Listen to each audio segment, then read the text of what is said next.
Ah, alrighty. Good day to play a video game. Oh boy. We are working well.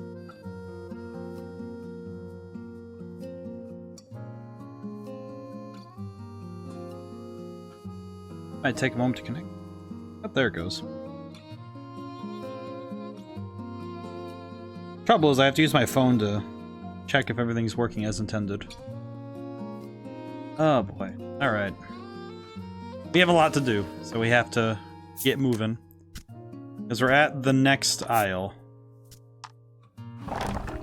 Because we found the... I think it's the Maiden in white, because we finished the Crimson Maiden, and we actually finished Crimson Maiden all last stream, and we wrapped up the Azure Maiden, which...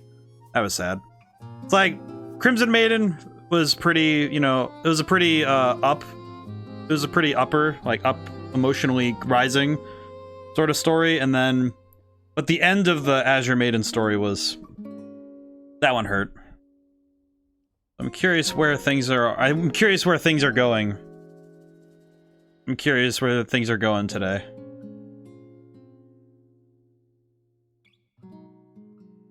Alrighty, we're on the island. We were waiting because we showed up and some dude shoved past us, or someone in a mask, and we decided to fight them because they fought us. And let's see, I'm gonna make sure I remember everything I can. I went over here and checked out to see if there was anything over here. Nothing over there yet, but there is the Mystic Forest, which we will not go and check out until the game prompts us to.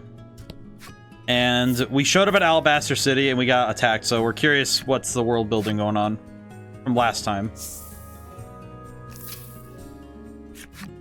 Crystal clear water runs through canals in the white-wreathed city. This place is far more beautiful than any village you've ever visited. I will say that is... I started writing the next book today, and it's amazing when you write something like this, where it's just, okay, yeah, this is immediately evocative imagery, you know? Welcome to Alabaster City, the soldier at the gate greets, though his eyes don't even glance your way. You suppose he's busy monitoring. I got real nervous because I saw that armor style, and I remembered last game. As you look around, you see soldiers gathered in a ravaged corner of the city. You can't help but wonder what transpired. Because in the Isle Dragon Roars, people wearing this style of armor, or at least something similar to it, were pretty important. Despite that, the other residents carry on with their daily lives as if nothing is amiss. The contrast strikes you as strange. See. Alabaster City seems intolerant of impurity. It makes you wonder if its history is as spotless as its appearance. Well, that's... Gather information about the Maiden in Alabaster City. Okay, let's take a look at the map really quick, because I want to see what we have to do. Ah, I see. I'm gonna guess that those are the ones I have to talk to, but I should probably see about checking out the rest of the city in case something else is going on. Welcome to Alabaster City. The soldier bellows in unison with their colleague to the left of the city gates. I'm gonna... You fill the necessary requirements and unlock Soldier in White's flip sides. Oh boy. I'm nervous though. Welcome to Alabaster City. The soldier bellows in unison with their colleague to the right of the city I gate. appreciate also that they have the voice for left and right. Because that makes sense, obviously. It's a different voice line, but it's still just funny. Hello, sir. The soldier sternly surveys the people walking up and down the street, periodically pausing to write something down on a piece of... He's marking down which people don't have matching pants. Do your pants not go with your... Do your pants not go with your shirt? You're getting fined. I don't know what he's actually doing, but I can make guesses. Do your part to keep Alabaster City clean.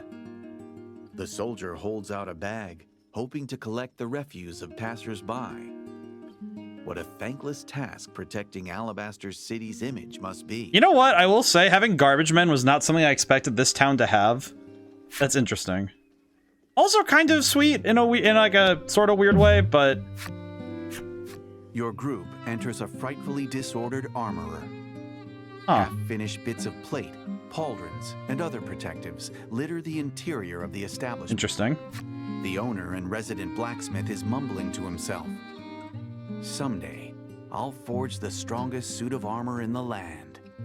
You ask him about this, and he proclaims that he aims to make a name for himself as a smith by crafting the greatest armor in the land, which will in turn help his business to flourish. I think I marked this up a little too loud. There we go. I think. Mostly it'll be fine. It'll be fine. Unfortunately, he continues, the ores he needs to produce higher quality armor have proven difficult to procure, leaving him rather frustrated. Well, that makes sense. The proprietor of the shop says to you, if you come across any rare ore, by all means, bring When he it says to rare me." ore, do you mean like uranium or do you mean like just it's literally called rare ore? The purveyor of armor once more welcomes you to the shop and is ready to give your coin a loving new home. That's a fun term for it. Well, give your coin a loving new home. That's a good one. What can I do for you? The proprietor I like that a asks. lot, actually. I don't know why, it strikes me. That's a fun one. Explorer's short sword, less damage. Okay, Tracker's short sword, Night Order's sword. That's pretty good. The speed on that one is insane. Oh, and the defense is higher. So it'd be a -1 to attack. Oh, but I have no money. Should probably focus on armor anyway. I could get... Okay, if I sell enough stuff, I could get Knight's chainmail Will for... that be all? The I think I'd like to get asks. Knight's chainmail for Laddie, because I don't want her to get cooked on accident. As much as it sucks to lose that much money, I feel like defense... Because attack is just... My attack has been just fine for most fights. I think my concern would be trying to keep up with the defense. I can win most fights through attrition. I don't think I can win fights with... If I just get clapped. So I should probably get something... Let's see. I don't ever use the Soothstones, but you know what? I'll think about it. We'll probably have some fights in between now and then anyway, so I can buy this later, but... I would like to get some... I'd like to get that later if I can. 2 accessory shops? Wow, they must got some tastes. The city is safe, thanks to the maiden and the soldiers, the girl exclaims. She seems to have not a care. Oh, in she's all adorable. the world. Lonky, how's it going today? We're just exploring Alabaster City right now. See what's going on in this place. I'm guessing those two are important, so we'll handle that in a moment. Oh, If I shop here, I'll have to shop next door as well, the woman mutters to herself as she peruses the necklaces on display. It would only be fair, she says, trying on one of the necklaces. I see. You can't buy from one without buying from the other. I understand. Going okay, quite tired. I haven't seen this game before. This is Voice of Cards. I played one of them, the first game. I said to say first game, but the games have an order, but it's not a story-related order. It's more like this is just the order they came out. It's on the Switch. It's called Voice of Cards. And these games are... The way I've explained them is that it's like a single-player D&D campaign. But all the world is represented by cards. If anything bad happens, the maiden and the soldiers handle it, the boy says. What's up with his pants? So clearly bored with the peaceful He's wearing city. very baggy pants. What is up with that? His pants are messed up. Them pants are messed up there. Hello. Are you guys guarding? Yes, guard. This area is off limits, the soldier says, stopping you in your tracks. Alright, thank you, sir. Alright. Thank you for your service. I'll see you later. Hello. Do you happen to know things? Among the townsfolk peacefully going about their day, you see 2 young women making quite the racket. I see.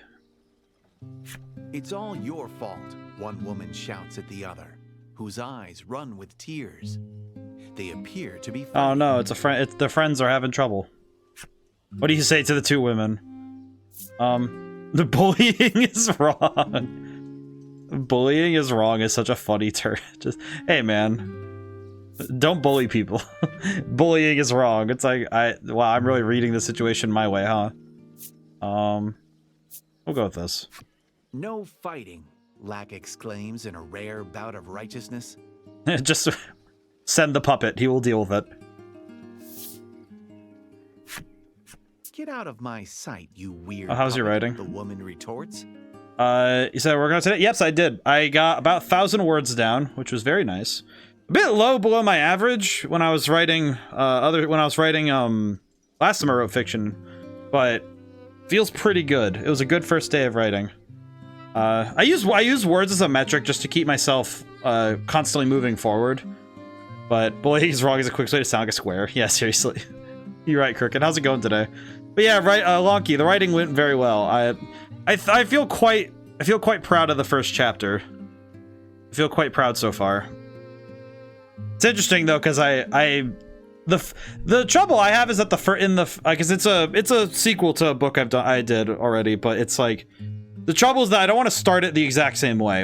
Because I started with I like starting with dialogue or I think it's my friend in DM who writes counts words too. Yeah, it's a good metric just to make sure you're always making progress, but not everybody writes the same way, so it's never fair to compare yourself to someone else's writing progress. You know, like some people do 1,000 words a day, some people do 5,000 words a day, some people do, 100. Neil Gaiman famously did like for Coraline, it was like, I think it was like barely 50 sometimes.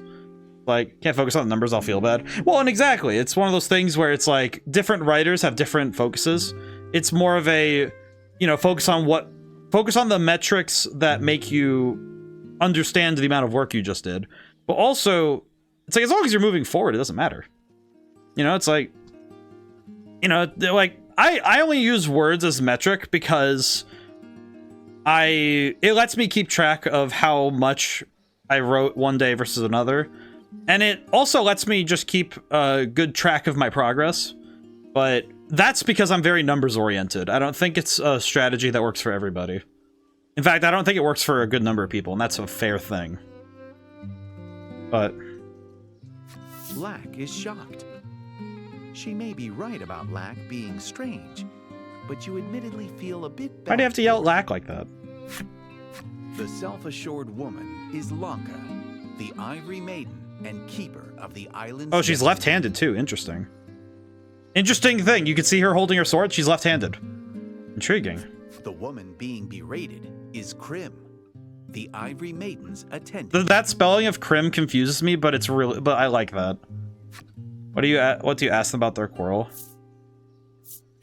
The women explain that they were entrusted with killing the deserter who ravaged the town. The guy who got away. Lanka claims that the deserter escaped because of her bungling attendant and noogies a fist against either side of Krim's head. Well, that's interesting. Lanka gives your group a long, appraising look before whispering, "You'll do nicely." But I do think that when it comes to writing, it's a matter of having an approach that works for you. I recognize my penchant for statistics and my desire to continue to move forward helps. It helps when I have numbers, because then I could say, okay, this is how much I did today. And some days I do more because a chapter requires more, and sometimes I do less because a chapter requires less. And as long as I'm happy with what I've written, I don't care. It's like, at the end of the day, the numbers are just numbers, but it does help. Consider this a great honor, she continues. Then orders you to help her in the search for the deserter. She kind of, for some reason, the way that these two look, it's kind of funny that they have opposite hairstyles and opposite headbands. You had wanted to ask her about her maiden's relic, but now it seems you have no choice but to obey her command. Okay. Lanka and Krim have joined your party. Lack is no longer eligible for battle. Okay. Leave the city in search of the deserter. Okay, question. Real quick, what do they do? Decent attack stats, not really impressive, but that's mainly compared to. Actually, I just realized Laddie is actually just as strong as the new Maiden. I see, because Lanka is the same strength. They're actually all the same level except for me. Well, damn. I am not strong yet. Let's see. I also just realized something kind of funny. I gave rings off to... Because I gave accessories off to the Azure Maiden and her attendant, and I never got them back. So I am going to not equip accessories that I care about to these ones, because that is going to be a bit of a problem. I feel like if there's a boss fight that looks particularly dicey, I might give them the rings, but don't need to worry about that too much. I don't think. You wonder if the masked soldier you saw earlier could be the deserter the Ivory Maiden is after. You inform her that the soldier fled to the west. Well, that works. According to the Maiden and her attendant, a woodland known as the Mystic Forest lies in that direction. But I think it's tough when if you're writing a lot. If your goal is to write something in a certain amount of time, it can be very stressful if you have to, meet requirements. I remember word counts in stories. To me, that says something that might happen regardless of success later. At least that's what I hope. Yeah, I guess that's true. Actually, you're kind of right. I guess that's true. I have to look into that. I might give these ones accessories then, because that might help then. Might help later then. Given what I think that's a fair point. The Mystic Forest is a dense wood. Travelers who have ventured through the closely packed flora claim to have experienced mysterious happenings within. Might actually be a good idea to do that then. Upon entering the sprawling forest, you notice Krim trembling as her eyes dart Oh, about. she's scared of this place. When you ask her what she's worried about, she explains that there are rumors of talking trees. Oh, tree ants. I see. She suspects it's the work of specters. That's just superstition, Lanka says, condescendingly. I see. I am understanding now that white-haired anime girls have to be haughty before they are allowed to be fun. I understand. Truly. It is the work. It is the rule. It is the rule and the objective, it seems. Okay, let's see. I think to that end, I might be able to do something kind of cool. Let's give... Well, all trees talk through the roots. Yes, it's true. That is true. As I recall, because a lot of plants are able to communicate to each other via their root systems. So it would make logical sense to me that a tree that because it's kind of funny that the next step is that they're able to verbally talk to each other. I don't know. In fantasy, it never confused me whenever I saw like trees. Like, oh yeah, the trees can talk here. It's like, oh okay. I guess Mortal Kombat 9 also made me think, oh yeah, they just stuff human souls in trees and make it into like weird monsters, basically. Multiply Goldern by 2. Awesome. Don't hold back. I won't. Oh, that's interesting. They have theirs is a healing ultimate. Intriguing. Interesting that theirs is a healing ultimate, because I think we have one, but it's not like an exceptional one. Let's try water. I want to see what happens. I'd like to see what happens. Oh, that did a fair bit of damage. Alrighty. What? Oh, you're just a healer? That's interesting. Intriguing. Okay. But yeah, I think especially with writing, I think it can be very easy to make comparisons to others when you watch somebody else doing stuff. It's actually true in a lot of mediums, whether you're a streamer or a game designer or whatever, or any profession really. I think that it's very easy to compare yourself when you see people, making strides and succeeding. But it's like, well, it's like success is something. First off, it's easy to get lost in comparison like that. But I think the trouble is that some people, they work differently. So it's like you can't just say like, oh yeah, they did all this stuff, and it's like, I don't know. It's like hard to sit there and just keep comparing yourself to other people like that. It's like, doesn't really get you any closer to your own goals if you're just sitting around comparing yourself to others. It's like, it's nice to see like, oh hey, they're they're moving ahead, but I got my own pace. The only time that being behind somebody is a problem is if you're racing. Which, in life, it's not really worth that much to race everybody to some imaginary finish line. Let's see. So we have an attack all 2 times fire damage. I guess the trouble is that I don't really want to just single target because that seems like a bad idea. But 2 times fire damage would be kind of nice. Especially at this point because damage variety, we don't have a fire attack ourselves. So it would be good to have a fire attack in case we need it. But then again, we've also been able to kind of brute force things with these kind of things. So, I think we'll keep it in the back pocket because we can use it. We can just kind of use it if we see a fight coming up. But I think before a boss fight would be important to have a single target thing, but having a multi-target is good. All right. A somnolent tree. A somnolent tree looks in your direction. What?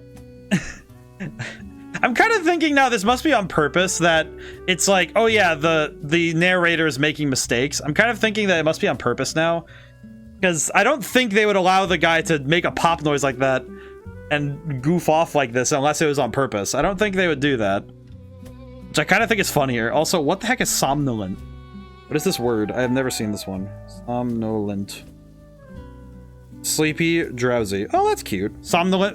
They didn't do that last game. No, and I think, well, and notably though, the narrator in the first game is an older very grizzled, like experienced game master. This one is a very young, inexperienced game master. He seems to be he's vigorous. He has a lot of energy. He's very excited to tell the story. We'll deal with the somnolent tree in a moment here.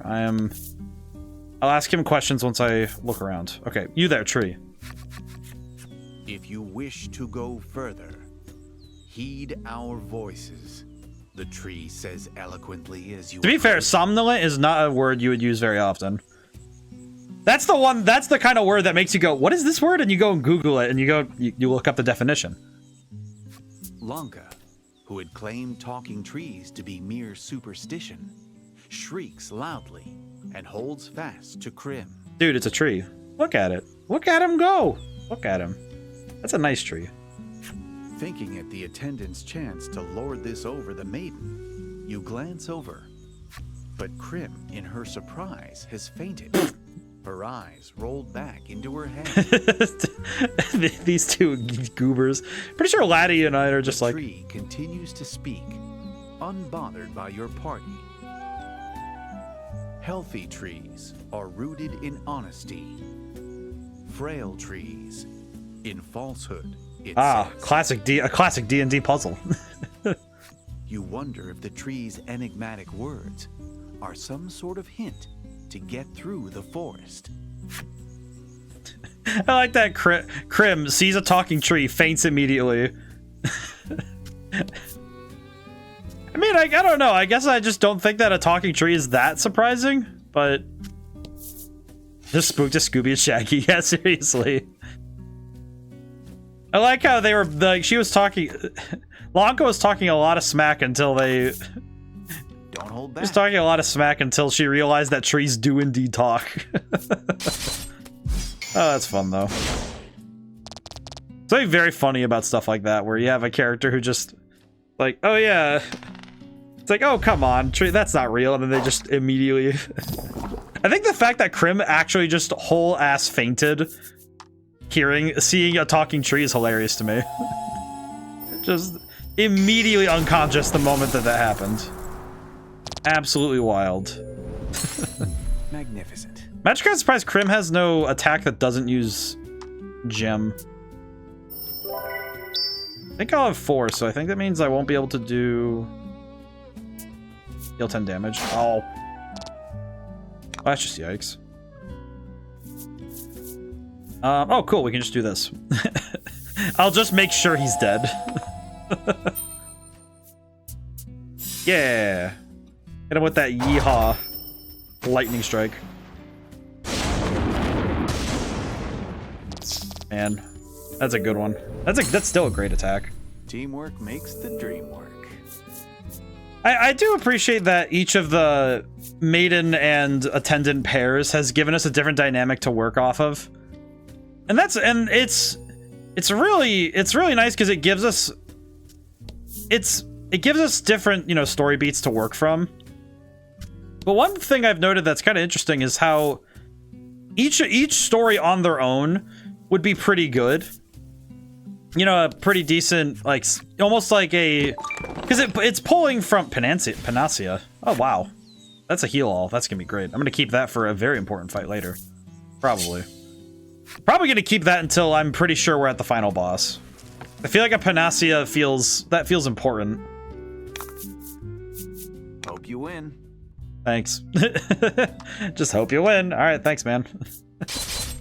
But with but each episode kind of, it feels like, okay, yeah, this is playing from, I don't want to say tropes per se, but it's playing off of story patterns and structures that are familiar but are being done in inventive ways that are really working for me, frankly. But I think the thing that's really nice about it overall, though, is the fact that even though it is familiar ground and they're making, frankly, they're just making familiar, they're making these familiar moves, but it doesn't feel like the story is worse for that.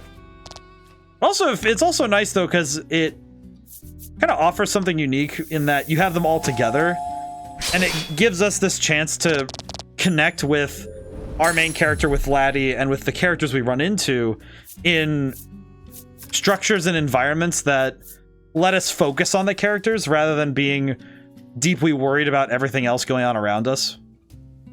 Which I think is really nice because it keeps the focus where you should be, which is the characters. I think that's really nice. Let's see. I think it's because of the fact that everything is so intrinsically focused on the characterization, and they did this in a way in the first game as well, where they made sure that you cared a lot about the characters you were with. And they didn't do so by forcing you to care. They gave you genuine reason to care.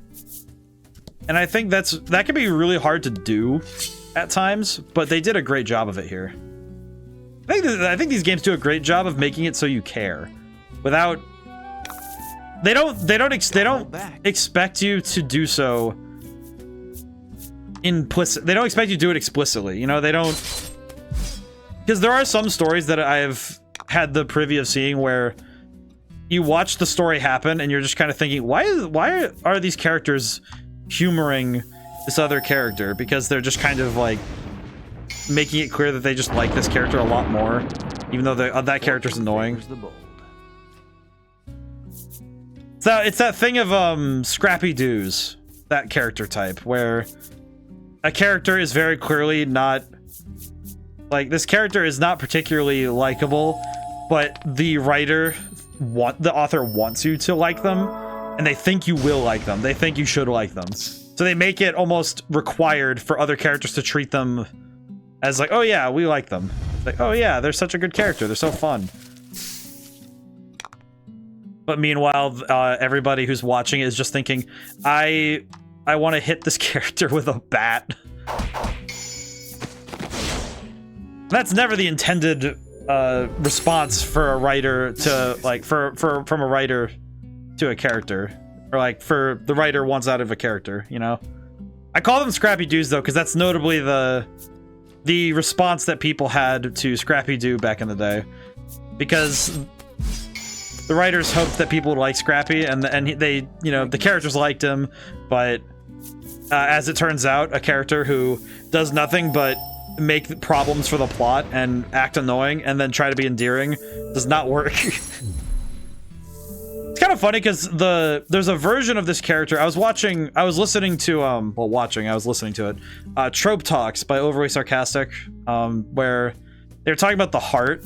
And it was the version of the heart where this character, like, everybody just likes this character, but the character themselves doesn't prove that they should be liked, or worse, they're actively frustrating or annoying. And the tree suddenly begins speaking to you. some sound effect in the game keeps sounding like a tornado siren to me. It is quiet enough where I just hear it. I almost take my headphones off and panic to check. Oh, what sound effect is that? I'm trying to. I've never heard a tornado siren in person, so I have no clue what it sounds like. But I do not know which one that is. I apologize that I keep making you panic. I'm sorry, Lonky. You should probably go south from here. To the north it's dangerous up there. The tree speaks in a weak voice, as if it might fall over at any second. This is the liar. I think it's a gem sound. It's some bell sound, I think. Oh, it might be the gem then. The tree suddenly begins speaking to you. Greetings, travelers. If you wish to reach the forest depths, go north. Only danger lies to the south, so beware. You feel an energetic aura bursting forth from the talking tree. I might find out in the next battle then. I do apologize if it... I definitely understand though, like... As you walk through the tall grass, you hear a lively voice behind you shout, "Good luck." Well, thank you, tree. That was very kind of you. Question. Oh, you could just go both ways? After doing as the sprightly tree said, you're able to move forward. I see. It seems that the tree near the entrance spoke true. If you lose your way up ahead, perhaps you should listen to what the other trees have to say. Okay, so talk to trees, get help. Understood. I can do that. That's very easy. Just quiet enough that it seems like something outside my headphones, and the sustain note is similar. No need to worry. I know this game's fine. Yeah, I apologize. That's one of those ones though where I definitely recognize though that is something that is like, that's a reasonable thing to be like, hey, wait, is this real? Hang on.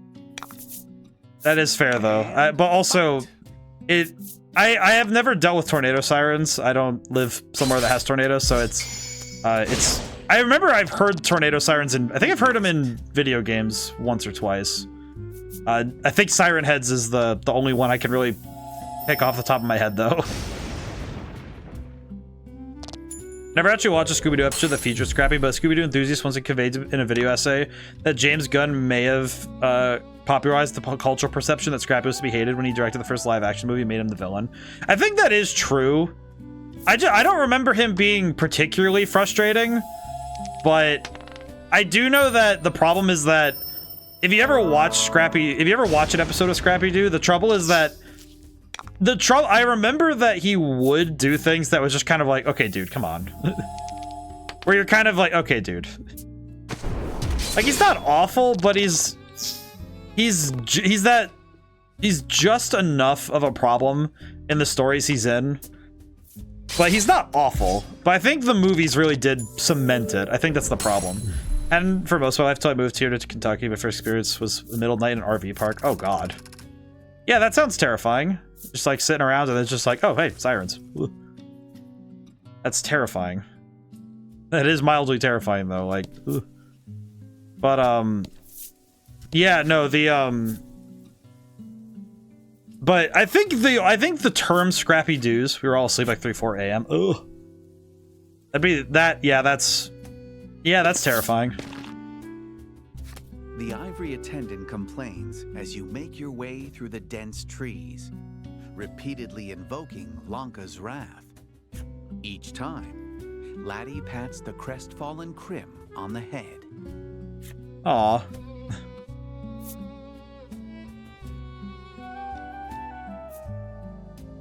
Said if it was like if someone hated Bart Simpson so much that they made a movie that completely trashed him, but it worked so well that retroactively everyone came to hate Bart. His words, not mine necessarily. Yeah, I guess it's, well, and I guess the trouble is that it's very easy to have your memory adjusted that way. Kind of like, I remember I've quoted this a few times from Kingdom Hearts Chain Memories that, you know, it's like if you try to remember too hard, your memory might lie to you. And I feel like, and me included probably, is that too many people tried to remember what Scrappy-Doo was like in his original appearances. And because they couldn't remember it, because those memories just aren't there, we fabricated a memory that said, well, yeah, he was probably annoying as heck. And the thing I only remember about it is just that I like the term, but not the name. I just prefer to call them just like, I just don't try to, I use the term because it's a shortcut, but not because it's accurate. And I think that's a problem. Should probably change the term then. But I think that's a fair point, because I don't think using a character name as a trope is a good idea, because it means that, okay, this character will forever be the trope namer, and that's not particularly useful or helpful. Because it also means that you're constantly, like, slamming, you're constantly punching down on a character that maybe doesn't deserve it. You don't know. I don't know, though. I only remember that there were times where he was like this, but not... It's like, not every episode of Scrappy-Doo is ever that bad, but the trouble is that I think it was that there was a certain iteration of him that was exactly the trope, where he just would do something that makes the plot, that complicates the story. Like he would do things because he was like, oh, let me at him, and then it was like, and then he caused some issue that the characters have to fix. But I think that was only like one run of him. I don't even think that was all of him. I don't even think that was the original run. I think people just didn't like him because he was a character that showed up and changed the dynamic. Because that's kind of... I have noticed that there's a lot of characters like that where even if the character themselves isn't... I guess it makes sense. Well, it's like, I guess the trouble is that when you're playing a game or watching movies or reading books, any new character that changes or interrupts the dynamic of a set of characters might have detractors. If it's a big enough audience, you will. It's guaranteed. And I guess the trouble is that Scooby-Doo has had a big enough audience that some people would just think any change to that status quo, because especially with serialized media where you have episodes and a group of characters that are always there, it can be frustrating if you change that status quo and it stays that way seemingly, you think it might be forever even.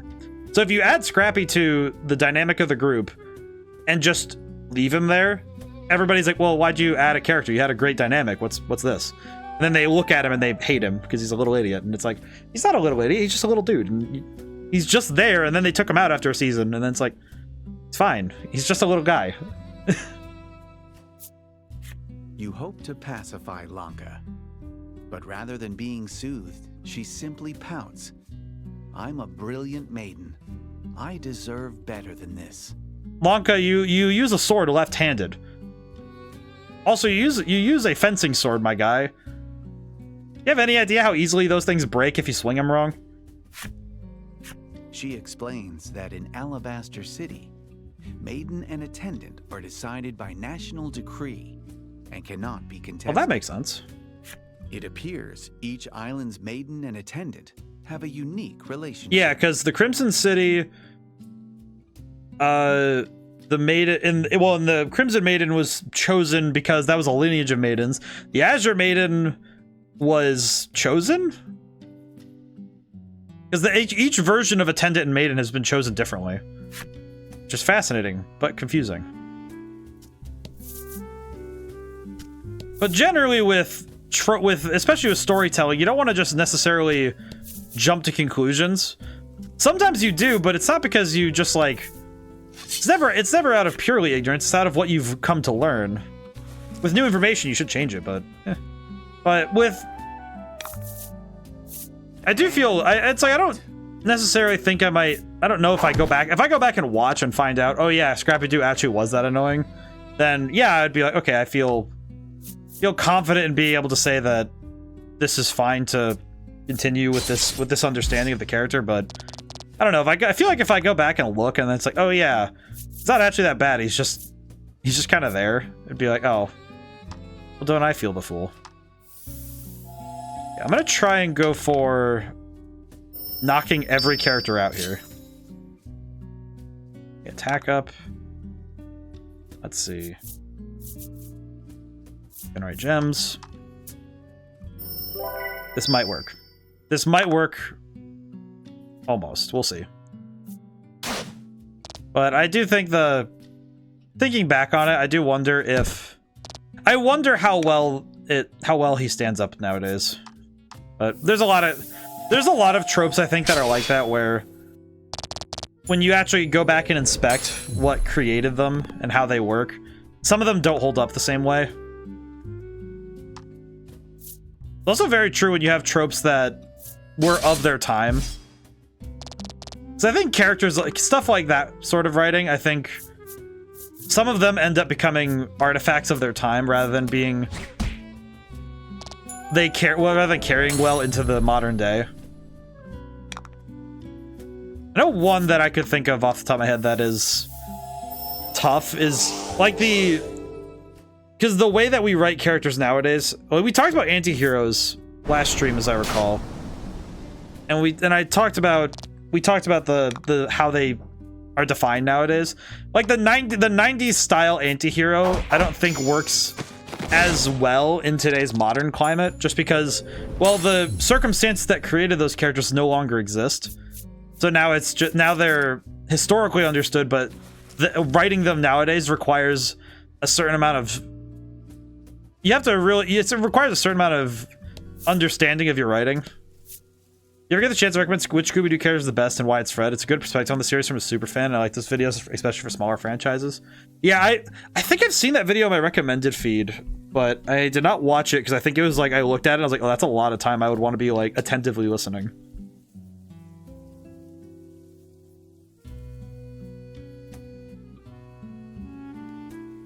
I might have to look it up later though. I feel like I'm gonna have that as my, it's a long video. I feel like, well, I've been adding more videos to watch and listen to while I'm writing, because it helps, you know, it's one of those things where, hey, I have background noise, You hear the whispers of and it helps out a fair bit, but I might need to go listen to that one. Those travelers, they keep walking in circles until they die. The voice is frail and followed by a sigh. It sounds like the tree really hates travelers. Well, that happens. Do you also hate travelers, good tree? The tree suddenly begins speaking to you. Take the path nearest me. Whatever you do, don't go the way with the chest. The tree enthusiastically teaches you the way. Okay. Interesting. What about you, my good sir? The tree suddenly begins speaking. I've been considering asking you if/what music you listen to while writing. It kind of depends. Oftentimes, I only put on music if I'm writing a scene that I have music in mind. If I'm writing actually today was a great example. When I was writing set pieces, like I was writing this, like I was doing descriptions of the, like, this city, and I was doing this certain amount of dialogue.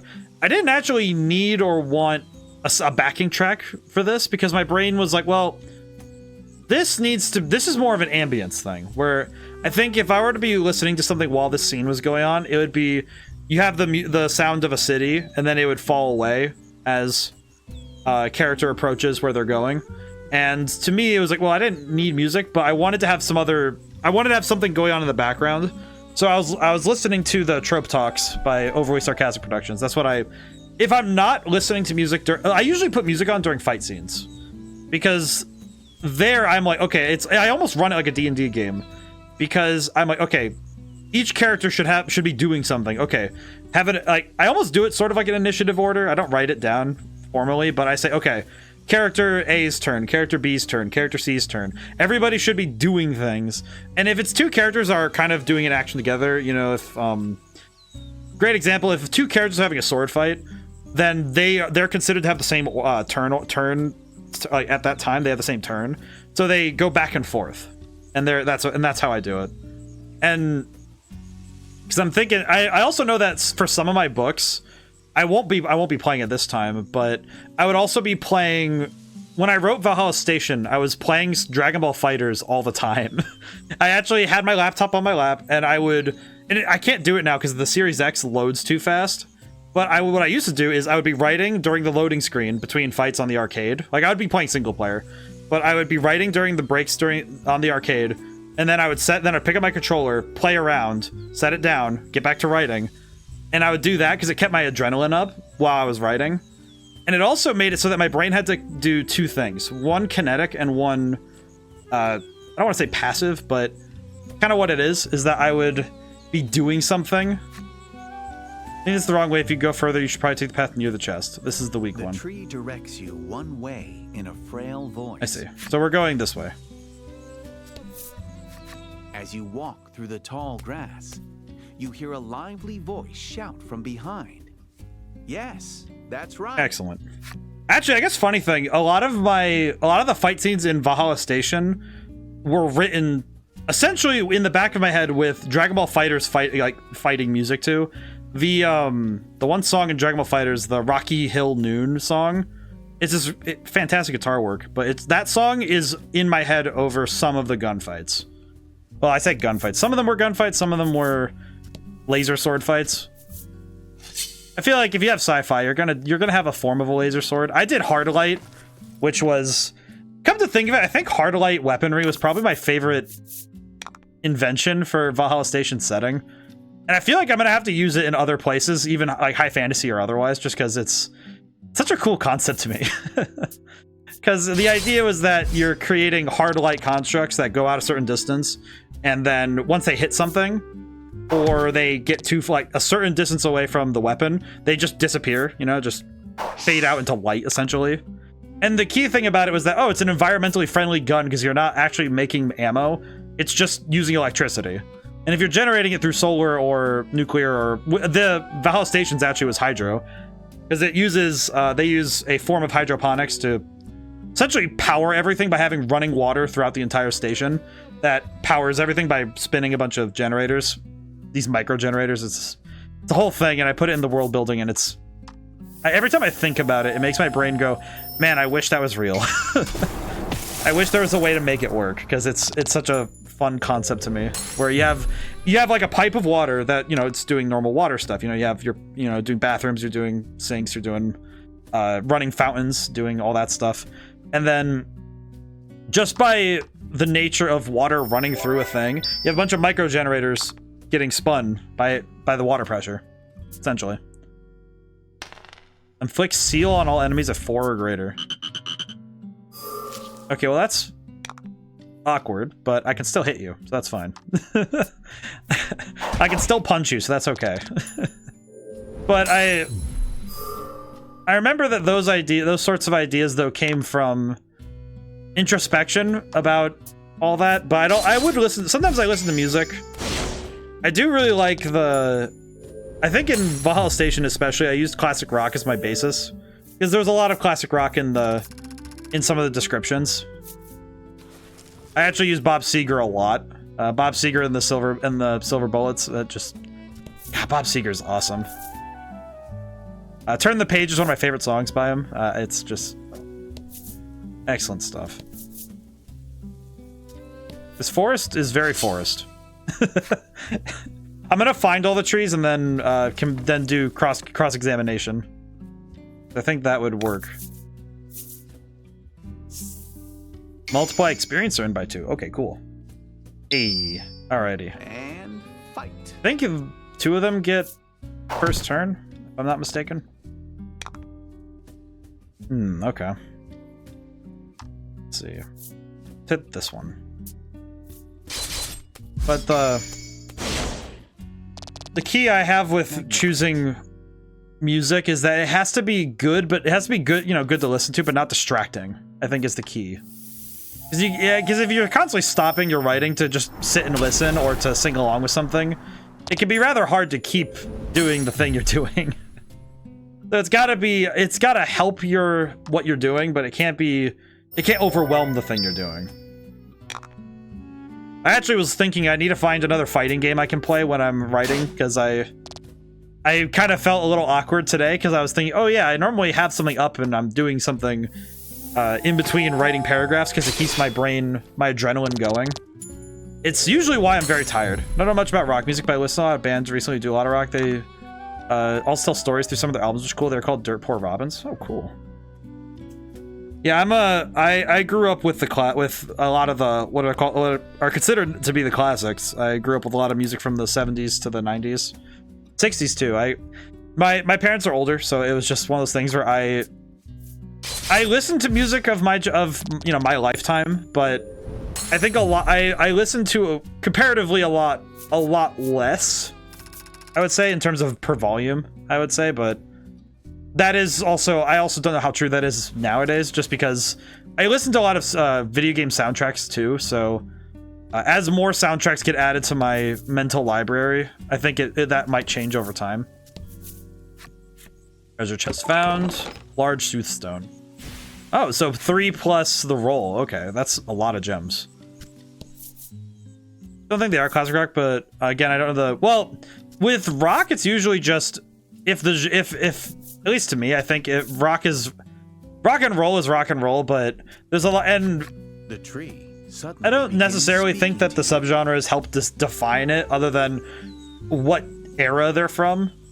Because most of the time, the definitions, like if you say classic rock, they expect something from 1970 to about, actually, I would say 1969 to about 1982, roughly. And then the hair metal series is 1980s. 90s rock is its own thing.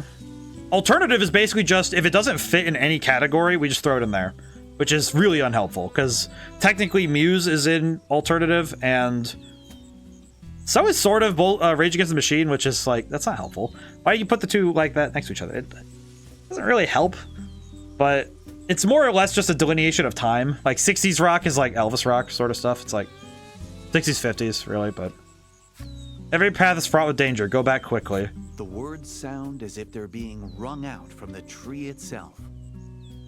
You wonder if you can take them at face value. I don't think I can. I don't think I can take that at face value. How is every path dangerous? You hear snoring nearby. When you look, you see what appears to be a healthy tree. I don't know how many of. I don't know if many genre labels are actually helpful. The only time it's really helpful is if it helps you understand what types of instruments are being used. Wake the sleeping tree. Yes. You gently shake the tree, and it opens its eyes. I feel like the only thing with genre is that it's just more of an organizational tool to help collect general ideas and, you know, techniques, but it doesn't actually define music in a way that is any more than help. Like, I think the worst one for me is pop. Pop music is probably the least descriptive thing I've ever heard. Because if you say the word pop music, pop is pop culture. It's literally just, if it's a song that is hit, you know, top 100, or it's famous in some way, pop music. That is what it technically counts as. What it really means is current music. That is the currently popular music. It's like, just check what, check their bio, see what they classify themselves as. Yeah, that could, well, that might, that's less, I wonder what they're classified as, the Dirtport Robins. But the, that's the trouble with pop music, is popular music. It's just like, that's, I don't know, it's like Rock Around the Clock is pop music, and so is freaking Shut Up and Dance by, I forget the name of the band, but the song is great. But it's like, it's such a useless term. Because everything was pop music at some point. It just, the times changed, and now they had to reorient them to have new terms. Despite having just awoken, the tree speaks in a lively voice. My apologies, it exclaims, then leans out of the way. Is this the path? When it does, you see a path. I'm very curious to see if this is the right path. Apparently, the tree is allowing you to pass. Huh. I'm gonna go this way and see what happens. As you walk through the tall grass, you hear a gloomy voice calling to you from afar. You think you're so clever, it says. Well, that's awkward. Yeah, alright. A somnolent tree looks in your direction. That's the same voice line. What? That's weird. They are a cinematic rock band. Somnolent tree. I'm gonna go this way. Seems to me like either way I'm gonna be going the right way, so it seems to me like this is right. I can fight my way out of most situations. It'll be fine. And fight. There's another band I heard recently. They did the Alan Wake 2 music. I forget what their name is, but I would call that cinematic rock as well, because I feel like cinematic rock does describe the way that some of those can be. Kind of like how Queen did Bohemian Rhapsody, where it is rock and it's also cinematic. Old Gods of Asgard. Yes. Thank you. Okay. Yeah, I haven't heard their name enough times. I have to cement it in memory. It's still getting there. But that one, that group is very, the song they did for the Game Awards was very cinematic. It's very cool. That was a good one. I really like that. Sounds cool. I'm gonna have to listen to them then. Yeah, one of the formative albums I had growing up, I had an album called American Pie, which is just it's a collection of just like folk, like, you know, songs and almost like just stories through song. And it was called Stories Through Song kind of thing. And honestly, it just had a lot of good songs on it. Less than just being like definitively a like any particular band, because it had a bunch of different groups and singers and you know, bands all together.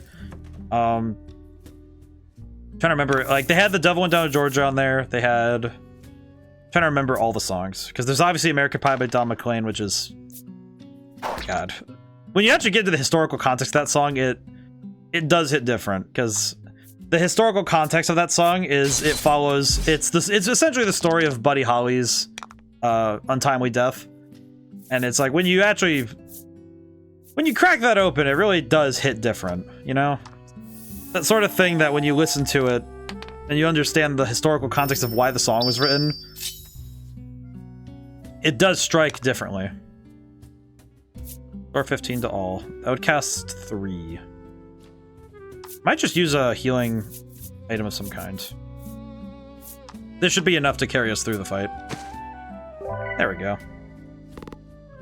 There's a lot of songs. I listened to a lot of songs that were considered the classics of from my parents.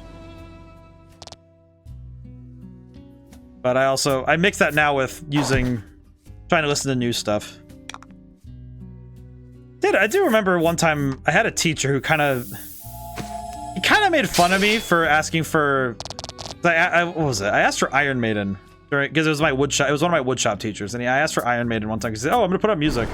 I said, "Oh, okay. I'll, you know, can I ask for that?" And then he's like, "Iron Maiden." He was just like, he made fun of me because I was like, it's older music, but I'm like, dude, you look like you were born in the 1800s. Don't give me crap. Don't taunt me, teacher. Just like, come on, man. Like, dude looked like Santa Claus, and he's sitting here giving me lip over, oh, I want something from the 80s. Oh, I'm sorry. Apologies, I'm not trying to be hip with the kids. I don't need to be. I am one. Oh, a critical heal. God, the idea of a critical heal is so good, though. I don't know how many RPGs do critical heals? Because this game makes everything critical. Like, you can have a critical heal, you can have a critical hit. I wonder how many. I was raised on a lot of classic radios, but I only occasionally go back to listen to them. Fortune favors the bold. I think it's sort of like a form of comfort for me. I don't know. I guess it's just because some of them fit the moods I'm going for. It is amazing though how many songs in the 70s were about getting down and nasty with somebody though. If you ever actually like go and read the lyrics for some of them, it's like, wow. There's a song by Guns N' Roses that's exactly this. It's called Anything Goes. If you ever go and listen to it, it's by Guns N' Roses. The guitar work is phenomenal. And every time I listen to it, I'm like, oh, the guitar work is so good. And then I remember the lyrics, and I'm just sitting there thinking, yeah. Just think you can get crit heals in Pathfinder. It's TTRPG, though. Well, no, this game, well, it's like, that counts, though. It's an RPG. It still counts. But there are not many games that do that, do they? I heard so many of them as a kid that I'd never just listened to what people are saying. Yeah, most of it's, you're just listening to, it's like, I love the meme of the guy with the bass, and he's just sitting like, I'm really depressed, and he does like a sick bass solo. Actually, Rush songs are probably the funny. Rush and Led Zeppelin songs are the funniest for this, where it's, what was it? I think it was someone made the joke about, I think it was Rush or Wolfmother, and it's just like, beware the wizard, he will shrink your toes, and then it puts like 10-minute guitar solo, and it's just like, that really is the song, isn't it? I think Joker and the Thief by Wolfmother is basically that, where if you're actually listening to the lyrics, it is so nonsensical, but then with the song itself is just hype as heck. It's so fun to listen to, but it's just, what are you talking about, man? Hello, senor. At last, you corner the deserter deep in the Your forest. hat looks like ears. How you doing, man? You won't get away, Lanka shouts. Pressured by the maiden, the deserter takes a step back. Leave me alone, the masked soldier pleads. But the ivory maiden pays their words no mind and charges into battle. That seems like a bad idea. Oh, poor guy. He's about to get jumped. We came out here in the woods and just jumped a guy because he wanted to run away. Well, that's sad. Sorry, my guy, but duty calls. Oh, you have a lot of health now. How'd you get so much health? My man showed up with the health bar. Add 3 to all allies attack. Well, that seems unfair for him. That seems a little unfair for him. Him and him specifically. Alright, bonk him. Oh, his defense is pretty solid, though. Okay, if we do this... I think with stuff like that, though, it's kind of funny. I mean, I think it's sort of like when you listen to lyrics for some games later, for certain songs in games. It can be rather interesting. Inflict curse. Anti-heal. Oh, that's perturbing. That's fine. Check out this awesome move. Though I will say, some of the best lyric writing I've heard comes in the form of metal. I think metal lyrics can get really cool when you really listen to them. There's actually one in specific in the back of my head that is just super good. It's... I'm trying to remember the exact song. It's... Yeah, it's Unsainted by Slipknot. And there's this one lyric, and I can quote it. It's, reaching out for the hand of God, did you think you would shake your own? And I'm like, if you could ever drop that on somebody, you know, just hit them in the head, saying that to them. It's such a good... It's the lyricism in Slipknot, though, is... It ranges from just being, like, relatively simple to being, okay, this is some impressive writing, to put it plainly. Let's see, so I think it's 5 for the thing, so... I probably want to build up a surplus of gems, but I also want to be able to spam. I think spamming the lightning attack is a pretty easy path to victory. Because the light attack is pretty solid, all things considered. Because this does a lot of damage. Even if I don't get the paralysis, it's the fact that it's attack plus 12. So that's 33, so it's about 20-some damage every attack, basically, so... It's guaranteeing big hits every round.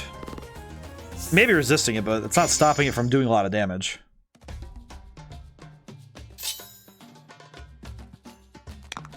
I think this time, though... Hey, Mickey, hope everything's going good. It's going good, Blue Bull. How are you doing today? Things are moving and grooving, so things are great. How are you doing? Oh. We're winning this fight, sort of. At least I think so. Unless he pulls off something really insane, I think we're winning. Doing good. I take a nap and feel much better now. Yeah, I think that's good then. That's good, because some days really do just require a nap. Really. Oh, he's resisting the... Okay, he's resisting the paralysis, maybe? Generate. I think I can just wait for this curse to fall off and then I can heal, but... Not horribly worried, to be honest. Oh, he's just healing himself? What a nerd. It's always fun in games till the enemy heals themselves. I see. I do appreciate that boss fights like this don't have the ability to get paralyzed. I do think that if I could paralyze this guy, this fight would be very trivial. Because this would be exceptionally trivial fighting if I was able to paralyze him. Let's see, how much is... Wait, is this actually going to do just plain 12? Let's see. Oh, just plain 12, wow. Okay, that gives me an idea then. So I think I can do this in a way that gives me more. What a horrifying sense out of context. I wish I could paralyze this guy. Oh boy. It does appear to be quite perturbing when you think about it out of context, huh? Just, yes, I wish I could... wish this guy would just stop. Cease your persistence. Hit him with the Yeehaw Thunderstrike again, because it's very fun. Probably not... I don't know if it's at this point worth it to keep doing this, but... It is very fun. And it does a lot of damage. But add 3 to light damage that we... Oh! Yeah, Yeah, imagine saying hello to someone and then responding, I wish I could paralyze you. Hit him with the... Just hitting them with the most terrifying sentence possible. Perfect knockout. It's like saying...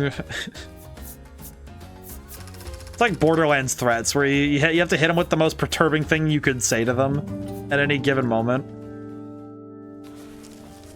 Like, because like in Borderlands, you have the threats like the psychos saying, "Oh, he's dead." The Ivory Maiden's powerful strike cleaves through the soldier's mask. Broken, the mask crumbles to the ground in pieces. Everyone gasps. The face beneath the mask looks just like Lanka's. Is that on purpose? Whoa. I just want to live, the woman says, glaring at your party. Oh, that's perturbing. Realizing that everyone is taken aback by her appearance. Wait. She seizes the opportunity to flee deeper into the forest. A lot of things you can say about game mechanics are concerning when taken out of the context of the concept of the game. I need to poison that dog, for example.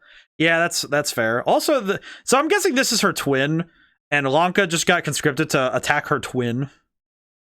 Lack, in true boneheaded fashion, asks, "Do you have a twin or something?" Well, that's probably the best question we could ask right now. Lanka, absorbed in her own thoughts, hasn't an ear for Lack's words. Oh, come on, man. Though originally tasked with killing a deserter, you find yourselves faced with a woman who bears a striking resemblance to the Ivory Maiden. Like what? Do they... You get a creeping feeling that something sinister lurks beneath Alabaster City's pristine facade. Well, that's great. Well, that's fantastic. Our Ivory allies serve the city where dark truths lurked beneath an alabaster facade. We've gained memories of friendship. Okay, want me to take you to the exit so you don't get lost in all these trees? Actually, yeah, that'd be nice. Thank you. You make your way toward the forest. I like that. He's like, all right, do you want to just leave? And I'm like, you know what? Yeah, I do. Thanks, man. Thanks, man. I'll take that. I will take this exit. Thank you. By the time you make it out of the woods, Lanka has returned to her normal self. All right, Lanka, explain yourself. You explain that you're on a journey to help Laddie become a maiden and need the maiden's relic. Lanka tells you that the relic is proof of her maidenship and more precious than life itself, then promptly refuses to give it to you. Well, that's nice. However, in honor of you helping her on her nationally decreed mission, she agrees to accompany you to the spine. Well, thanks, man. A maiden must always be benevolent, she says, her eyes shining with pride at her lofty position. God. I'm just thinking, man, she is really... I hope that journeying into Laddie's heart's mind will give us the chance to maybe cool her jets on being this haughty, but we'll see. You escort Lanka and Krim to your vessel. I'm surprised it even floats, Lanka whispers. Hey man, that's the Bon Vent. It's my favorite ship. Get out of here with that. I never thought the deck would be stained in a maiden's blood, you think to yourself as the ungrateful words leave her mouth. You know, to be fair, if somebody made fun of my ship, my favorite ship, and said, "Listen, man, this thing sucks," as if sensing your murderous intent, Laddie looks at you and takes deep breaths, urging you to take your own. All right, yeah, that's. Oh, Laddie, you're precious. You're my favorite. Man. Oh, boy. God, I love the characters in this game. Sail the ship myself. I will... I'll just go to Omega Isle. It's fine. I think I'll sail myself on the way back to Alabaster, because I do have to drop off those sea grapes to that one guy. So I need to give him the grapes that I had. Which is a weird thing to say, but I do remember that. I had a side quest, I need to bring it to him. What a desolate place, Lanka murmurs. You suppose it is, especially compared to Alabaster City. Must be really weird to just show up to an island where there's just nothing going on. Oh, we're back at the altar right away. Okay. You all stand before the altar. the Ivory Maiden and her attendant included. Okay. We got to move really quick there. That was interesting. And impressive. So what do we do here? Lanka asks. As if on cue, Lack begins chanting his mysterious chant. He starts the mysterious chant of Uga Chaka. Look at him go. Kokoro Kokoriko Rantaratan. And then the Song of the Ancients rips open space-time. Hooray! As the screams of Lanka and Krim fill your ears, you surrender yourself to the dazzling. Are these two ding-dongs just gonna scream at everything? It's like those people you take to a haunted house and they just scream at everything, even it's like, oh, you just came around a corner. Ah, wait, another person. Oops. Oh, that's fine. Hope Krim didn't faint again, though.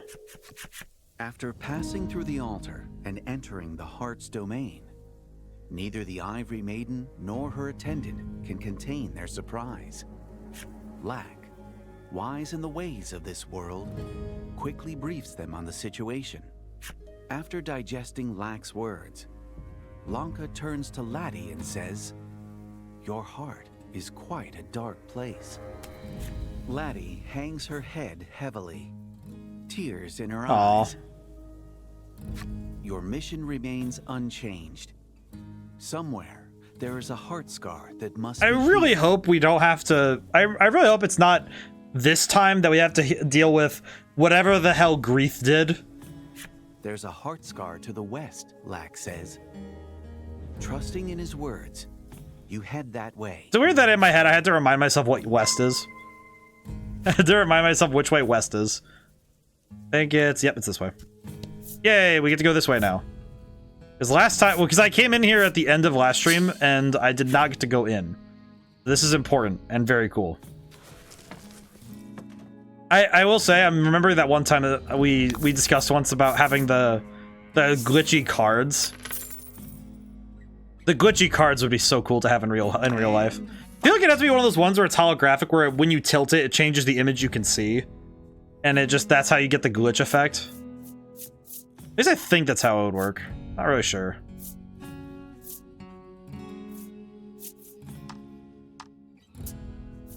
And the music here too is so good. I love the music in this game, man. Excellent. Something to be said about the effectiveness of the music that they have in this game. It's just... Oh, the Voice of Cards series is really good. It has some great music. I guess interesting thing, I remembered it last time, and I think I mentioned it, but this game was, I believe it was directed and produced by Yoko Taro. At least the series, I think. I believe the series was produced by Yoko Taro, who did Nier, which, I believe? Just know that it's very bizarre to me to consider that, because, I don't know, something about that just, it kind of feels like a cognitive dissonance, but not in like a bad way, just like a, I don't see the usual stylings, but not in the obvious ways, in the big obvious ways. I had one of those for Eevee into Flareon, but it wasn't a playable card. It's like that kind of card printing is really cool. I kind of wish that more collectible cards were like that. Nope. The Ocean of the Ancients. Is there a box here? No, there's a mountain. Really? Aw. Kind of hoping there'd be something there, but oh well, it's fine. I do like the idea of those types of cards.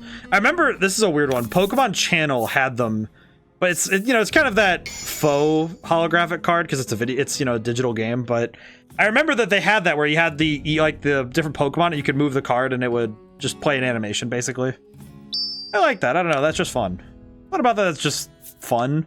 I think it's just because it's aesthetically pleasing, but also just very fun to look at.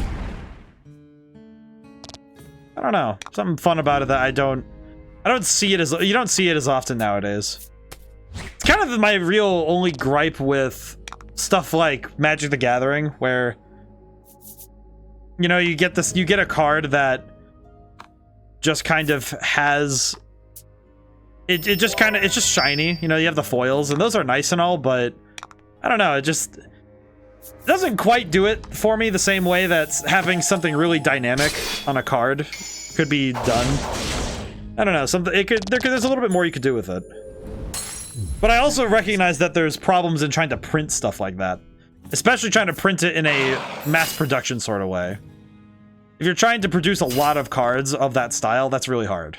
So I get that, but I don't know, it just feels like it's a missed opportunity sometimes. Especially for the collector's edition cards anyway, you know, like the serialized cards and stuff. Congrats. They're supposed to be one of a kind. Why not really make them one of a kind, right? Still make it playable, of course, but make it... If it's gonna be one of a kind, make it special, you know? I would pay... I don't think I... Well, no, I don't think I would pay for this, but... Because I don't pay... Even though I play a lot of trading card games, I am not at all the kind of player who pays a lot of money for cards. Even if it's a card that I could really need for a deck if I'm playing a card game, I basically avoid at all costs buying super expensive cards. Because I play on a budget, so I don't like doing that. Increase fire damage dealt to all allies and enemies by 3. Okay, so Don't hold back. good thing I didn't bring that fire attack. But I'm not big on that sort of stuff though. On the hyper collective cards. Just not my style. We are past the hour mark. How's everyone's week going so far? Everyone doing well?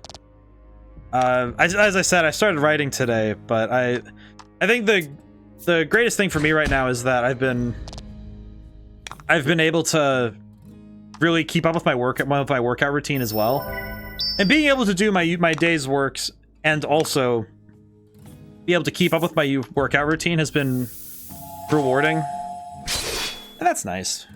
It's been a good week, so it's nice that I've been able to do that and put both of those things together. Ooh, that's a lot of damage, but that's okay. But it's been a good week. But I hope everyone's doing well this week. The weather's been changing back and forth a lot, though, so it is reasonable to have to take a step back sometimes. Let your body readjust as well as your mind. Because yesterday, it was, you know, moderately warm and okay, and then it snowed again. It's just... I don't really get the deal with it constantly flip-flopping like this. I don't mind summer and I don't mind winter, but I would prefer that we get to go through them, you know, sequentially, not go between them. Not exactly a fan of that. Yeah, let's use this. And then I'll use one of my last 10-drop potions, the salve. I use this one on Lanka, so we can... I think Krim is okay. We can probably heal during a battle for Krim, so I'm not too worried about that, but... Let's take a gander here. Burdenberg. Oh yeah, this isn't going to be loaded with problems. I can already tell this is going to give us some insight as to what happened with her maidenhood. You reach Burdenberg, a town rife with laddie's woes. The residents here cannot help but hate those who lay bare their true feelings. Oh boy, this is going to be heavy. As soon as you enter the town, your nose is assailed by a strange odor. It appears a muddy marsh has inundated the place. Well, that's disgusting. Speak of the residents to find the heart scar. I understand. I can already tell this place is gonna make me sad, isn't it? Oh, and it's a labyrinth, I see. Oh no, dude. Oh, I didn't need I don't want to see those two again like this. Oh, that's gonna be sad. Oh, this is gonna make me sad, isn't it? Oh, it's so effective. It's such good writing, but I know it's gonna hurt. The catharsis and the recovery is gonna be what's important, but oof. I can already tell this is good. It's gonna hurt seeing what the heck is going on with that. I already know it in my soul. I already know. Just plainly. Magnificent. Attack +6. God, stop going for Lanka. She's... Why do they keep going for her? They really like jumping her. Holy crap. See, that would leave me with 2. That wouldn't be enough to do much. I think I'm just gonna... I'm gonna generate... Yeah, I'm gonna generate gems. And then I might use Laddie's turn to heal up. It's your boy, Hecko. How's it going today? How's it going? And now for the boy. Oh. You bring the boy. That did a lot of damage. Let me go get my boy. Hey, boy, do you... My son, are you prepared to see emotional damage? It is time. Truly. I forgot I was going to use Laddie's turn to heal up, but... I think that we might be good, maybe? Yeah, we'll be fine. Okay, yeah, this will be fine. There we go. Yep. And kaboom. There we go. How's it going today, Hecko? I already know that what I'm about to see story-wise is going to make me sad, but I'm ready for it. Alright, so I leveled up, so that means that my character doesn't meet... God. Seeing those two again in this context does not make me feel okay. Dude, they knew. Oh, no. And it's such good writing, too, because they're leveraging events that have happened in the story already, and it's such a clever move. It's really good, but it's also like, dude, this is gonna suck for me. It's gonna hurt. This is gonna hurt. Hi, guys. It's been a bit. How's it been? You see a girl gleefully playing with the mud. Fila.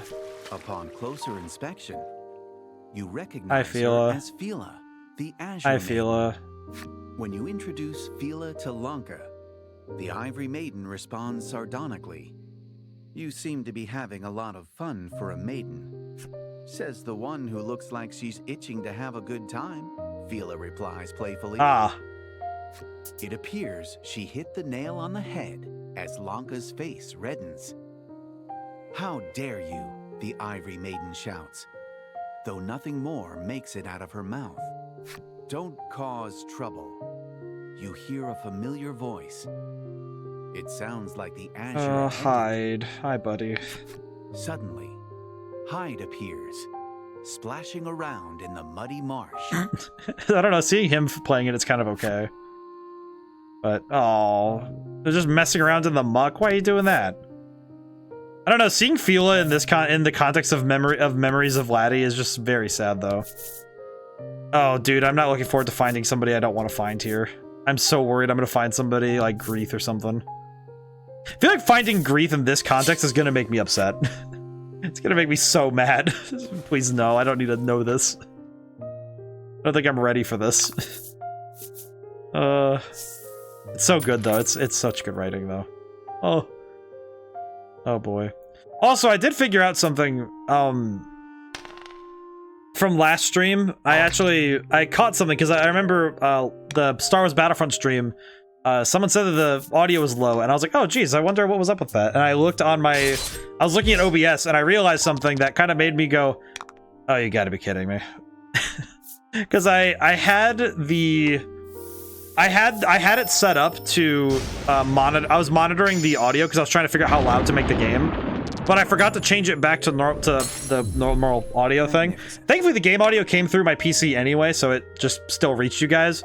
But I kind of had this realization afterwards, just thinking, oh, that you definitely messed that up, and I'm just like, one of those mistakes that nobody would have caught. I didn't catch it, and it just made me laugh though, because I'm just thinking, wow.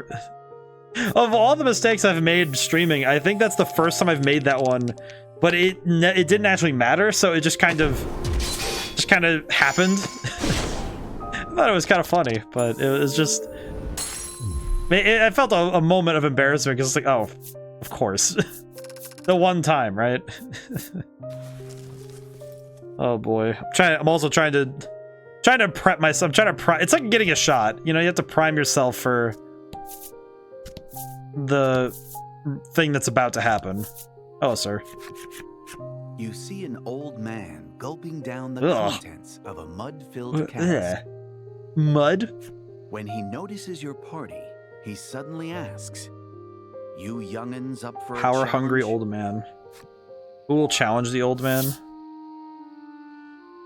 I'll do it.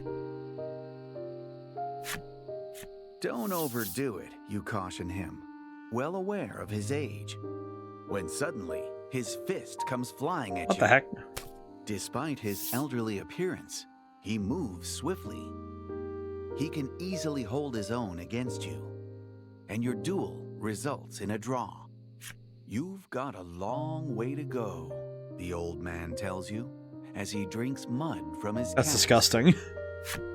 There's something inherently disgusting about the concept of drinking mud. It's just ugh. it makes my skin crawl. It's like ugh.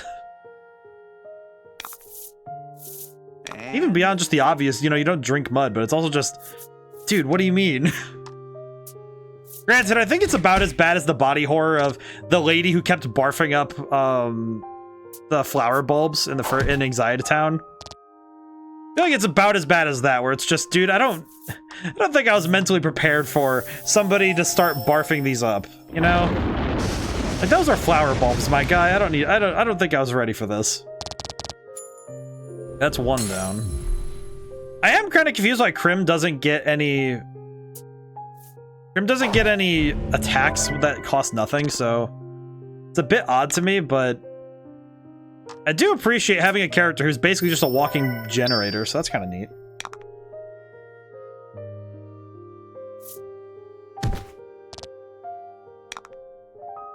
Let's see. I think I just want to get rid of this lady. I'll get rid of the harpy type lady, and hopefully this is just a wipeout. Because then we can just wrap this battle up. Okay, yeah, there we go. Because then it means we only have one target and 3 attackers, so that works out for us. I need to drink some water. Talking up a storm today. Well, never mind. Got a crit.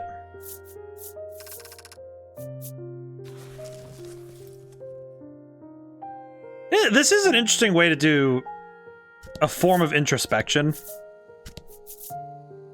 Because the story does need a way to tell us more about Laddie, because she can't talk. And I find it interesting that this is the way that we get to see what's going on. What should we do today? The man murmurs to himself as he uses mud to craft a human-sized doll. That's weird. When you ask him what he's doing, he says that he doesn't have any friends, so he's making a mud buddy. That is much weirder. Who will be his friend?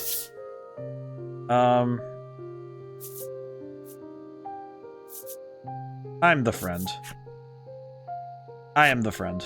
Thinking it might get lonesome with the mud buddy as his only company, you decide to become his friend. The doll begins to wriggle and writhe. Oh, that's just weird. Before transforming into something that looks just like you. This is all possible thanks to the mud, he says cheerfully, happy to finally have a friend. Man, that is far more sad when I think about the fact that this is inside of Laddie's mind. To your surprise, the residents seem rather grateful to the muddy marsh at the town center.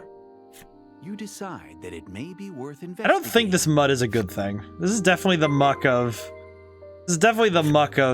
being stuck somewhere awful. Bonk. I'll check that in a moment. I'm just gonna check back here to see if there's... Yeah. I want to see if there's anything back there, because it's good to have all the cards flipped over, but... Let's see. And one more fight might be good, because we might be able to...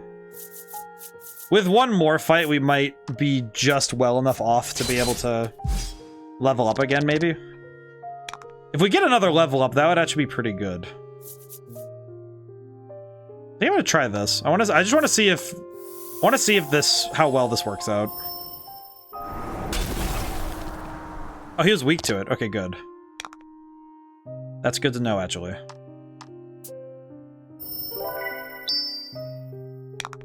The fights in here are kind of interesting because they level up, but not so much that the heart's mind, like the heart, this area is ever problematic.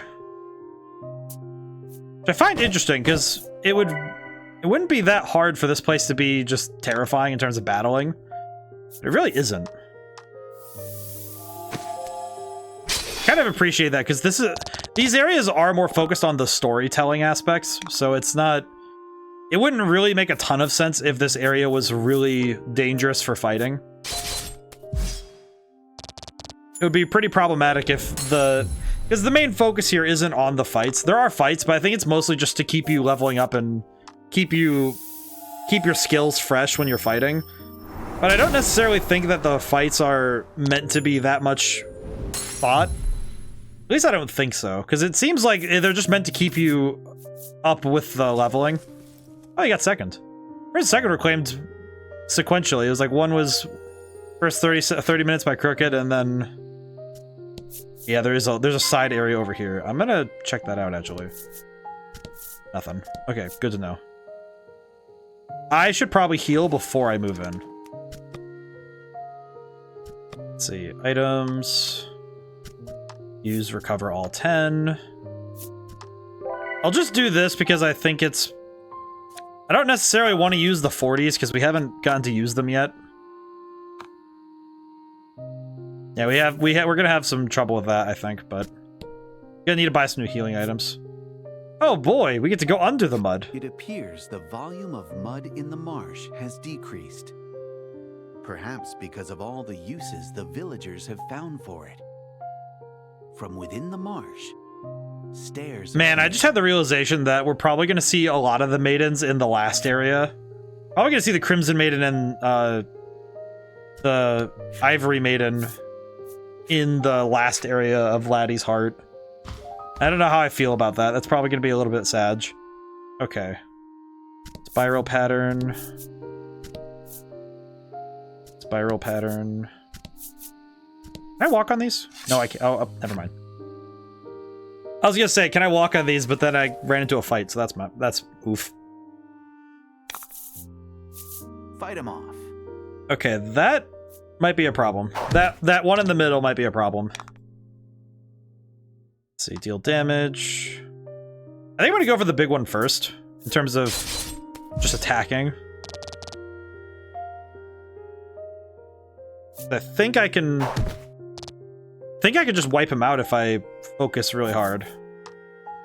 But also, I'm gonna do the thing where I... Aw, only one? Oh, yeah. That's awkward. That should be fine. Actually, I could probably just paralyze that one, huh? Or... No, let's do it this way.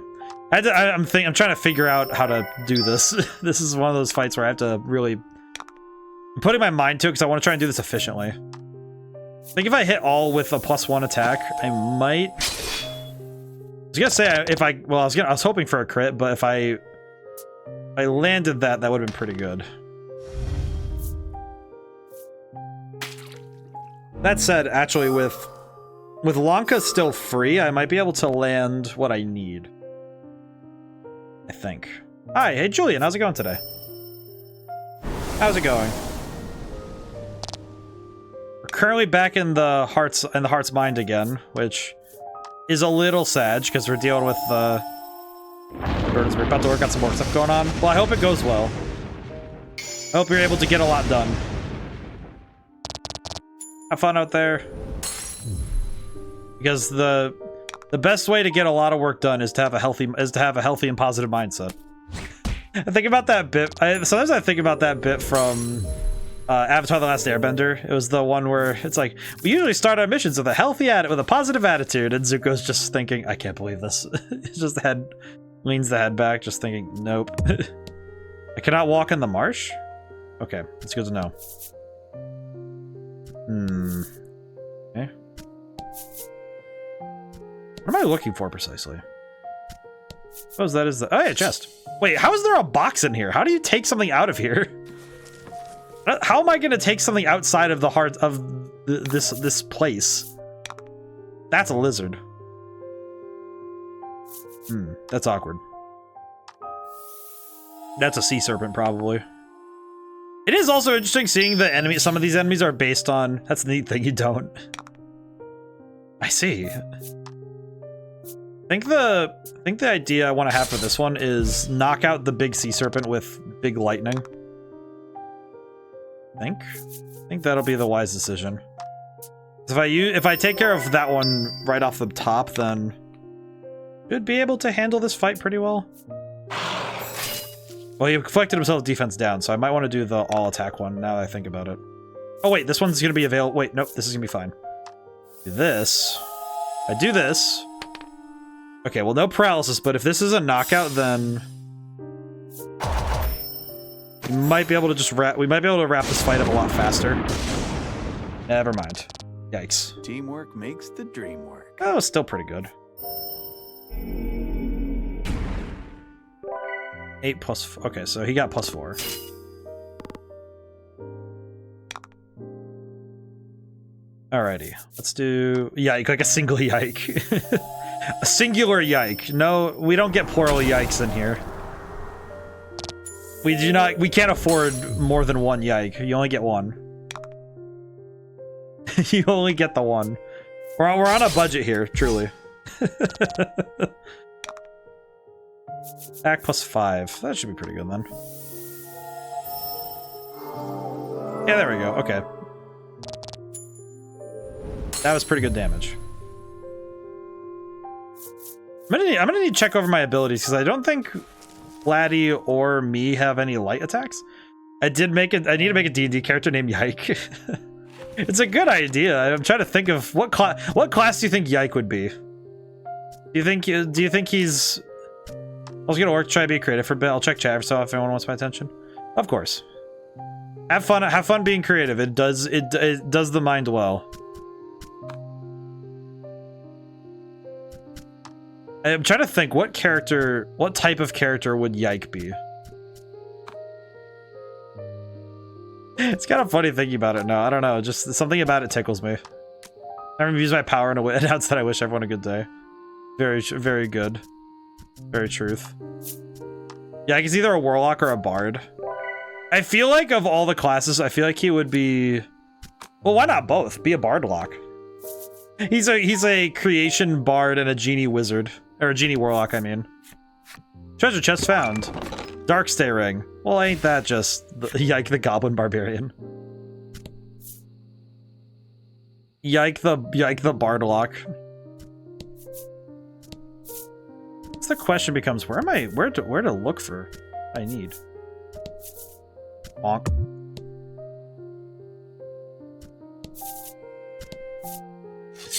Only trouble is that there's a lot of enemies down here, so it is a little rough trying to walk everywhere because I'm very tempted to go buy items or something. I'm very tempted to go buy items so we can go get ourselves some additional healing because holy crap. Let's see. I think I want to attack and then have Krim do this emotional support trebuchet named Yeet.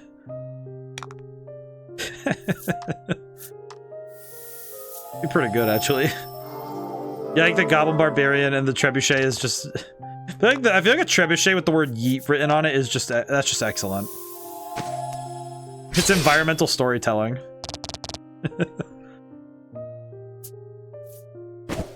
I do not like the healing baby. Deal dark damage to all. Ow. Very tempted now to go get a healing item or something, because I am definitely getting cooked right now. Okay, I think if I have Laddie and Blanca, emotional support trebuchet, ODaM, the first part is important. Yeah, I know, the emotional support trebuchet. It is emotional support. That I understand. It is integral to his character arc.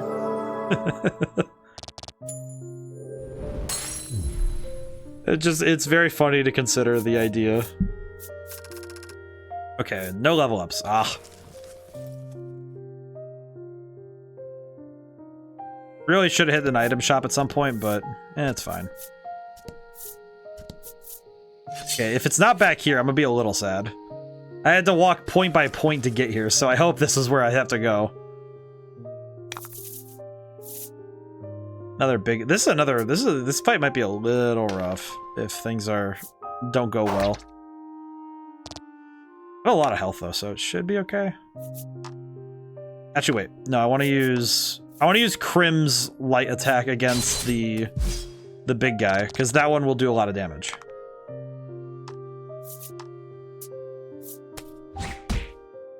Yeah, this is going to be a great setup. Okay, we'll be fine.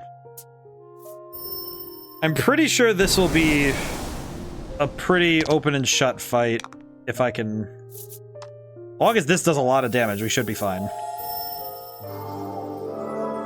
Yeah, that's pretty good. Okay. And then we do the Yeehaw Grand Slice and just hope for the best. And I was correct. Hey.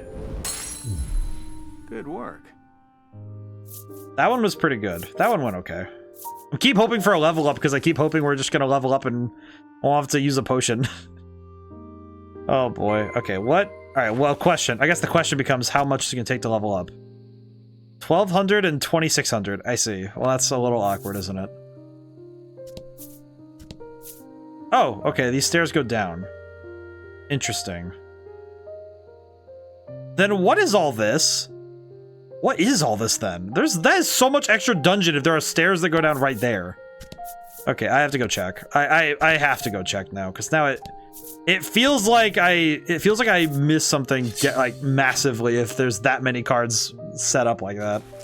It does not feel like an okay thing to leave behind. That's a lot of map for not having anything to do with where we're going. I think if I hard focus the serpent, because that one, the other one boosts himself first turn, so I think I can safely ignore him. At least I think so.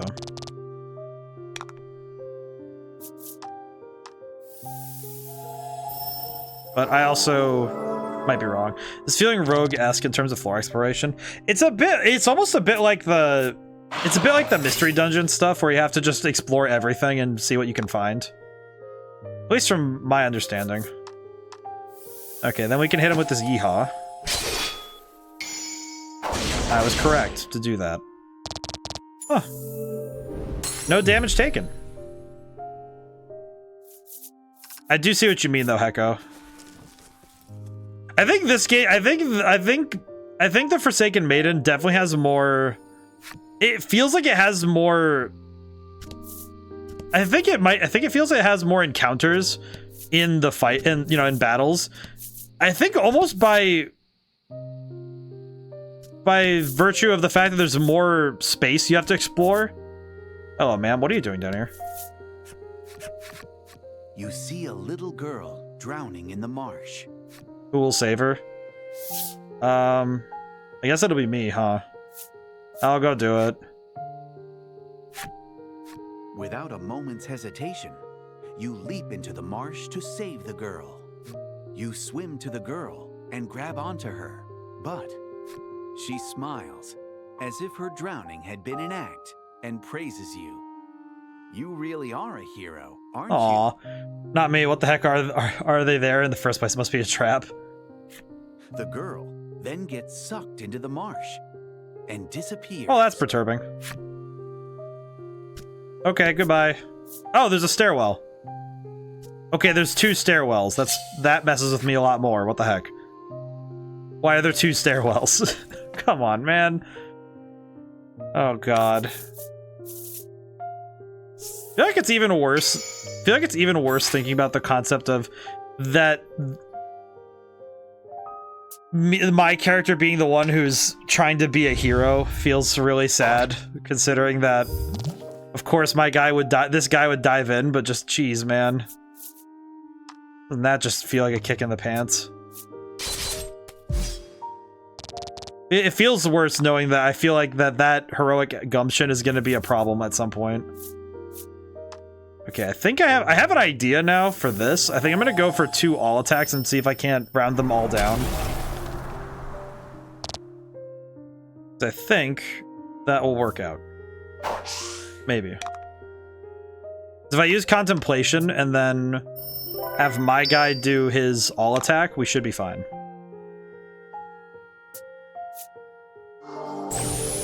And that's if I survive this turn, because holy crap, I have no health.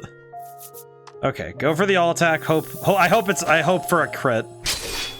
Okay, no crit. My guy is gonna go down. That's okay, because we'll be revived at... Yeah, we'll be revived at the end of the fight, so it's fine, but... Ow. It sucks, but I get revived at the end, so it's not that big a deal. Yikes. Yikes, he says. Alrighty. The rip. Just the cross. Just rip. Rip, my boy. It's okay. We'll get... I'm just knocked out of this fight, so it's fine. Alright, and that's the end of the fight. I was kind of worried it was going to happen at some point, but... The main trouble I have is I don't want to use the 40-some potions before we need them. And we haven't really been in need. It's just that I should have bought more items, but I guess it's just I just wanted to get moving. So ripperonis, ODaM, ripperonis, ripperonis. I have to reread that. That's okay though. Honestly, we have a lot of salves, so it'll be fine. There we go. See, full health. Only trouble is we have all these 40s. They're worth a ton, and feels kind of a waste to just use them on the fodder fights. At least I think so. Okay, let's do a zigzag pattern here, because this will let me cover more ground. Okay. One more over there, but... God. I feel like that's what really makes these areas take longer, is if you have to chase down a bunch of disparate threads like this. Because it definitely feels like I've had to do a lot of this path chasing in order to find everything. It's not awful, but it definitely feels like I had to do that. I feel like I've had a lot more fights in this game doing this than I did in the Isle Dragon. At least I think so. I could be incorrect in that assumption, but it feels like that's the case. Oh, for the love of crap. Why on him specifically? Okay, that's what I thought they were both gonna do, but... Seems that they alternate who attacks depending on if there's two of them or not. Alrighty. And that means that we could... That does mean we could just finish the fight, though, so that's good. I was very tempted to just try and heal, but it's fine. Depending on what the next troop is in the fight, I might use the end of the next fight in order to heal up. Okay, please tell me this isn't also a stairwell. No, it's a box. Okay, that's good. We get... Oh, okay, that's actually super good. Quality Omnisalve. I'm gonna guess I could buy those from Alabaster City if I want to, so... Okay, just to be safe. Okay, just swamp. Okay. Let's check this stairwell first. We were rewarded for our thoroughness by getting another route down, so let's see if this is different. Okay. You know what I could do, actually, is... Let me try something really quick. I'm gonna try something very quickly just to see what happens. I'm gonna check something, because I want to see if... Okay, so we have this stairwell. Is it the stairwell down? Oh, this is the stairwell down. Okay. Let me check this one. Because if we have both stairwells, we can... I think we can jump between them. I think. If it's the same map, we might be able to jump between them. Let me find out. Yep, we can. Okay, cool. So that means I can do this, which is... I do know this is a quirk of the game design, is that you can do something like this. So now I can jump between those two spots and be able to do... Basically work both ends of the map to each other. So that's actually going to be super helpful. Because it means I don't have to commit to one spot or the other. I can just have both open. And fight. And it also means that I'll be able to just work my way to the end. So that'll be good. Okay, yeah, I need to heal up, so... I think I'm going to try and use either Krim or Blanca's healing thing. Seems kind of large. It is very large. Let's see, so this is the one that heals us, so we need 5. Okay. Can I? I don't think I can get 5 at this point. Okay, that's a little awkward. Yeah, because I can't... Okay, no, I can charge. Okay, no, we can charge. As long as we survive, should be fine. At least I hope so. Ow. Wait, isn't Lanka's... No, Crim's ability is the attack one, isn't it? Yes, it is. That's the attack one. Okay, that's awkward. Okay, let me... Oh, wait, no, we can use this one. We'll just do this then. It's not as good because it doesn't give us passive regeneration, but... I'm gonna take what I can get at this point because it's free healing, so... At least in terms of potions. This room is very large, though, so I'm a bit worried that this is gonna take a bit. But I think if I use some efficient search methods, I should be able to make this work okay, but I'll have to be very careful about my searching method. Okay, finish this one out, and that should be the end of it. It was. Okay, now there's only one left, so that means I could theoretically faff about a little bit just so I could heal, but that seems a bit risky. Oh, for the love of crap. I feel like my guy loses a lot of health, so I should probably get him some better defense if I can help it. Probably should get him a better set of armor or something, because he has been getting cooked a lot lately, so even though 13 defense is what Crim has too, so it seems to just be a different type of issue. Okay, we do have an Omnisab though, so that's good. This is a big room though. You are right though. It is gonna be a bit tough to search everything. I might just have to break my cardinal rule and not check every single tile. Because I usually like checking every tile, but I feel like at this point it might take me too long if I try to do that. Okay, oh, this is just literally a chest. Okay, never mind. I do not need it. This is just for an extra item, so this is good. That's fine. That's well and good, so this will be fine. Let's see. Ball of light damage. I'm gonna try getting this one out of the fight before we get to my turn. So I'm gonna see if I can't knock them out quickly. Let's see, attack +5. This should get me one solid knockout, I think. Yeah, there we go. So now we have one out of the fight. Which means that he'll either hit me for attack +10. Ugh, that's a lot of damage. Okay, I think. Okay, if I get to Lanka's turn and have 5, then... Well, Lanka goes first, though. Wah. Oh. Yeah, she doesn't go... She doesn't...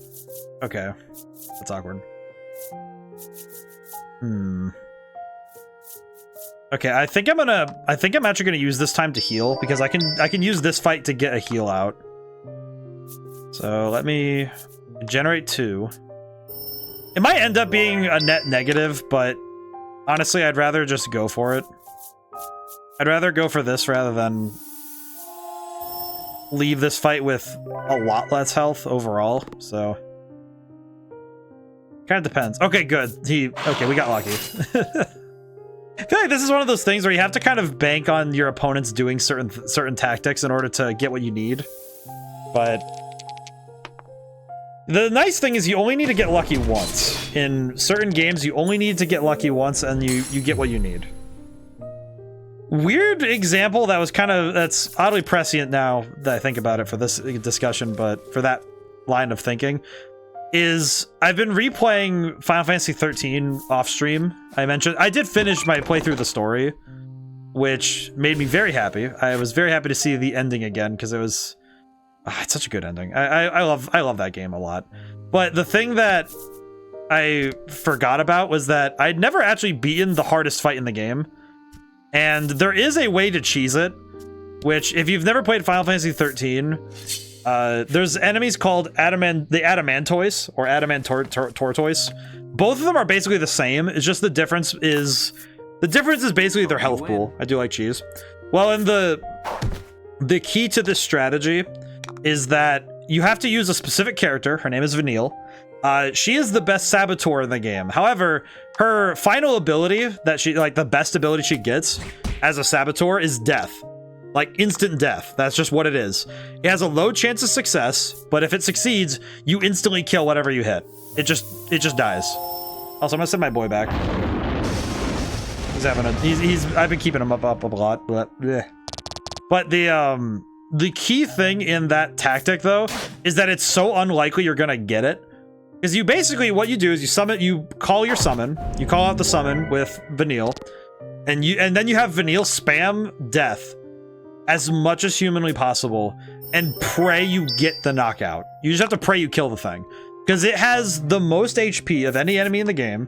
It is insanely tanky, and you have to kill its legs first before you're even allowed to hit the thing in the head to actually do damage to kill it. And if you try to fight it legitimately, you have to do that for every single time if you want to hit it. If you want to actually deal damage, you have to knock it down off its legs. Because it's about the size, it's a building-sized monster. And it is a nightmare to fight, like, head-on. So you have to cheese it. But if you're able to do so, you get some of the best item drops in the game. Including the trapezohedron, which is a transformational catalyst thing, which essentially lets you get your your weapons at the highest level possible. This made me feel attacked. I'm gonna look then. I'm curious. You've made me curious. How does this... You have a favorite pattern? Your back hurts when you wake up now. Well, those just look nice. I just like those.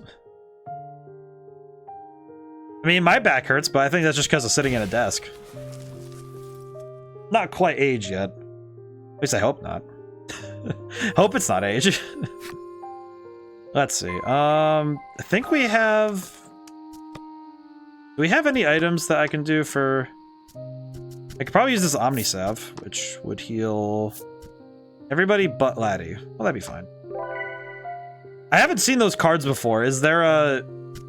I suppose I need to ask the context for those card backs, because they're card backs. So this is Windows 3.1 solitaire backs of cards. If not, oh my goodness, really? Yeah, I can see that. Those look nice though. I like those. I think it's actually the same reason why I like card sleeves when I go to buy cards now. When I go to make a deck for Magic the Gathering or Yu-Gi-Oh even, it's nice when you're able to personalize the deck by having the cards all look a specific way. I don't know, there's something nice about it. There's something very nice and aesthetic about being able to have the choice. I think it's one of those things where we really like having the ability to choose aesthetics when we're playing games. It's one of those things where I think it's part of us personalizing our gaming experience, and by extension, it's the way it allows us to further express ourselves. And that's always nice. Alright, paralyzed. So now I don't have to worry about this boy. That is such little damage. That's good. And then I can hit this lad. I think I can actually use this time to specifically get the healing stuff from Lanka, so that would actually be super helpful. This would be what they call Sugoi. Though I would prefer to say Subarashi. Oh boy. Heal 20 to party, then everybody gets 3 regen.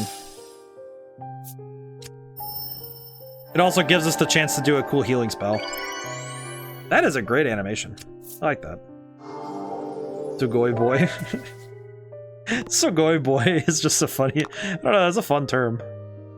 Alright, hit him with the Yeehaw light magic. But we'll say, I feel like I think about the voice of card games a lot now, because just, man, the storytelling in these is so good. I'm exploring. I'm just like trying to find. I want to find the dang answer. I think my brain is just doing it. It's doing all this stuff automatic, like, you know, in the back of my head. It's just doing all the searching for me, because I think it'd be very tough on my brain if I had to just actively focus on exploring, like, because my brain does pathfinding at its best when I'm not trying to control it manually. I think we kind of saw it in when I played Battlefront on Sunday, where me trying to actively focus in on a specific action makes it harder, but if I let my brain just do the pathfinding on its own, it works out. Add 5 to all allies' recovery rate. Okay, well, that's pretty sick. Let's see. Actually, let's just hit him. I think I can just slap him with a lightning bolt and he'll explode. At least I think. I feel like the one upgrade I keep hoping for is that we're gonna get a freaking, we'll get a, get an attack upgrade while leveling up at some point. I would very much enjoy an attack boost from leveling up. That would be pretty good, all things considered. Oh, he did a normal attack. That's new. It's kind of interesting when you see something like that happen, where an enemy does something that's just not something they've been doing this whole time. I think in RPGs, when you have something where an enemy does something, pulls out a new attack or something, even if it's weaker, it's surprising, because you don't really think about them having different attacks after a certain point. Actually, I guess back to the Final Fantasy 13 example, there are some attacks that feel like that. Oh. You see a familiar figure in the center of the marsh. Oh no, she thinks she's a burden to me. Oh.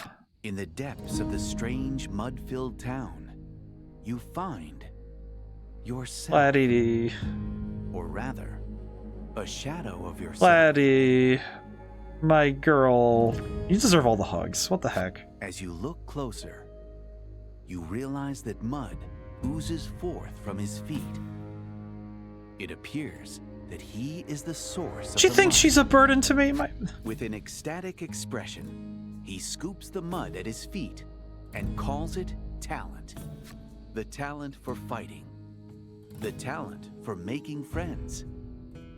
You have used your various talents to lead Laddie on This is an episode journey. of Doubles. Yeah, it really is. Also, aww. The shadow points at Laddie and speaks. Talent, yes. Something you lack. Oh, that's awful, He dude. tells What her the with a hell? hearty laugh. What do you say to him?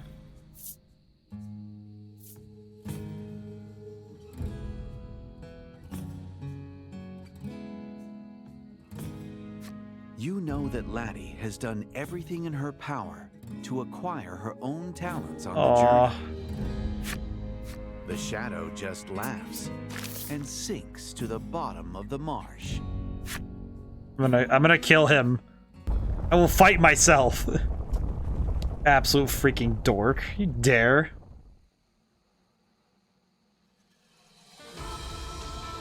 So this is the heart scar. Krim gulps as she stands before the horrendous light. Oh my god. There's also words in other languages. What is up with this? I just realized some of these words show up in other languages. I'm gonna go in there. Why can't I? Along with the voice, a giant shadow emerges from the scar. You stand ready to fight the monster. Oh, what the hell is that? That thing has 5 too many eyes. I don't like that. Oh god, it's a giant ball of eyeballs. 180 health. Oh my god. Episode cards will trigger each turn during the battle. What do we got? What do we got this time? Cure all allies and enemies of all status ailments except KO. Interesting. Kind of sucks to get that turn 1, but... Okay, can I seal him? Because that would be fantastic if that's the case. Okay, if he's not resistant to seal... Oh, he resists seal. What a... absolute troll. Damn. I was kind of hoping that he wouldn't, because that would have been great to stop him from doing anything, but... How about paralysis then? I'm gonna try the status ailment to see if it's worth even chasing them. Well, he's not weak to light either. Interesting. Okay, but he's slow, so we can fight him. That's gonna be... I feel like this guy is gonna be a larger than average yikes. 10 damage to everybody. Okay. Oh my god, that almost killed everybody. What the hell? Okay, wait a minute. What? Okay, what do you mean by that? How on God's green earth are you supposed to beat that then? Huh? Well, that's perturbing. You know what? Actually, we're gonna use an item. Not that. This one.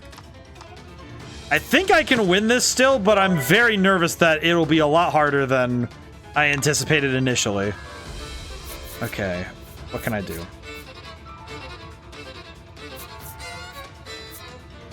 Okay, I can do this. I can do this. I got an idea.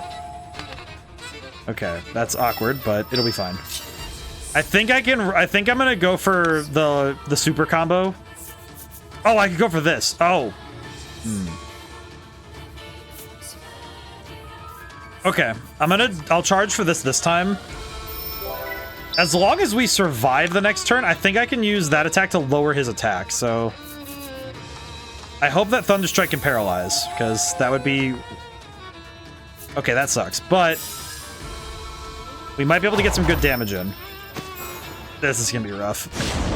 I can sort of already tell this fight might be the one that puts us on our ass. Teamwork makes the... Resist... Okay, so he resisted... Random ailment on all enemies. Okay, that's... I hate that. Okay, seal, water, and 2 curses. That is awful. Oh, never mind. Okay, come on. Okay, well, that one just feels silly. Okay. Okay, I need to charge. So I need to have... I would like to have 5, but... Okay, constant charge spell. I might be able to use all of my... Let's see, so that'd be... 1, 2, 3... Let's see, 1, 2, 3, 4, 5, 6, 7, 8, 9. Okay, so we have 9. So I can do this and then go for... I think I could do this and then go for the lightning attack as well.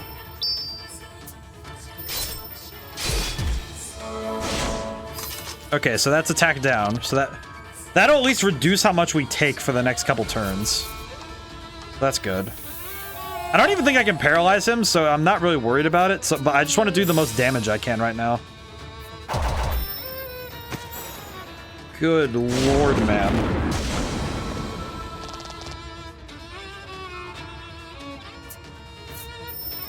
Okay, but it won't do that much because she resists dark, so that's good. Whew, okay, this boss fight's making me sweat a little bit, at least. So that's good though, but a little nerve-wracking to be honest. Okay, we need to... 12 damage is a solid 10% of their health bar, so at this point, so I will take what I can get with that. All right, charge spell. I'm gonna see if light damage, if it's weak to light damage at all. So I'm gonna use Crim's white light. Alrighty, and that did not do much. Okay, so not weak to light. Good to know.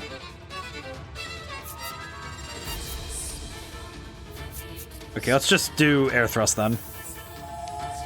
I just need to get most out of my attacking. Because my dude has the highest attack in general, so 3. Okay, well that's the danger of using an attack like that is that you're gonna have very little. You're gonna have very little to do with that. Roll that was. It was good that he rolled low. Jeez, my brain is. I'm very much not. I'm very much not okay. I'm very much not okay because I am very much a bit nervous about the outcome of this fight. Okay, what can I do? I think I want to. All right, I need to reboost my guy's attack. I don't need to worry too much about it, but I would like to have his attack boosted up as much as I can. Okay, heal 15. I do need to keep everyone healed up though, because one high roll on an all attack like that could spell disaster, so I need to be careful. This boss fight is definitely a sudden jump in power. Excellent. Like, the enemies were giving me a bit of trouble, but I definitely wasn't... Oh my god, that's perfect 12. Oh, that might be death. It wasn't, but that scared the crap out of me. Perfect 12 is scary as heck to see. Oh, that is not... Oh, that's not okay. That is not an okay thing to see. Okay, white sphere, go for the 12. I think I want to charge and go for Crim's healing ability, so I can guarantee a heal. That we're okay for the next attack. Even with an added 3 defense, that doesn't mean that we're out of the woods on that, so...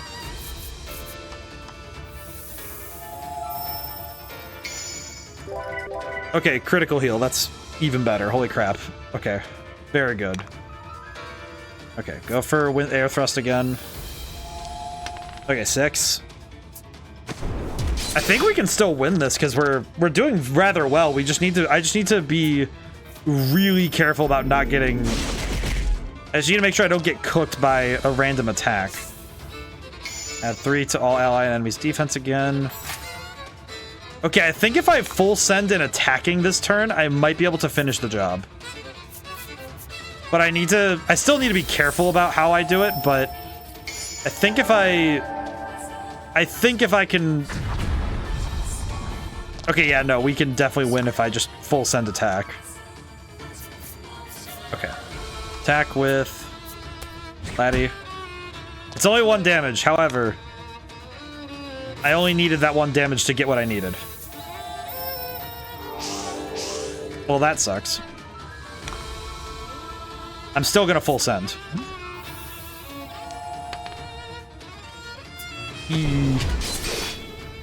Okay, that sucks. That could have been the end of the fight if that went well, but it did not, so that's okay. Honestly, I'm kind of okay that it happened this way because it seems like it worked out. Because now he has lower defense and we have an open shot, so it'll be fine. Hit him.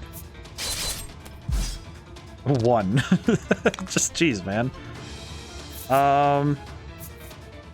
Just Thunderbolt. Oh, for 1. 1. Okay, go to 0, please.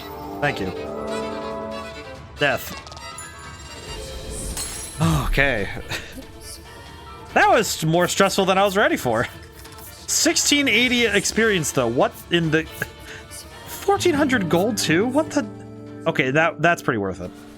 +1 attack and +1 defense is actually pretty intense. Am I empty? No, you're not. Get out of here. Be gone with you, smoke demon. Within the shadow's final words, you sense sorrow. Laddie, please. Laddie was entrusted with the duty of becoming a maiden. Thanks to her talent, she was loved by all. But it was a false love. No one would truly love someone who was destined to disappear. Oh.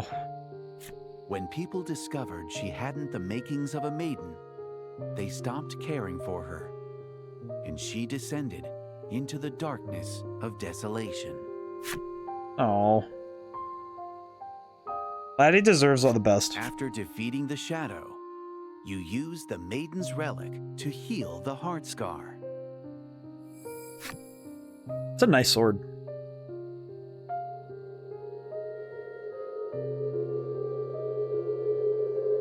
Right. Sorry to those watching in a dark room. Just a rectangle of white.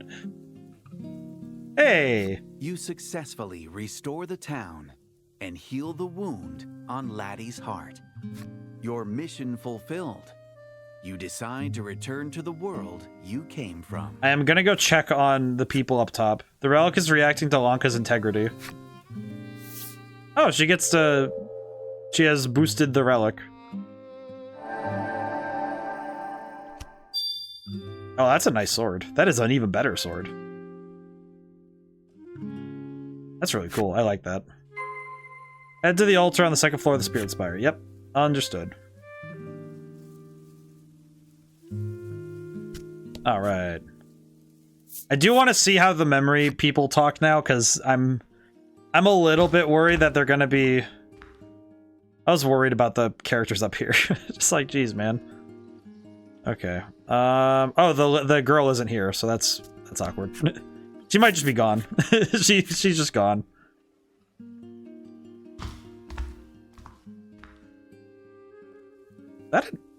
Why is there an armorer in here? How may I help you? Yeah, question. What can I buy inside of someone's heart? Adventurers. Ooh. It loses so much defense, but the speed bonus is amazing. Martialist Garb. 8,000 golds for... Actually, giving this to Laddie would be fantastic, because that means that she would have... I think this would probably be the armor we get of Laddie for the rest of the game. Essentially. Like to equip Martialist Garb. There we go. There you go. Laddie, you deserve the best. I don't care if it costs all my money. Take my money. Shut up and take my money. He deserves it. He deserves better. Okay, if I can find something to sell, though, I could get a Knight's Order sword and be goated. You know what? I am gonna do that. I will do. I did just take off armor, so... Okay, excellent. This is pretty good, not gonna lie. Alrighty. How's everyone doing? Everyone doing well? Everyone keeping their brain running? I imagine this week is gonna be... I think this week's gonna be a little busy for a lot of people. I don't know why. It's sometimes I think it's the way March has been for me. March always feels like a busy month for some reason. I think it's just because April is a lot of the setup for other things. Takes time. Takes time to like get settled in. The rest, because I think summer's when everything really is just cooking off of what you set up from January to April, I feel. At least once you're in the swing of it. That's at least what I feel. Items. Do I have any items I can't sell? I'm gonna get rid of one of the regular Soothstones. I've never used them, so I don't... You know what, come to think of it, since I don't use them at all, I might as well just get rid of them, because I don't think it's gonna change much that I'm not using them, because I'd actually rather use... I kind of feel like I would rather just use the charge abilities. But I think it's just because I keep forgetting that they're even there, so it just isn't doing it for me to do that, to deal with it. Okay, so what do you guys have to say? You spy an old man vigorously working out and ask him what he's doing. He tells you he has to work out in order to be able to keep up during playtime with his grandchildren. Oh, that's just sweet. Sir, do you have friends? It's so good of you to stop by. The man booms as soon as he sees you, throwing his arms around you for a giant bear hug. Well, that's nice. You give him a reluctant pat on the arm. Your companions looking on with wry amusement. Well, that's sweet. You have a friend. I have a friend. This is good. Interesting that there's item shops in this town, though. Fila and Hyde look perfectly content as they splash about in the water. Such a sight is no longer possible anywhere but this world. Thanks for reminding me, game. Thanks for reminding me that I can't see this anymore. Doesn't that just make me feel special? How may I help you? My good sir, do you happen to have Omnisalves? Oh, you do? Holy crap. Oh, they're 500, though. Yee. Okay, we're gonna buy 3. Bye. Thank you. I take.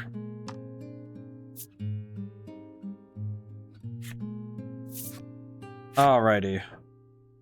I'm just gonna go. Okay. This episode has been very it has been a trip already. I can already feel that this is this has been quite the journey already. So I will say we might go late tonight, but I'm going to make that decision when we hit 11:30, depending on how much game is left in this game.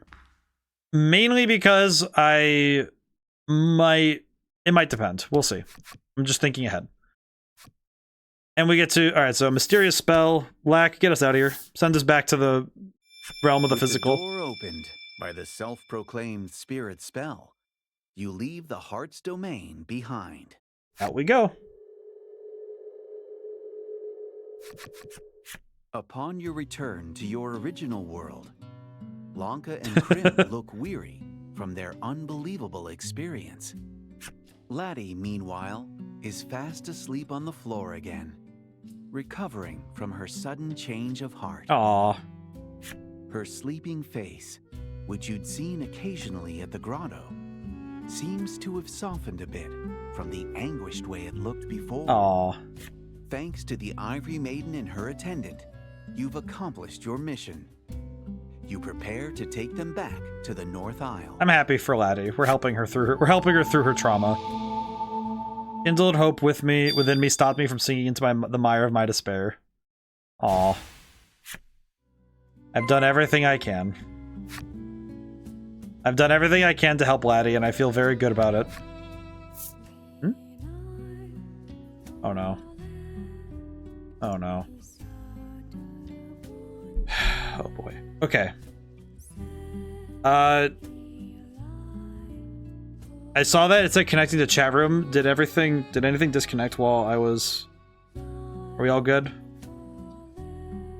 Hope we're good. It seems like we're fine, but that scared the crap out of me. It scared the crap out of me because I saw it said connecting to chat. I'm like, what do you mean? Do not. I got scared. Oh boy. Nothing changed. OBS is just deciding to give me a bit of an anxiety attack here. Just like, hey man, would you like it if we made you feel a little bit anxious during stream? No, thank you. Alright, let's see. You need to go... Okay, wait, can I find that guy who wanted those grapes? You there, exquisite sir. Do you still want those grapes? Hello, sir, do you want grapes? The fisherman mumbles to himself. Oh, I just want some nice salty sea grapes. Sir. Are these what you're talking about? Out of your pack, you take a bag. Well, that's good. At least things are working. You'd met previously, and show the contents to the man. The man's eyes light up the moment they fall upon the tiny fruits of the sea. Almost instantly, he blurts out, "I'll take them off your hands." Yeah, I'll hand over the sea grapes. This guy is so excited about the grapes. You hand your sea grapes to Take these grapes and enjoy yourself. Have a good day, man. No sooner do you hand them to him than he begins devouring them with great He gusto. eats them all before he thinks about it. Through a mouthful of sea grapes, the fisherman says, "Here, take this as thanks." Consume. He holds something out to He you. holds out the grape weapon. Bent what? Huh? He explains that he caught it in his net in some ocean or another. It had an unusual shape, so he decided to hang on to it rather than throw it away. You push the bent stick into your pack. It sticks out a bit, and you think to yourself that it's not the easiest thing to fit in What? there. You telling me I went and found these sea grapes so you could give me a freaking like a weird look at boomerang? What's wrong with you, man? Does anybody want this stick? Who dares desire a stick? Who wants this thing? You know what? I'll probably find someone later who wants it. I was handed stick. Exceptional stick. All right, let's go back to the city. We'll take the 2 back. It'll be fine. Well, there we go. The legacy of the sea grapes is now complete. Oh, hello, sir. Hi, we're back. Hello. As you make your way ashore, you see an impeccable line of soldiers in white armor awaiting Hi. you. A welcome party? Lack asks, though the atmosphere is far from welcoming. In accordance with national decree, we have come to apprehend the rebellious Maiden, the soldiers say, pointing countless blades at What? you. What do you say to them?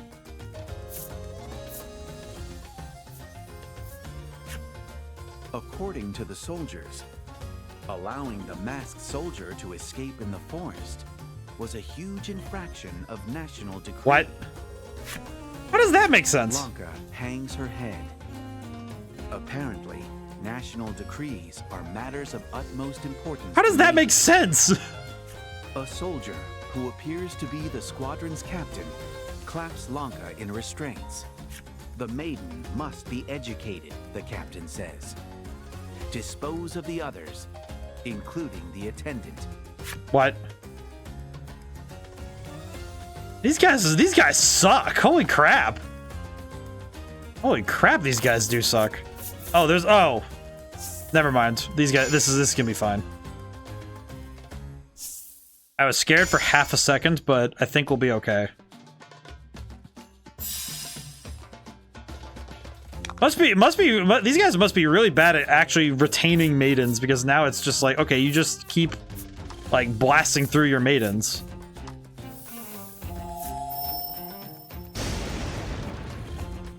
Alrighty, this fight might be a little rough, but I think we can make it work. Oh, that's right, the turn order is different now because I am faster. I forgot I am very fast now. I am very quick now. I forgot about that. I thought Krim was gonna go before me. That's a little awkward. Okay, I'm gonna generate 2 gems. I have a bit of an idea. I'd also like to have the additional gems. I guess funny thing, this will also mean that...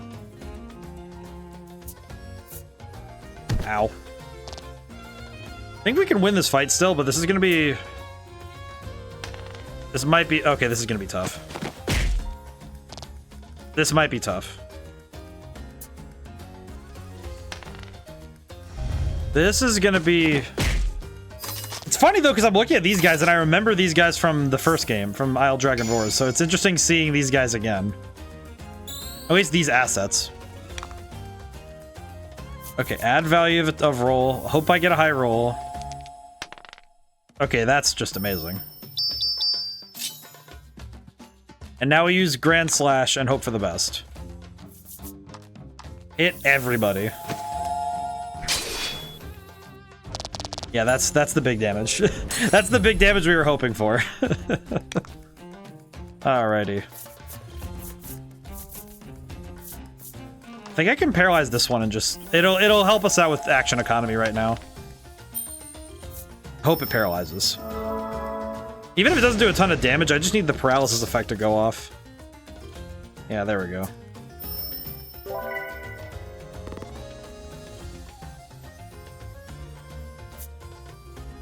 This is definitely, Oh, okay, this might be a wipeout.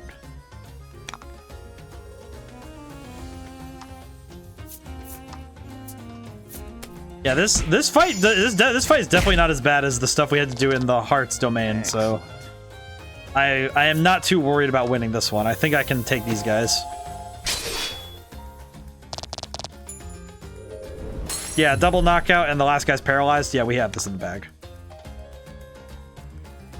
I am very sad though I feel like this whole, oh, we're gonna get rid of the maiden because she failed her job. It's just like, well, it's kind of your fault for, that's kind of your guys' fault for not sending her with soldiers or helping in any way. Just, oh yeah, the maiden has to do it. What do you mean? What sort of nonsense is this place propagating that they have to hand it all to the maiden to fix everything? After defeating the soldiers, you spot neither hide nor hair of Lanka. According to Krim, the maiden will likely be taken to the Foundation. Oh yeah, that's awful. A school beneath the palace to be educated. You begin walking toward the palace in hopes of saving the maiden, dragging along the faint attendant. Oh god. Yeah. Lanka, she murmurs. Oh, Lanka. Yeah, that's awful. Yeah, that's awful. That's horrendous. We need to get moving, like right now. That's awful. What the hell? What is it with what is it? It's never just this. You know, it's like, at least the place where the Crimson Maiden was, they sucked, but they openly sucked. And at least the Azure Maiden, it was like, oh yeah, our Maiden just kind of goes off and does weird stuff. That's fine. Hello? Oh, sir. The man gazes out over the pristine city. Not the easiest place to explore with some snacks in hand. Too clean, he muses. Okay, well, I'm going directly in. Sir, I hope you understand. I'm going to whoop you. The palace gate that leads to the Foundation is blocked by you place Sorry. your hand on your weapon. But before you can strike, Oh. Krim beckons you over to a different route. According to her, there's a hidden passage leading from the Maiden Shrine to the Foundation. That's awful. That's even worse. Why would you have a hidden route into the secret education camp underneath the palace in here? The edge of the shrine is an old door. That's awful. Could this be the entrance to the hidden passage? I don't like that. Okay, hopefully we get there before anything happens to her. Push open the door and descend the stairs dug into the very earth. Please tell me we're not about to find something really heinous down here. Like, regular levels of heinous is fine, but... The dimly lit passage seems to go on for miles. Oh, lovely. This place gives me the creeps, says Lack with a shudder. There are no ghosts here, so don't worry, Krim replies encouragingly. Well, that's awful. Though I can't say the same of enemy soldiers, you warn them. Then continue quickly on your way. Alrighty, we gotta go. We need to move quickly to find where the heck Lanka was taken. Like how it's like, oh, you're the maiden. You failed your job? Well, time to get re-educated. Freaking awful. Also, I blanked on the audio for what were you saying about these people's reliance on the maiden to solve the problems? Well, it's like they basically said, oh yeah, you infracted against the law for not catching the person you were supposed to. That's basically what they said. That's what the people said. That's what the soldiers said to Lanka when she failed. Like it's like, oh yeah, you didn't catch. Beneath the Alabaster Palace lies the Foundation. Within the sunless corridors echo the sounds of writing, day in and day out. Ew. They definitely make them write like 1,000 times. I will not fail my tasks. It appears a diary of sorts has been left on Oh god, the desk. here we go. Within its pages, you read orderly lines of text that say the following. Today I received a national decree. My mission is absolute and one which I have no right to deny. Observation day 5, no signs of self-awareness. Observation day 11, transfer 2 self-aware persons to the classroom. Observation day 20, receive notes of how to deal with those who do not reach appropriate levels. So this is the difference between us and them. Nothing further is written. You replace the diary atop the desk. I do not like what this place has implied to me. Scary. A lot scary. This place makes me nervous. It is also fascinating, though, that all these islands are so close to each other, but they don't deal with each other at all. Fight. Which I would guess is because the islands are pretty big, but... It is still interesting to me that these islands are this big, are within ship travel of each other. And yet... Alright, you know what? Actually, I'm just gonna finish the job on this one. The fact that all these islands are within distance of each other and they don't seem to have conflict, they just have people going back and forth between them. But they haven't... Because I feel like this would be the type of place that would exactly be the kind to try and impose this kind of law on the rest of the world. And the fact that they haven't is kind of intriguing to me. But... I also, you know, putting this together with the Isle Dragon, this particular chapter in the story is fascinating because it's definitely not on accident that the armor and clothing of this island is very similar to the stuff we saw from the one order of knights, from the main order of knights that we had to kind of compete against. The fact that they look similar, that's clearly not an accident, because they weren't exactly, I won't say they had the same methods, but they definitely were okay with some things being swept under the rug for the sake of the prosperity of the people. See Lanka peeking out from behind the door. That's the other lady. But something's not right about her. That's not Lanka, Krim whispers, her whole body trembling. The mysterious girl then dashes off somewhere. I feel like it's either a clone or I don't know. I feel like a clone is probably the way I would think this goes, but that also seems a little bit dicey as a logic.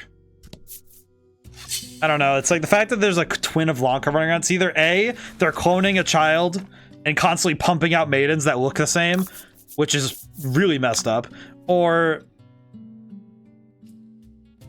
either that or they have a ton of girls that it's like every girl with white hair has to become a maiden. And I don't know which one of those is more perturbing to me. Like, none of those options, none of the current thoughts in my head in terms of what could be are making me have any sort of confidence in how good this like the level of heinous this place is. This place is definitely making me think that the revelation is going to be a little bit perturbing, frankly. Can my attack be lowered? No, it can't. Okay, good. Well, thankfully, they keep trying to lower my attack because I have the highest attack and I can't have that happen. Okay, let's see. Deal damage. Actually, no, we'll do lightning bolt. Hit them with this. And then roll the all attack, and this should be a wipeout. Oh boy, this is the kind. This kind of. I feel like this is exactly it, though. Is that I'm so invested in this story. I'm just like, in the grand scheme of things, it's like it's not, the stakes of it are not grand or massive. It's it's the hope of saving one person from a bad institution, and I don't know, something about that is. It's immediately evocative. What the? An empty basket lies at your feet. What could this possibly be? This is a basket? That's a crazy looking basket. Oh. You cannot step on basket. I see. Okay, we do need to heal up a little bit though, because Laddie is in pain. I think I'm gonna use one of the Supreme Salves. I think. Yeah, because everybody else is kinda. Actually, no, I could probably just I'll use one of the Omni Salves. Because it'll bring everybody up to pretty much full. And it'll fill too and have Laddie at almost full, so that's fine. I'll use a Supreme Salve whenever someone gets to really low health, though. Alrighty. Up we go. Hi, I'm gonna talk to you in a moment. What's up with the... Oh, what the hell? The Maiden's actions are managed by national decree, the girl writes. Oh, that's fucked up. Oh, this is not good. Oh, that's weird. The Maiden is property of the city, the girl recites repeatedly. Oh! They really did clone... Ah, I am beginning to understand why they wanted to catch the other one. The Maiden's relic is more important. Hey, DM, what the hell? What the yeah, you know what? Hey, DM, what the fuck? Like, what? So if I'm understanding this properly, this girl has been cloned over and over again. It is an honor to be chosen as a maiden. The girl. It's either that or they made this girl multiple times over. Like they probably morphed a bunch of people into this person. Like, there is no good answer here that, like, either they cloned somebody a ton or they decided to say, hey, we're gonna take a bunch of white-haired girls and make them look exactly the same so we always have a maiden. That is beyond screwed up. We've entered an omni level of screwed up that I wasn't ready for in this section. This does not feel great. Also, the number the sheer number of them we've seen at this point. So that means that at minimum there's 5. There's at least 6 that we've seen. So there are. So we've run into 6 at this point, because there's the one that keeps running away. There's the 4 that we're running in that we saw at the desks here. Well, 5. Actually, that'd be 7 then, wouldn't it? That would imply that. So how many is that at that point? That would be 7 at this point. So that means that we've seen 7 different girls that are either turned into Lanka or... The maiden shall not ask for anything, the girl reads aloud. Okay, yeah, whoever's running this system, I need to have a word with, and by a word, I mean, my guy, I hope you understand, death is imminent. My good sir, death approaches. Are you prepared to die? Treasure chest found in Spear Elixir. That does not fill me with confidence, my sir. Ah, yes. God, I do not even want to think about how many more of these girls are down here. Ah, yes, the re-education camp. In the basement, no less. It's like they couldn't even say, oh, we're gonna put them outside somewhere. It's like, nope, in the basement. In the sunless basement. You don't get to have light. Oh, wait, isn't that basically what happened to Lysithea in Fire Emblem Three Houses? Because she was experimented on for, like, years. And she was in this dark space for long enough that it was her and Edelgard. They have white hair because of the experiments. Because they didn't see the sun for, like, ages. And then it was like, and also the experiments shocked their hair white. It's kind of a weird thing how many times that happens to characters where... Actually, yeah, I am going to do this. Where it's kind of bizarre how many times anime characters or characters with anime stylings, the reason they have white hair is because they went through enough trauma to have their hair shocked white rather than getting to, you know, I guess, frankly, have a normal life. That's sad. Miss. Excellent. I think I'm just gonna get rid of the healer because the healer is gonna be the harder one to put down. I do this. Yeah, 13. This is definitely the part where if I was playing a D&D, if you're playing a campaign and this happens, I feel like this is definitely the part where you say, okay, DM, why? Why? just why? I don't need to know how. Then again, this is... I will say, in terms of... This kind of slots under what would be considered the fate's worse than death sort of fate for a character. It's not necessarily that it's violent, it's that it's messed up in a way that it's worse. It's just worse. Categorically. It's like it's just categorically a worse thing to happen to somebody is to have their freedoms and rights taken away like this. Fundamentally scarring and messing people up like this. For what? Like, are you really getting a better lifestyle from having all these girls turned into essentially your lapdogs? At the end of the corridor, you find an open space that looks to be a small room. When you peer inside, there's just this guy.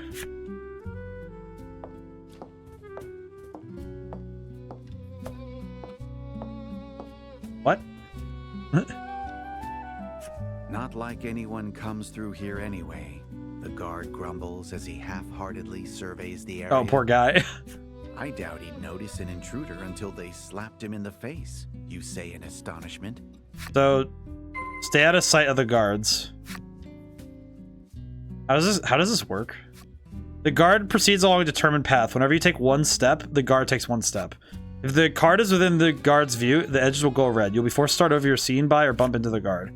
Can I use the jump ability on this floor until you get past the surveillance area? In rooms the guard is patrolling, you will not be able to save, including autosave or load data or use bellwethers. I understand. This is an interesting mechanic because they never did something like this in the first game, so... this is fascinating.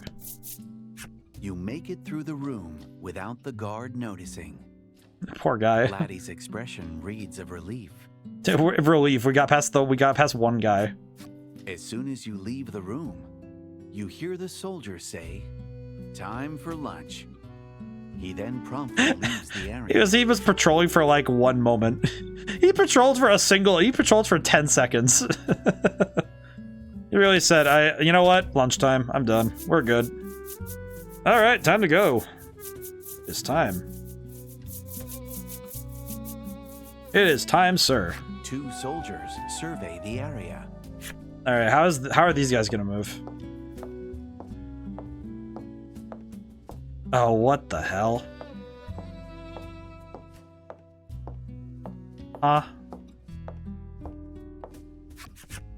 Lanka should go first. Krim begins, then gasps and covers her mouth. "I'll go first," you say in the stead of a speechless somebody. Then take the vanguard. Oh, cannot save or autoload. Yep, okay. Alrighty.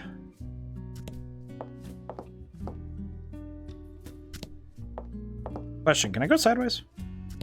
Nope.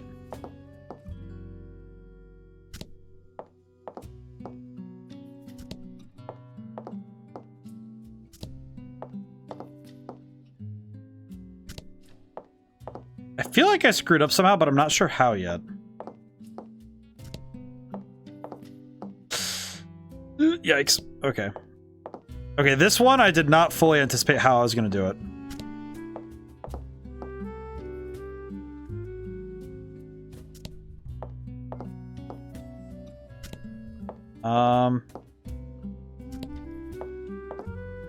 Love of crap.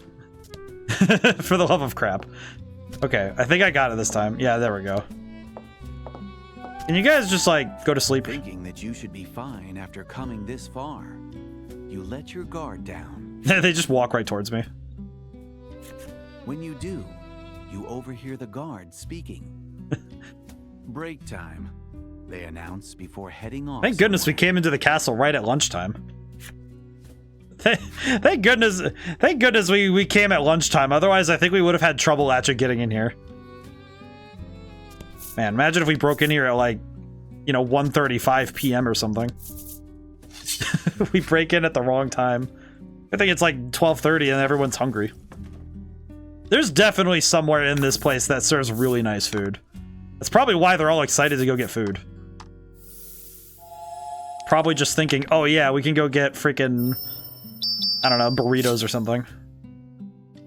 God, I made that joke. And I've been rereading Greenwalker, and I made a joke about burritos, and it's just like, I don't know. It's one of those things where it's just like, I wonder if I got someone to like audibly laugh seeing that.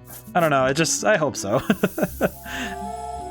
One of those things where, you know, you hope a joke lands when you write it. Because when you write a book, you're really just hoping that whatever bits you do, if you do something fun, you make an Easter egg, a reference, you really just hope that somebody sees it and that they laughed. You know, it's like you don't really get to know as an author. You never really, unless somebody directly comes and tells you, you never get to know. But you kind of hope so, you know? You know, I just realized I probably should have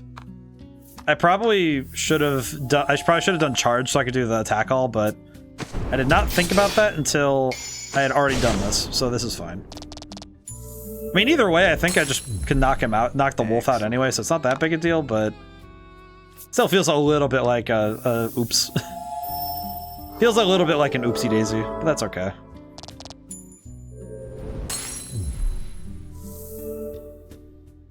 Time to dip. Treasure discovered. Oh, medium gold nugget. 500. Selling for 500 means we can get another quality Omnisalve, so that's pretty solid, actually. It's a box. This is the stairs. Is this a box? It is a box. Okay, good. One of these is guaranteed to be a chest. Oh, hey. Never mind. I don't need to buy another one. We got one. That's pretty good. Get another quality Omnisalve. Okay, all right, so the question, does it follow rule of 3 or rule of 4? Is it going to be 3 floors or is it going to be 4? A single corridor extends in front of you. Oh no. Either side is lined with... Oh no, I just realized what these are. While most are empty, there are a few in which you see a humanoid shadow.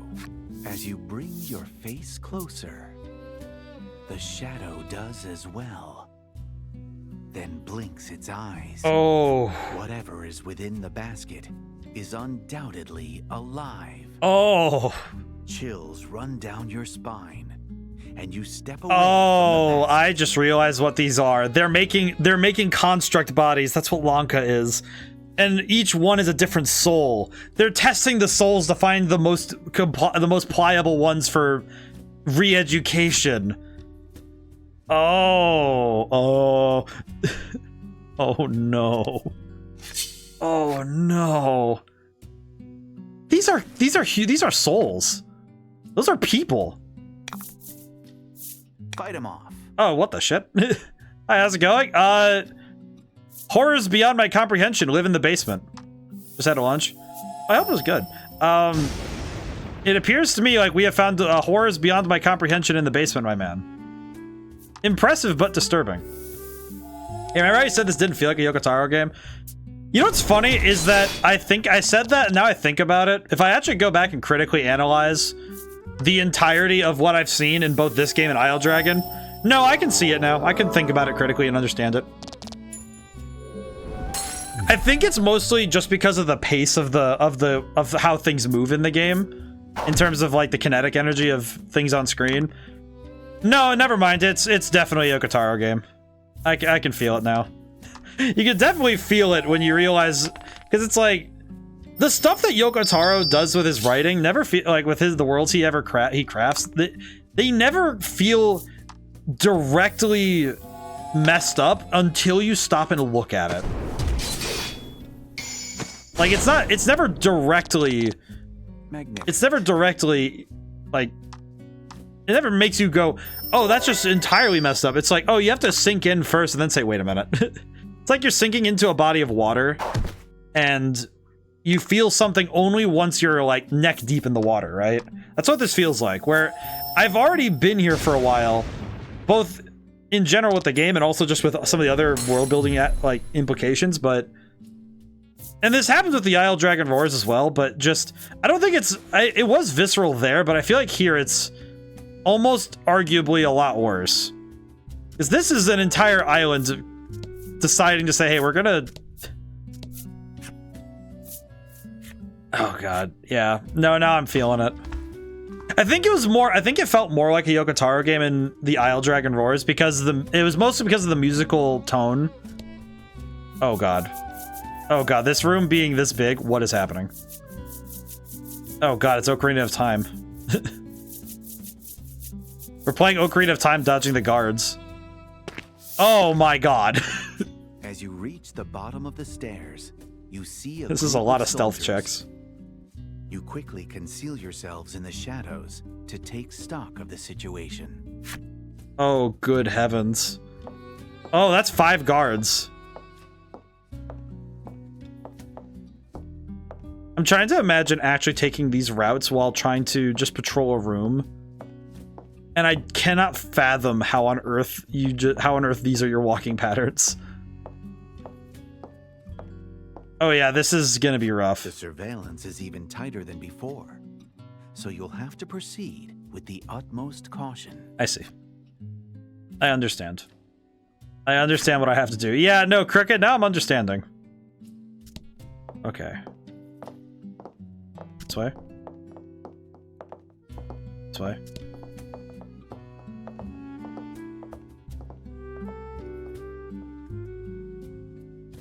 Trying to remember. I think it's... I want to go here.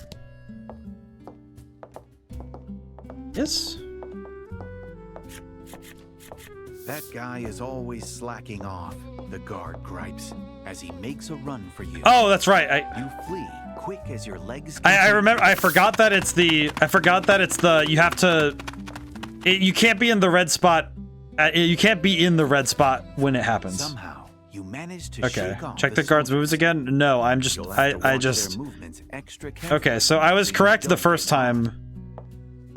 I was correct the first time. I went down instead of just going across, so that was... Yeah, because I would want to go here. Yeah, now I want to go here.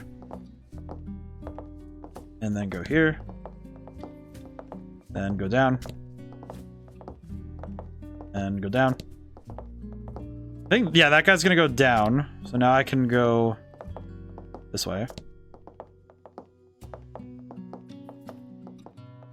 I think I want to go here. Yeah, this seems about right. Okay. And I can go here. Here. Yee. Oh god. I need to dally a little bit here so I can specifically... I want to go get that box, so I'm gonna go get it. Okay. And... grab the box. I can get the box. E for opening the Foundation's gate. Oh, I see. So that would have been... that might have been a little bit more difficult if I didn't come and do this. Good that I was paying attention. Okay. Now, what the heck is the... okay, I see. There's a path there that I can use to make them... because you have to make their order go off. Oh god. Ah! Now, what are we supposed to do when we find an intruder again? The guard asks, flustered. He then readies his weapon. He doesn't know what to do. And rushes at you. Okay, well that's awkward. I didn't lose the key, did I? I don't lose that key because I got caught, did I? Eh. That one was my bad because I feel like I moved over one unit too early. Question, is that still... okay, so I still have it. Okay, good. Okay. I was worried that was the case, where that I wouldn't have the key if I had gotten sent back. This one's a bit interesting because I don't think I was ready for this game to turn into getting into Zelda's garden from Ocarina of Time. It's probably one of the few stealth missions I fully remember in the back of my head for seemingly no reason, because I never actually finished Ocarina of Time. So it surprises me that I remember it as well as I do. In fact, remembering it at all feels a bit strange to me. Uh-oh. Okay, yeah, we're good. We are so good. Okay, then here. And up here. Okay. I need to follow this guy directly up. If I'm not mistaken, maybe? I don't really know how I'm supposed to do this one, frankly. Okay, so they're gonna go here. Oh, never mind, I got it. Oops. Can I just stay here? Can. Okay, cool. That's good to know. So I can just... you can just press the button to make them go through their orders. Okay, good. I forgot that is a move. Not moving is a move, so that I have to remember. Hopefully this is the end of this, though.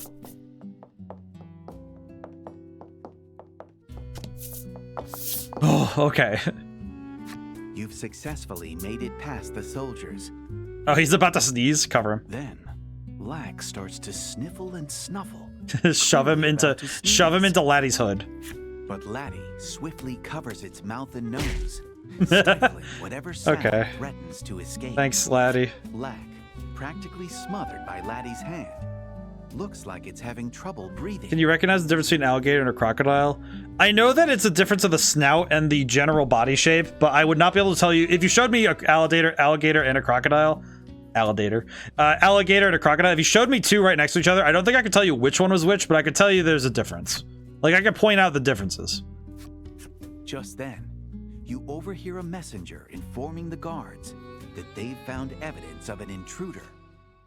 All of them hurry. I think upstairs. it was, what was it? I think it's the difference between the, what is it? The snout and the, I know it's the snout and the body, the general body shape, if I recall accurately. I know the snout is the easy one.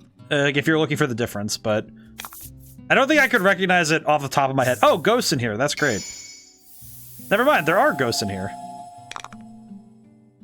I guess the whole there aren't ghosts down here was a lie. That's a shame. On a side note, I do find it funny because I'm thinking ahead right now about how the thinking ahead. I'm like, oh yeah, I think we can handle this, but I'm kind of worried whatever must be at the bottom of this place, given that there's ghosts here. This area must not be. Roll damage equal to value of 2. Oh god, a 10. Ow. Why would you do that? Water damage, freeze at 5 or greater. Okay, thankfully that did not happen, but... Ow. Okay. I think my goal is just to shot. I'm gonna try and get rid of one at a time, maybe. Though I think if I do this, then it'll get rid of that one and lower this guy enough that Grim can finish it, I think. Yeah, I think I'm definitely starting to definitely feel the Yoko Taro now.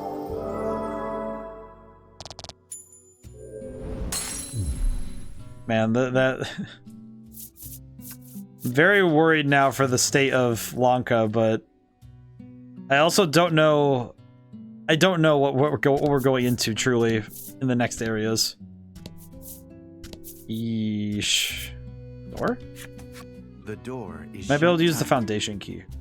You see what appears to be a keyhole. You insert the key and turn it. I'm sorry. I'm very You're rewarded with the sound of the lock coming undone.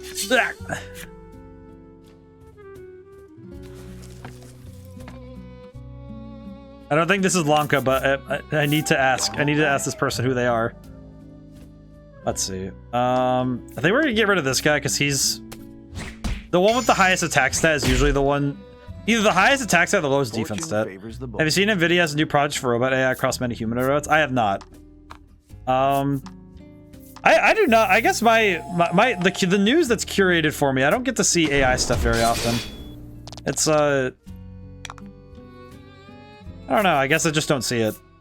But it's I guess it's interesting that they're doing so much with it at this point already. But in terms of the, I'm curious. I guess the trouble is that until it starts being put out for people, I don't know how to put it, because it kind of feels the same way in the game industry, where when somebody showcases a project that is years before it's going to be out, it always feels a bit strange to me because it makes me wonder, okay, it's nebulous what is magnificent going to be the final thing, and simply seeing the promise of a thing isn't immediately intriguing. It's like, oh, that's really cool, but what comes next?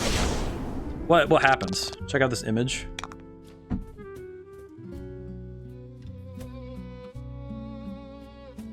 Why do these all look like 90s like CG robot? They all look like robots that would have been in 90s TV shows.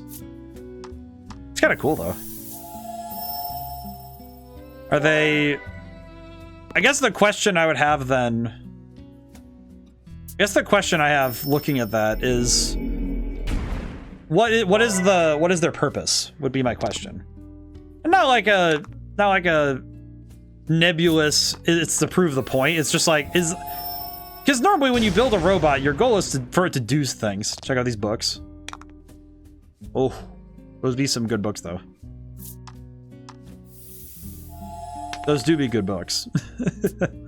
But well, it's just like, because with, when the way I think of it is when I'm programming, when I write code, you do so with the intent to solve a problem, and I'm more just curious what problems are they being built to solve, I guess, is the question I have.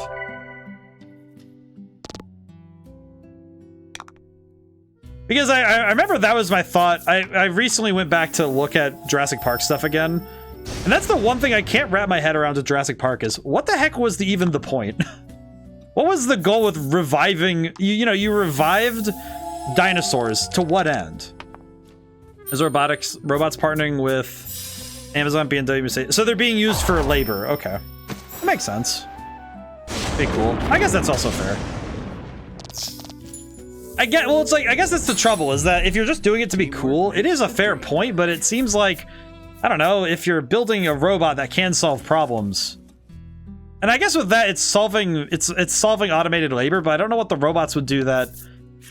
I wonder what my attendant will be like. What? The girl, because they were trying to weaponize dinosaurs. Oh yeah, that's true. Oh, they really are just making maidens here. That's awful. This is perturbing. Foundation key. Oh, I see.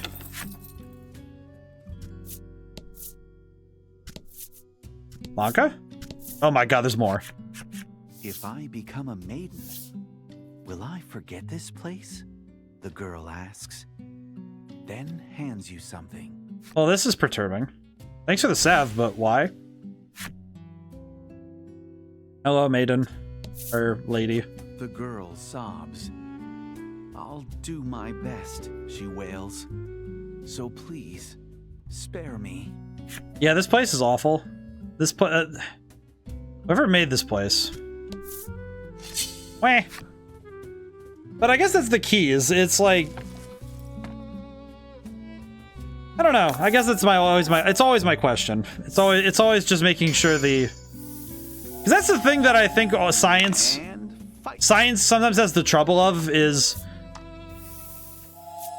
it's not just enough to do the thing, it's enough to understand why you want to do the thing. And I think it's usually worrying to me if military isn't basically easily answered to anything evil in movies. Why would we want a black hole bomb if ever used to destroy the planet? Military applications. I built a supercomputer, decide to make the ultimate killing machines. Money for the military. True. Well, and it's like, I guess that works in terms of it works in terms of the, I believe it's the Doyleist response for why we do things why things happen in stories. Where it's like, yeah, in universe it's the in-universe explanation for why weapons are being made and why stuff like that is being made. But it still feels like it's one of those things where if they were the one watching the movie, they would be like, well, it seems like you're kind of on the nose about how violent this could get. And it's like, I think it's interesting when you consider it from when you consider how much these kind of things, though, it's like, it is very true, though. That's really why. But it also you know what's kind of funny is it also goes well. It's easily a cop out in some movies where they just slapped it on so that no one think too much about it. Well, and it also, the trouble is that it feels when you even just explain it a little bit, just, yeah, this is why we did this. Even good intentions can be really screwed up that way. Cloudy, thank you for the stretch. Let me stretch really quick. Oh, how's it going today, Cloudy? But I guess that's the key thing, is that with that sort of stuff, it's like, why? I mean, I guess it's also the same way I feel about what's going on in story. Drink some water.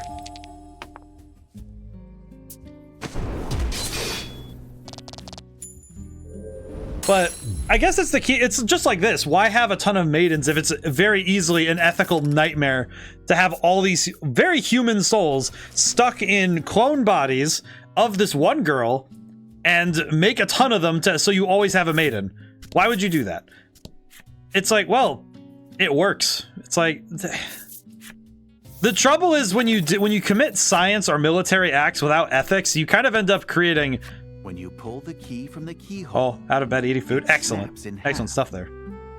You won't be able to use this key anymore. I use the key too much. Oh my god, there's more of you. Hello. Y'all okay? As you approach, the girl smiles at you gently. Oh god. And bows elegantly. she's a firekeeper. As soon as the girl sees you, she steps back and looks ready to cry. Not even a fight, just cry. It appears she's scared of something. My favorite use of military reasons is anytime they're trying to catch a monster, the way the United States will use the power of freedom and money to convince it to fight for us against our... Yeah, it's like Godzilla, like in the newer movies. Just like, we'll point it at the enemy. It'll be just fine. It's like, what? What do you mean you'll point it at the enemy? Okay, question. Okay, this looks like a final room, so I'm gonna go check the back really quick and just make sure that we got everything. Even though I'm very worried that I'm not gonna like what we find. I think it is interesting though how often... I remember that was actually, I guess the funniest thing with that sort of thing is that how often it comes up that the story says, yeah, listen, man, don't... I always want a movie where they successfully do it because I want to see how they convince it to work with them. You know what's the funny thing? That's the reason why, exactly why it doesn't happen. That's exactly why it doesn't happen.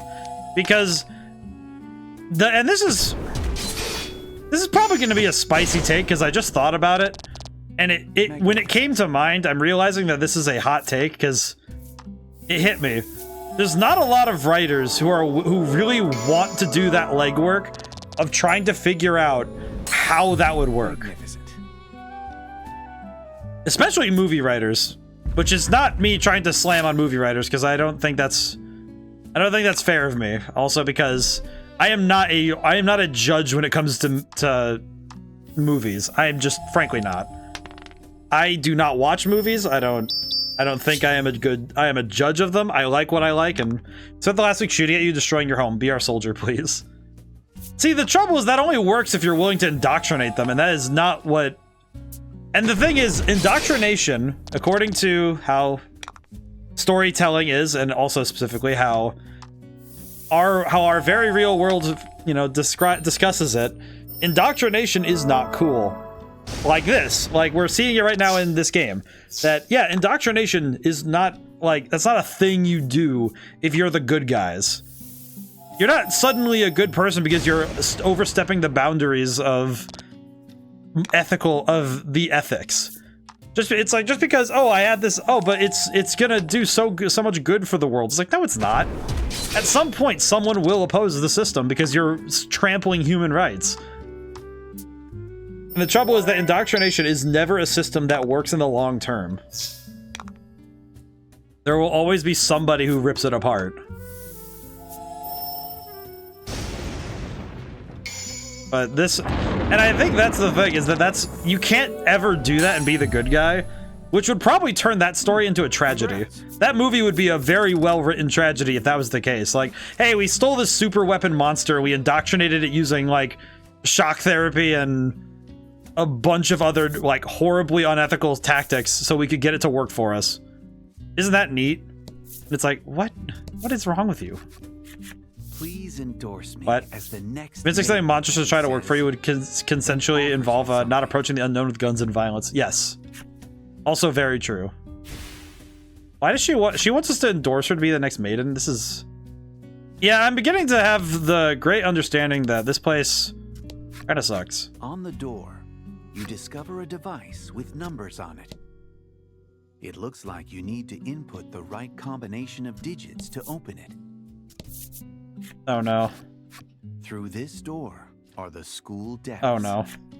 Oh god, they're just crying in here. You can hear someone crying on the other side. That's Lanka, Krim exclaims. Alright, let's kill him. You and Krim let's kill him. Take a deep breath. We need to save her. Before kicking down the door. Maybe the goal is to make it so impressed with how big our guns are that it's like, you go, these guys are awesome, hope they give me guns too. Truly. What the...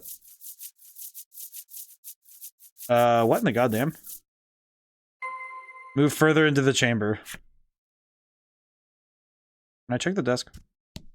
You've got more to do right now, and none of it in this direction. Okay, fair enough. That's how you end up with Gunmon. Truly.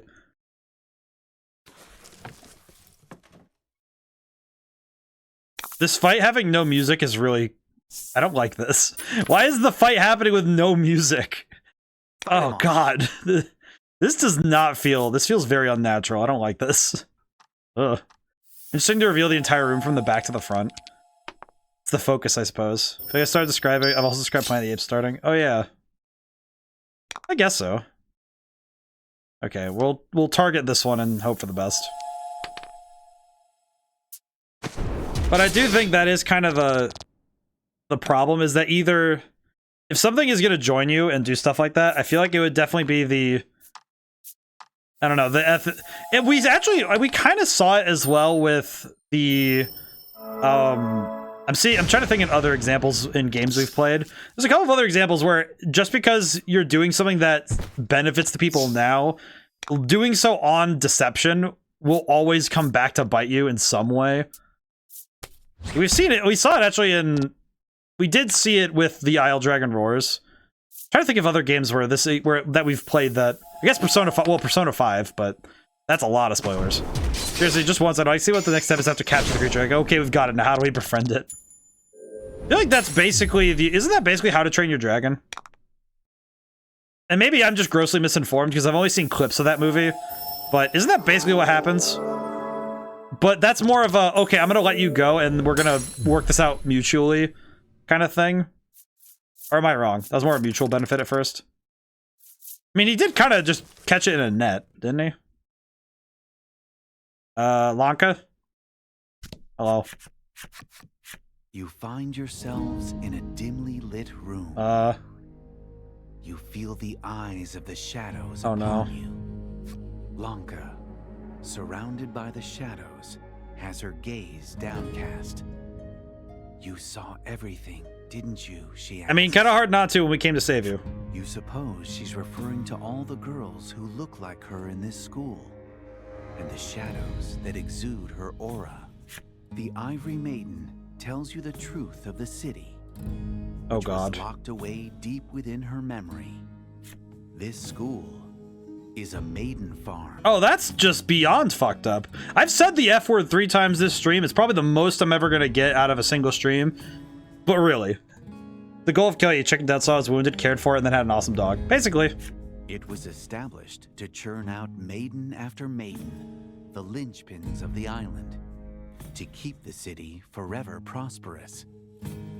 That's horrible. Lanka despairs, saying that everything from her existence to her pride as a maiden were all manufactured by the city so that she could serve as a spare. How to Train Your Dragon became each part. Yeah, exactly. But it's just interesting that it starts off differently. But may not even be the person you're looking for. Dully, she points her blade at you, almost as if she wants to be hurt. Oh, I have to I don't want to fight you, Lanka. What the hell? I want to find the person who started this whole thing. Oh, it's the vocal song too. Guess you can't settle this without fighting her. DM, what the? GM, what? What? You didn't even let me roll the persuasion check. No persuasion check, just roll for initiative. Oh, she has 150 health though. Holy crap. Okay, I'm gonna go for paralysis, but I need to do damage. I need damage. Okay, we'll have Krim do the... We'll have Krim be the one to set up the paralysis if we can help it. Okay, hit him with that yeehaw paralysis. Yeah. Oh, poor gal. No paralysis. Okay. Like how the DM is going to have a preset advent with how disheartened he sounded. You know what? Honestly, that's probably the case. Genuinely. Probably is actually the case. Ooh. Oh, she still has that ability to heal. I see. Uh-oh.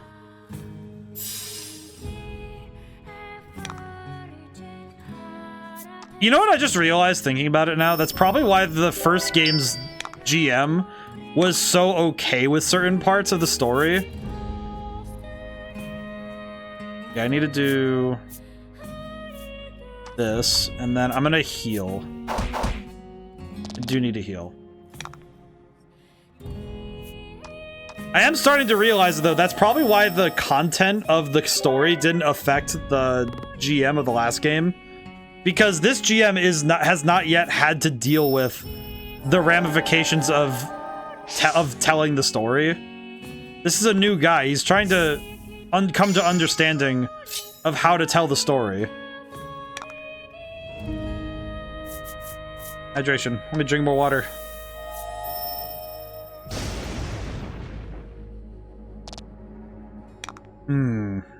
Okay. I'm gonna go for this just because we need to just do a lot of damage. I need to just hit her as hard as I can, unfortunately. This is the best I got right now, so... It's not great, but... Oh boy, this is gonna be rough. I think this is gonna be rougher because I probably should have brought Ice Magic on Laddie, but I don't... I think I have Freeze, but... I do not know what else I can do. Oh, thank you for the hydrate, though. Oh man, this is... It's like... I think it's the nature of it, too. Like, I know she doesn't want to fight, but she just... I don't think she feels like she has a choice. Old DM, raised up modules already. New DM, trying to get used to DMing, so running a module to get used to it for ease, but not understanding you can't change things. What is interesting about it, though, also, is the nature of the story itself. Because I feel like this story is also about... It's the GM and Laddie both going through changes that are going to change them irreversibly. Okay, we'll do this one. It's one of those things where I don't think that either party was ready, either the characters or the GM. I don't think either of them were ready for what was coming. At least from what I can understand. Okay, well that's awkward because I was hoping to do light damage, but we just got, as long as we do more than 3 damage every turn, we'll be positive on damage output, so.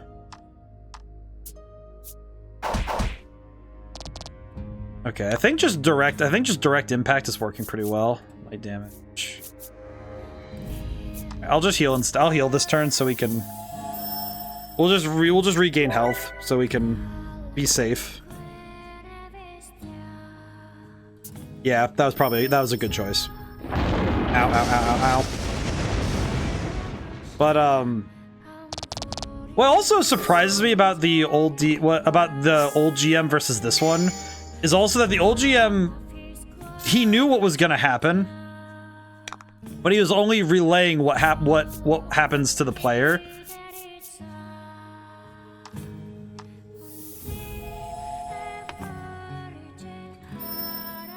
And I think that that's part of...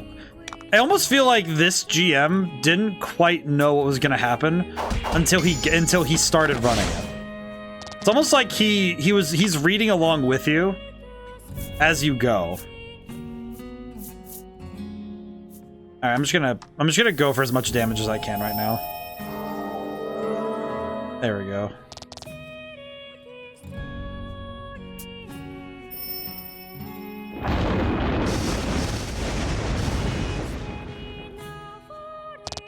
Oh, Laddie went down. Crap. Okay, well that's not great for me.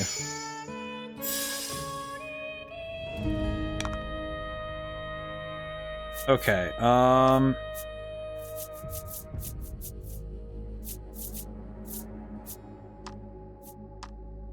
okay. That'd be me running a module with no ton of prep time, so let's just experience it together.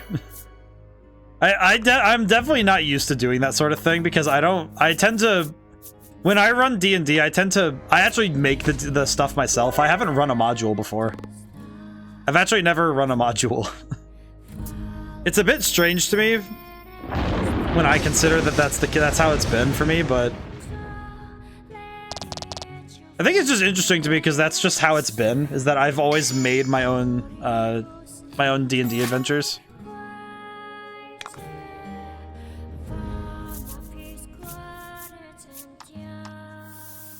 Okay, I think I need to... well... Okay, that's awkward. Okay, let's go for... I just need to hit her and then have Crim heal us up. This fight took a turn at the very end, and I'm not sure... It's not going... It's definitely... I think it's definitely on me, but... Okay, yeah, we're gonna use one of these instead. Closest I got was taking inspiration from one of the cases in, The Star of the King. What's the acronym for that one? MOTW. What's the acronym for that one? I do not know this acronym. In my brain, I went Moth of Monster of the Week. Ah, I see. I did not know this. I usually do Monster of the Week as a... I usually use the term Monster of the Week to describe the... to like describe the format. It's like, oh yeah, here's a monster, go fight it, guys. Then again, I guess as the term is... works either way. Okay, we're just gonna mag dump and hope for the best. I'm gonna do this and hope that we are able to do enough damage to finish the fight. 6 off, okay. Never mind, we won anyway. Okay, so it was just get her down to low health. Thank goodness, okay. Lanka, please, my gal. You're Lanka. I know you are, Krim whispers, as she holds the fallen maiden. I haven't played Monster of the Week, but I played Glitter Hearts, which is another game run on the same basis. I see. Krim confesses that she's grateful to Lanka for spending time with a fool like herself and treating her kindly from time to time. She continues to say that she would serve Lanka of her own will, even if it went against national decree. Aww. You see the two acting like you've never seen them before. This time, Lanka is the one crying, as Aww. Krim comforts her. Friends. Having reopened their hearts to each other, the Ivory Maiden and her attendant reflect upon their newfound happiness. I must say, this was a splendid rescue, Lanka says, looking a little more like her old self, though her eyes are still red and puffy. It's kind of what Monster of the Week was based on. It's based on shows like Supernatural, Buffy the Vampire Slayer, Scooby-Doo. Oh, okay, cool. That's pretty sick. You have successfully saved the Ivory Maiden. Now, to escape the school. Oh god, now I have to get out of here. Escape the Foundation. If you make any noise, the soldiers will find you. You must flee as quietly as you can. Okay. Can I use a bellwether until you escape the school? Understood. Secondary question. Alright, party's back to normal. And we healed up because we leveled up, so that's good. You know what I just realized I should do, now that I just remembered that I haven't in a while? I should probably save my game, because I haven't saved in a while, so... Okay, we're good. There we go. Glitter Hearts is also based on Magical Girls, but I can do Transformers and Power Rangers. Ooh. Oh yeah, I remember we talked about this one. Very good. Can I just get out of here? I'm gonna dip. From above, you hear the angry roars and thudding footsteps of soldiers looking for the intruders. You had best find a different route. Okay. I can do that. I like how it's like you can't ring a bellwether here.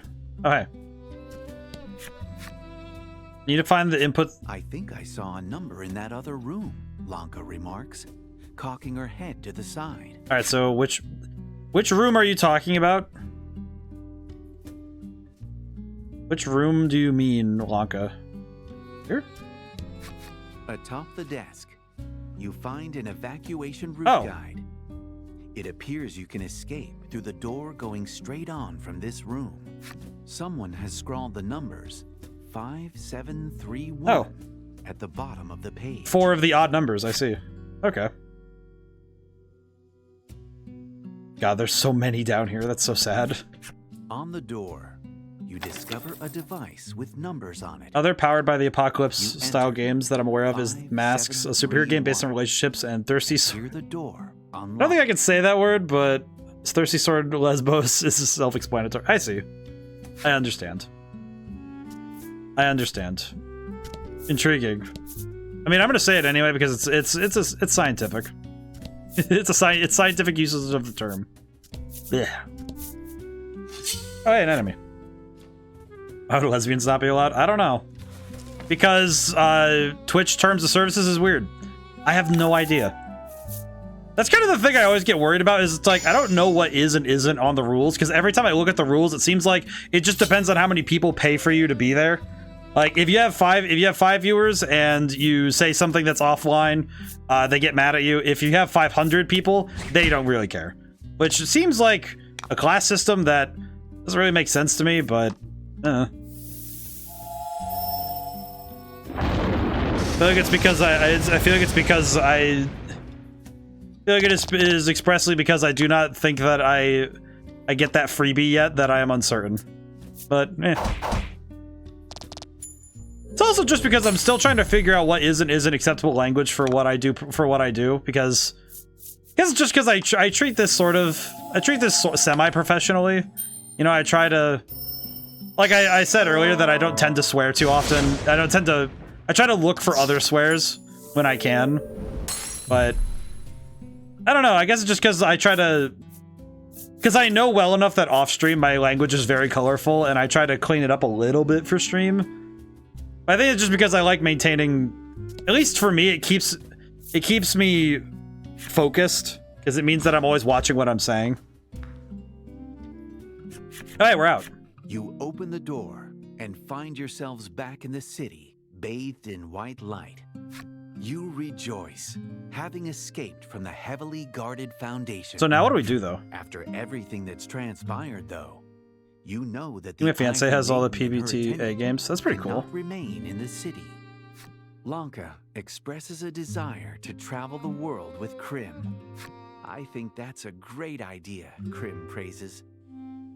Of course it is, Lanka replies somewhat bashfully. I imagine it's okay. That'd be kind of weird if they didn't let you say that. I guess so. Imagine lesbians is fine. Yeah, I don't know. I guess it's one of those things where it's like, it's just one of those things where I'm always a little bit, I don't know. I guess it's also just my focus on terms, but I don't know. It's mostly just because of the way that words work. I don't know. Sometimes it's weird. There they are. You hear the shout of a soldier as you try to flee the city. Now that the Ivory Maiden and her ivory attendant are fugitives who know the city's secrets, the streets are flooded with soldiers looking to apprehend. Next TTRPG I want to play is either Roots or the Avatar Last Airbender one. Honestly, the Avatar one looks really cool. I want to try that one at some point too. You're overwhelmed by the number of soldiers and are quickly surrounded. You have no recourse. I would probably make some changes to it just to allow more freedom of bending, but I think that's mostly just because I think it's fun to push the power level of bending. Oh god, they have more health. Okay, defense is good. Okay, how are we gonna do this? I think we're gonna do charge spell. Okay, I go next? No, Lanka goes next. Okay, cool. We'll do bolt damage. I think this will work pretty well, I think. Oh, never mind. I think they resisted it. Well, I think it was just also the defense, so that's a yikes. I'm gonna go for all attacks this round, and then next round I'm gonna focus in on the healer. Because that healer is going to be the biggest problem, so I would like to get rid of him as fast as possible. Roots is about being little woodland creatures doing war crimes on the rulers in the woods. Oh yes, my favorite aesthetic, being a woodland creature and committing war crimes. I mean, that's pretty much what it is if you play as a satyr artificer in Dungeons and Dragons. You're a satyr artificer, you just have an RPG. Just have a rocket launcher. Commit war crime. Let's see. Decrease light damage dealt to all allies and enemies by 3. Okay.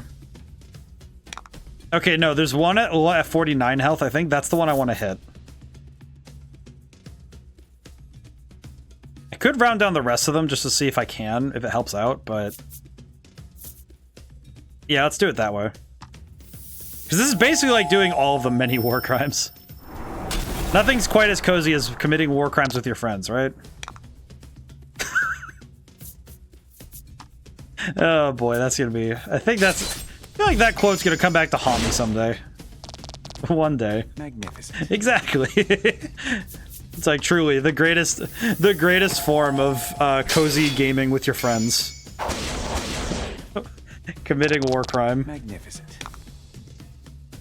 I mean, it makes sense to me.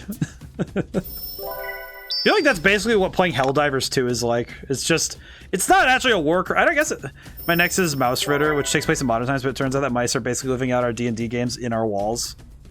That's pretty fun. That's a fun concept. I like that. Okay, I might want to heal up and set up some regen. Saw a Tumblr post that friendship is the power that grants violence. Hey man, the party that slays together stays together, so it works out. Okay, let's just bonk him for 2. Okay, and then with this, we heal. And this means that we'll have a full regen. We'll have regen at the beginning of each turn, which is really good. The thing I'm finding, though, that's a little bit perturbing is that we are definitely not doing enough damage to keep up, which is kind of concerning, but should be fine. I think we'll be okay as long as I can put one of these down. That sounds fun as heck. Like I feel like at some point I need to figure out how on earth we do this, but I feel like I need to figure out some way to do a D&D one-shot as a stream, but I have no clue how the heck that would look. Feels like one of those things I'd have to gather up I'd be there. I feel like I'd have to gather. I feel like I would want to like gather up a group or something and do like a live play session, but I would definitely want to do like a rehearsal game or something with that group if I were to do that. I'd have to do like a rehearsal game, be like, okay, this is how we're gonna do it. These are the rules. We're gonna session 0 this stuff. Make sure all the sheets are ready. You know, the fun stuff. Okay, I think I need to just put down a target, so I'm gonna give the salve to Prim, keep her up. I think what I'm gonna do is hard target the one on the right. So let me 5. The other attack is 4. Session 0 is a mandatory step. Yes, it is. Session 0 is always mandatory. However, the key to me is just making sure that. Actually, if I seal this one, I think I can. Oh, I didn't seal. Wah. But the key thing is I would be doing a lot of prep if I were to do something like that. I'm gonna have to look into it. Maybe. Certain TTRPGs, I feel like session -5 is mandatory. I mean, I know for me, when I run my D&D games, I do a lot of prep. Like I usually, if I'm running a campaign, I tend to run, the rule I have is I should be 4 sessions ahead. Which sounds bizarre, but only if you consider that I make my games to have like, I generally plan ahead and only make radical changes to the story if players do something way out of my ability to plan, which it sounds weird to say it like this, but they never do. Like, it's not because they don't surprise me, it's more that they don't do anything that I didn't account for, which sounds also weird, but that's the kind of level of planning that I go to. Is I have, if I'm planning, it's the same thing with my books. It's like if I put down the galaxy brain and do as much of that work as I can before I get there. I would probably break that. Probably. I imagine that players I haven't won. The key thing is that if it works the best the more I know somebody. The more I know somebody and their tendencies, both as a player and as a person, I'm usually pretty able to predict. I'm usually pretty able to at least have an idea as to what they might do. But it's also generally also the general realm of possibilities of actions within a certain, section of the game. And it kind of depends. It kind of depends on the campaign itself. But usually I'm pretty okay at keeping up like that. But I also, the main thing is that I usually try to, because obviously you never want to railroad your players. But the key thing is that if you know your players well enough, you don't have to railroad them. You just They just follow what you set down because you made it enticing enough that they'll do it. The key thing is making it so that every path that you generally want to drag them towards. I guess this is the trouble when you're a game designer and you know what draws players in. It's pretty easy to keep players moving on the keep them moving at least along the path you're hoping that they'll go.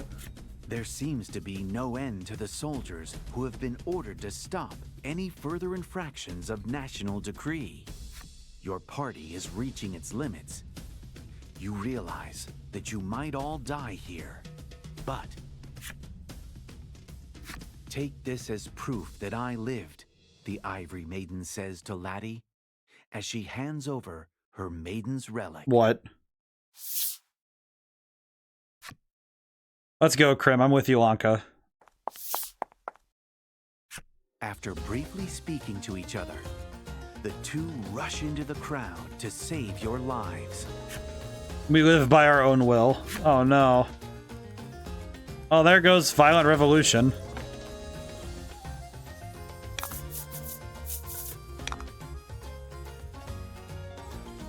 Oh god. Oh god. Oh no. Oh god. I have many on occasions utilize spells in unexpected ways, especially when I roleplay a smart character. I enact that roleplay by researching beyond the session to emulate someone who can think up creative applications for any situation. Honestly reasonable. Please tell me this is a fight that I'm supposed to win. I really hope we're supposed to win this one, because I think... Oh, no, wait, they have 30 attack.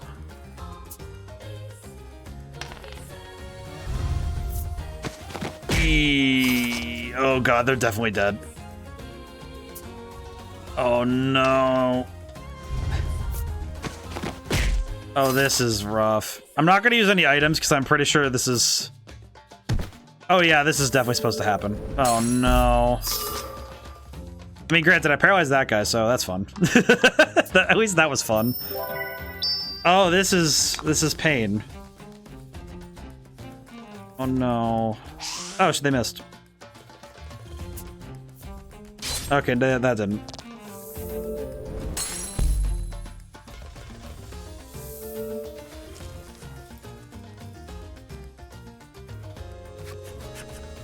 It's a losing battle. The sharp blades of the soldiers cut through the women.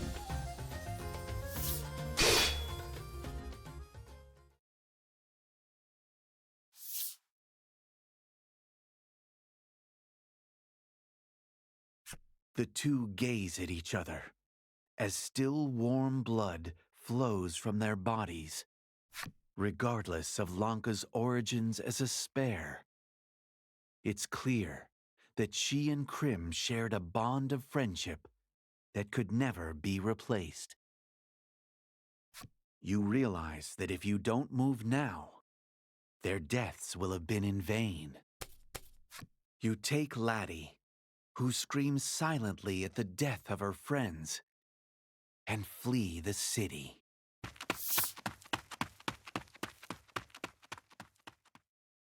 Yeah, this sucks. God, dude.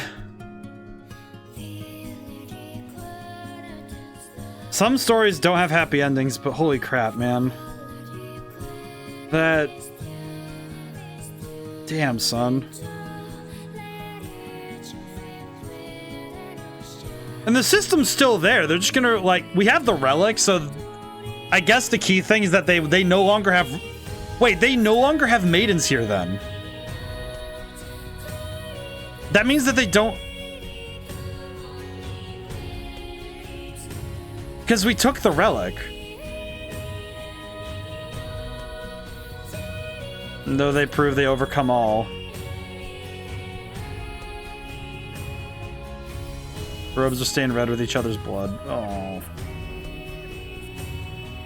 Is there sacrifice evidence of every maiden's merciless fate?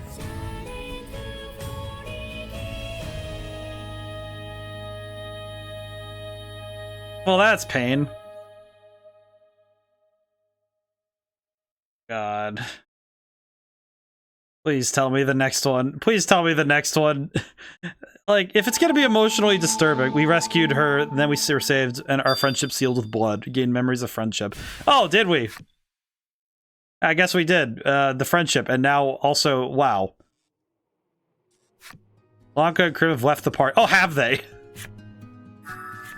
What the? Mirage Burst. Deal damage to all enemies, then add value 2 rolls to party's attack for 3. Whoa. Enter east and search for the entrance to the island. Okay. You fulfilled the necessary to get Blanca and Krim's flip side stories. Okay, well, we'll deal with that in a moment. Now, I don't have time to unpack all of that. However, skills. So both of them have that, yeah? Okay, cool. We have the 5 one. Okay, we're gonna do... I think we're gonna do... Actually, wait, we're gonna do... I'm gonna keep Thunderstrike on my dude. And... I think I'm gonna put... Because this one says deal damage. I think I'm gonna put Mirage Burst on Laddie. This should work. Black has not gotten to fight at all. he's so behind. Okay. Oh, question for the sea at last. Question: how do I get to the East Island? How do I get there? To look for the path or something.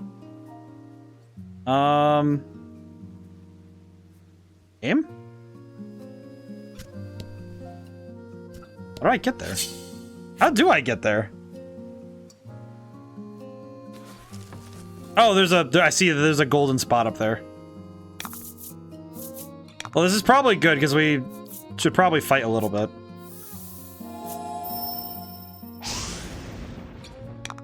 Poke, and we'll knock out this lad. It'll be fine. I will say, this game has some very effective storytelling. I will remind everybody, I'm playing on the Switch, and this is the whole trilogy of Voice of Cards games is on the Switch still. So if you ever have any interest to play these yourselves and take a look at them, I highly recommend it. Fantastic games. And the trilogy itself is, I believe it was 35. I remember 35 US dollars. You stretch my neck. Thank you, Claudia. Okay, let's see. There it is. The skies have an ominous cast. We're gonna head for the East Isle. You decide to head for the East Isle. And I need to drink some water.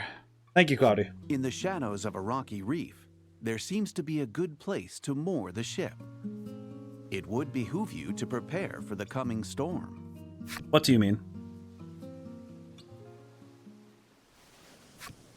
The Bon Vent creaks, swaying atop the tempestuous seas. Thank you for reminding me of my health. You and your companions huddle in the ship's cabin.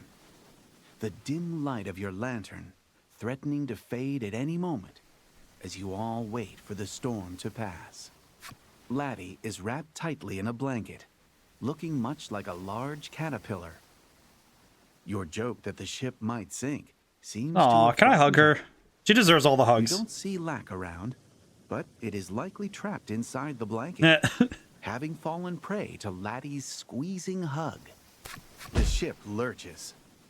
A book falls from Laddie's pack and lands on the floor near you.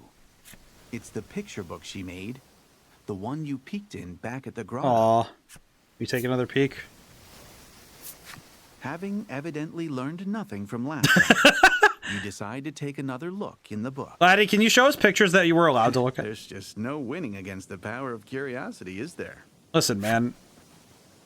As you turn the pages once again, you come to realize what the book actually is. Thank you for the levity.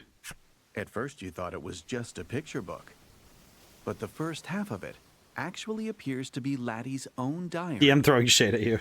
Really. It's full of passages which detail Laddie's life when she was little. A time when she still dreamed of becoming a maiden. Why are you? She's right there. Why am I reading it like this? Can I give her the book back? Oh, God! Oh, look how tiny she is! Another day, another round of maiden Oh training. my God. That jacket is the same stuff. Oh. Dad is always there to encourage me when I do a good job. So no matter how tough it gets, I can handle it. And this is 100% confirmation that Grief is her father. Oh, dude, I don't need that. I really don't need that in my mind. I decided I'd head straight home once I finished, Baby laddie. since Mom was waiting for me. But you can no longer open the menu. You cannot save or load. Yep. Leave the Maiden Shrine. Okay. See you later, Pops. Leave? Yes. I don't even want to deal with you, Pops. You make me sad. Oh my God.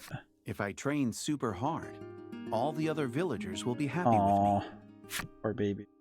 At home. Okay, I'm going straight home. I don't even want to deal with all that. I already know it's... I have to keep these people smiling. I have to become the Maiden. Mom's the current Maiden. of our Holy village, crap! And she's a great cook and an awesome person. She's been making tons of really delicious food lately. Damn, Mom. The food tastes so good, and when I start shoveling it into my mouth, forgetting to even chew it, Mom warns me, slow down so you don't choke. And then Dad calls me a piggy, even though he always eats more than me. Can I just say, the fact that Mom and Dad are dripped out of their freaking mind is insane. Look at that! Like, look at how pretty she is. Look how, like, he is actually built different. Holy crap. I wish we could be happy like this forever.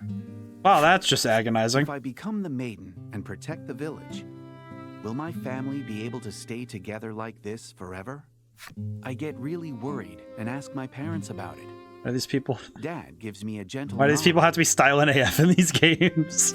but for some reason, Mom doesn't say anything. Oh, yeah, that makes sense. September 20th. Months later. Mom hasn't come home in a couple of days. Why does the child worry of Dad told me impermanence? she left on a journey with the spirit. Oh, Mom's not coming back. Dude, I can't cry. It's because Mom is a maiden. Because she tried protected everyone on the island. I know what Mom did was really important, but for some reason, I can't stop crying about it. Oh, it's just pure agony. Ever since Mom disappeared, my training has been going bad. Really bad. If something doesn't change, I'm not going to be able to become the Maiden. I won't be able to protect the village like Mom did. Dude, this is painful. That's just pure agony. Leave? Yeah, sure. I don't want to, but I'm probably going to.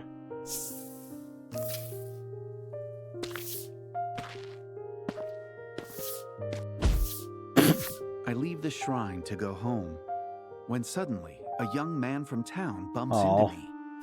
Pain in the ass. His voice is irritated, and he walks away without apologizing. She's just a child! Ever since my training started to go badly, the villagers have been mean to me. Oh, this just is sad. Oh, dude, this poor babe. It's poor Babby, come I on. know it's my fault. I know it's because I can't become the Maiden. And this is where all of her complexes came Not from. even Dad supports me anymore. He hasn't come No, to watch laddie. my training in Well, a and long we've time. been deconstructing this very trauma through this whole game in the times when we go into the Heart's domain. But holy crap, seeing it directly and seeing exactly what caused it is agony. Like, the truth of it is worse. You know, the dubious past was one thing. I think he might hate me now. I've got to work harder so Dad will like me again. Oh, dude. Dad took me on a boat to a small island. We went ashore, And then he locked me up in a dark room. You don't need Dad. You're worthless. Aw. Dad abandoned me. No matter how many times I tell myself it's my own fault, I just can't stop crying. Damn, Grief. I sob and scream for him to come back. Grief. But he doesn't. And eventually, I can't cry or shout any longer. And that's why she's mute.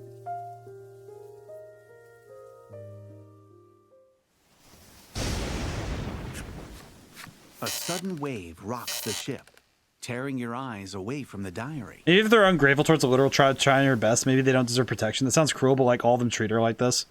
Honestly, I feel like the thing is we're probably not going to fulfill the duties of the Maiden at this point. In the lantern-lit cabin, Laddie is fast asleep, still wrapped up in her Destroy blanket. them. You think back upon the first day you found her, collapsed on the shore of Omega Isle.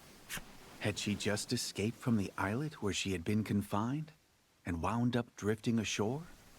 Now aware of the painful memories spelled out in her diary, your heart wavers like the light sputtering in the lantern. Like raging storms and bad dreams, all I want is to let the past pass. Laddie gained painful memories of her family.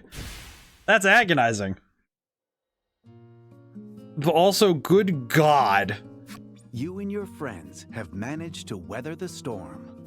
The seas now calm. Yay, memories. Raise sails and set the Bonbon's course for the East Isle. Okay. You can now once again open the menu. You can save. We'll do that in a moment. Okay, so... Event. What? Oh, yeah, box. Yeah, you know what? Give me the box. The lid springs open, and... Oh, monster. Oh, monster. I feel like the thing I've learned is that Omega Isle is basically where all the worst people live. Like, even the islands with the, even the places with, like, the Crimson Isle, even the Crimson Isle, at least they were pretty open about, yeah, we care about strength, and that's what we're here for. And at least if they're being awful towards each other, it's because they're all there for martial excellence. But even then, they're at least trying to, at the very least, they understand when to stop. But, oh my God.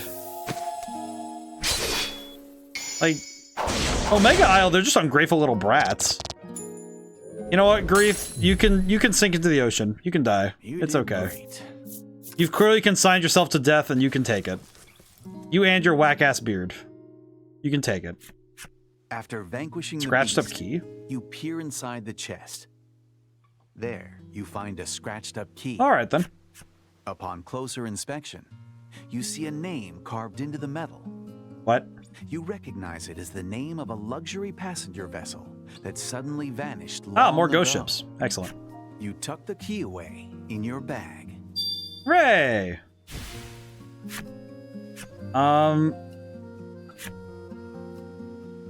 Trouble I have is I don't want to rush. Oh, whoops. Nope. Stop right there. You can't cross reef cards. I love that. I love how much of a dork the GM is. He makes me happy. Okay, so the trouble is I do want to search the... The trouble is that I know I want to be as thorough as I can, but I also recognize that we're a bit on a timetable, so...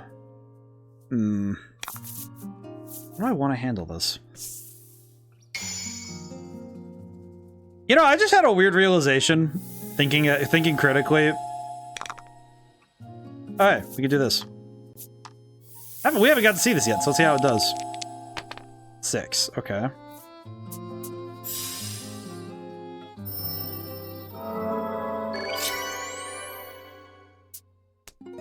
Whoa.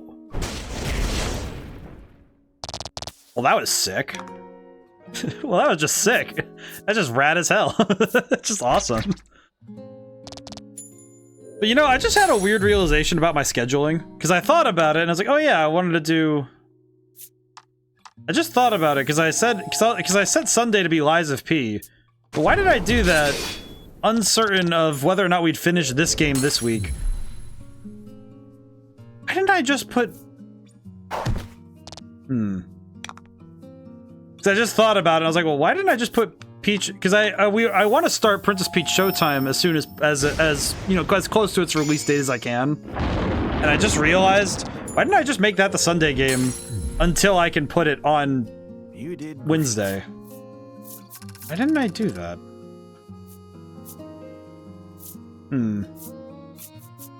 I just realized that if I don't do that, oh, I could have gotten a quality Omnislav. Omnisav.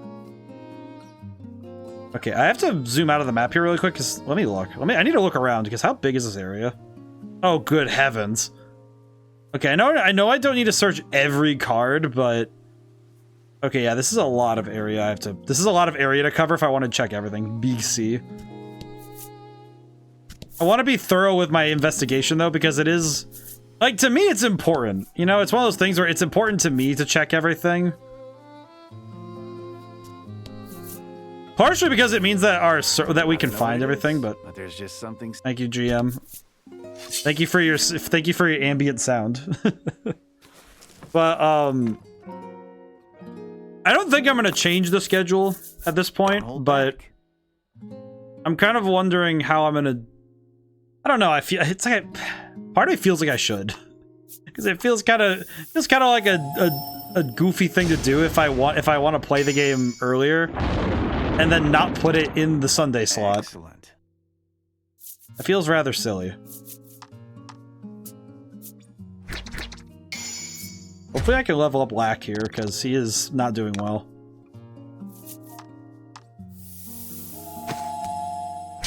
Okay, that was... Oh, hey, crit. Okay.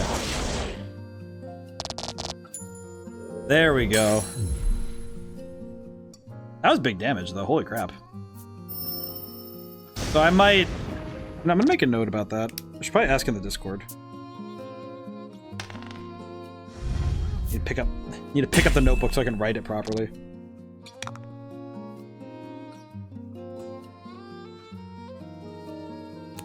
Okay, wrote it down.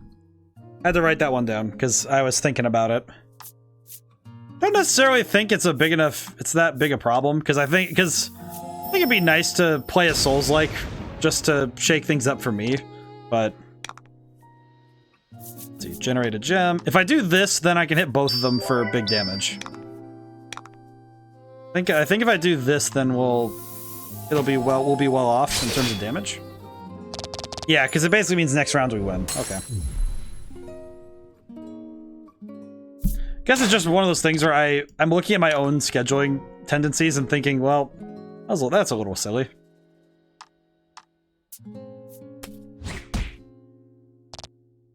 Oh man, today's been good though. I'm happy of all things that this week has been very productive, but also I've found a lot of little and big things to be happy about, and that's been nice. One of those things where you get to... I was able to find a lot... I had a lot of fortunes to look for today. And this week. I'm gonna guess that the cruise liner is... Oh, event. A giant whirlpool impedes your path. What?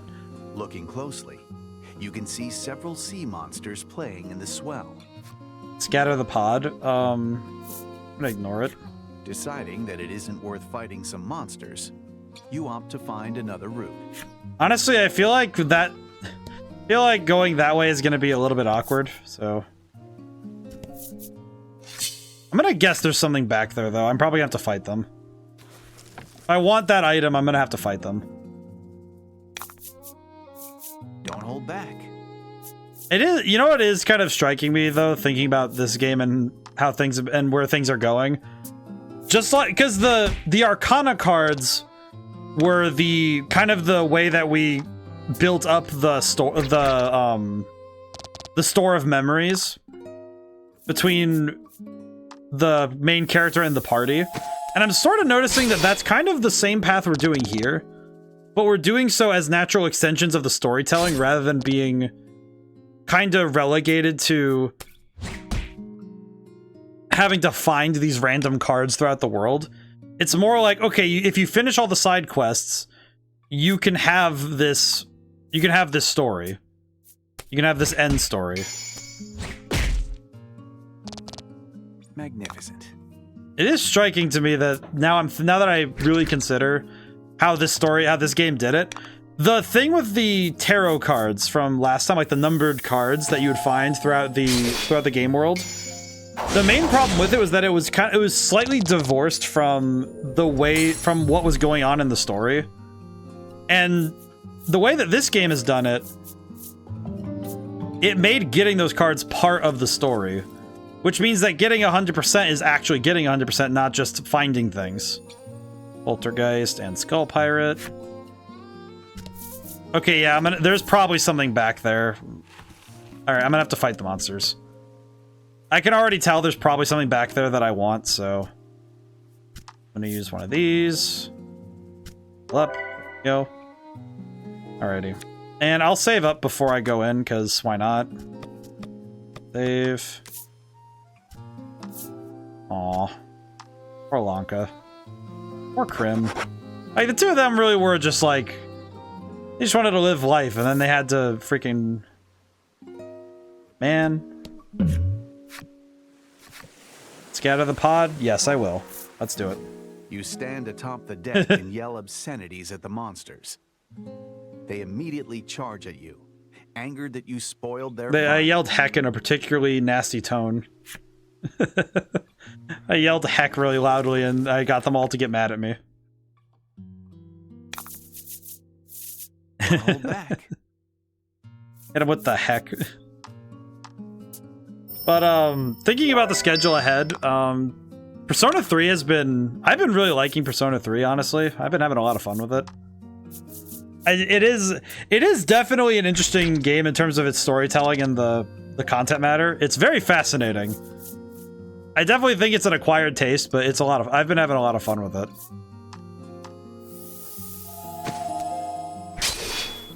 And I think also, to a lesser extent, the thing that's been most interesting to me about it has been the frankly just interesting world building, and also just it's again another character focused story.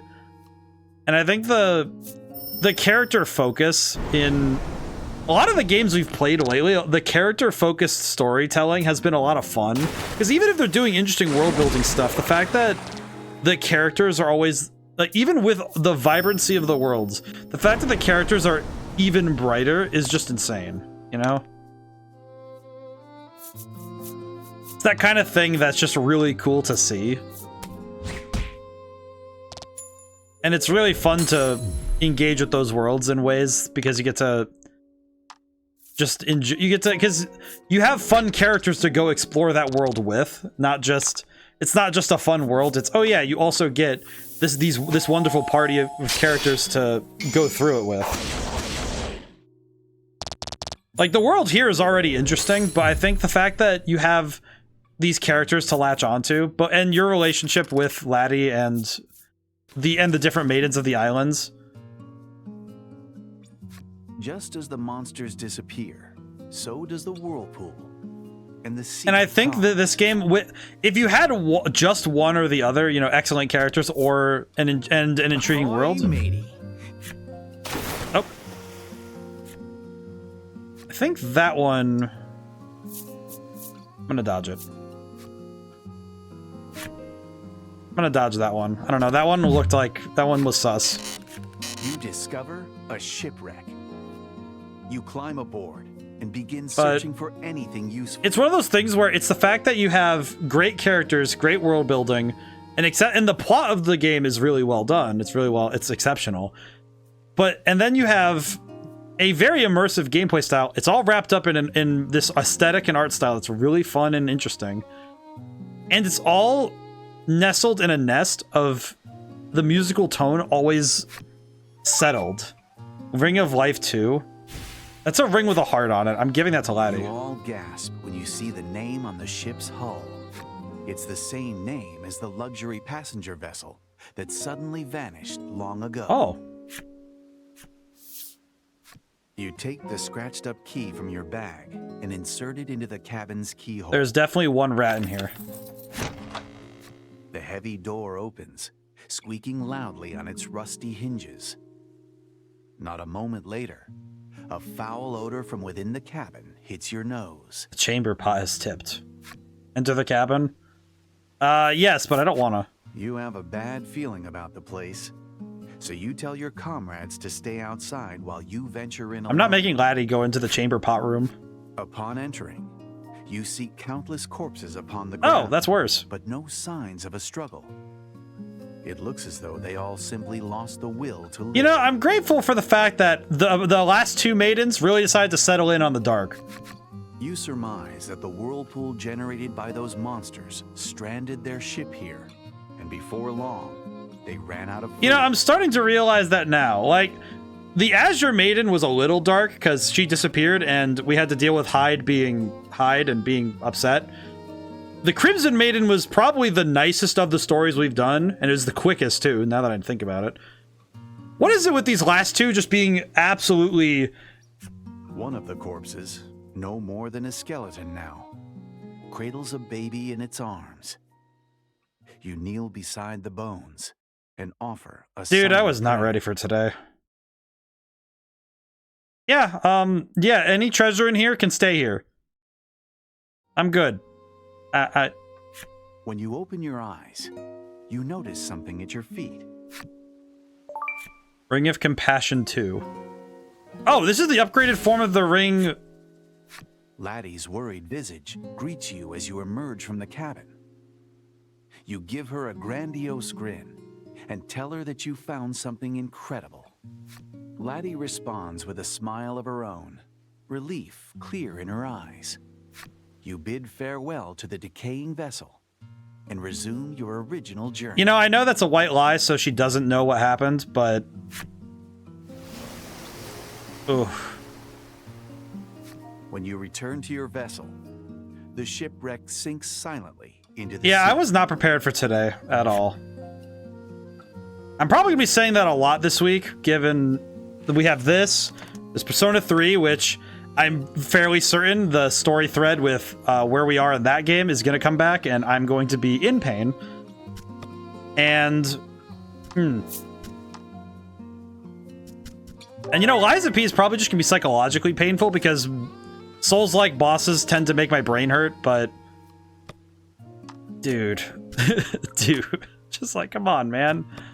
I was not ready for what I was about to... Okay, so the Ring of Compassion...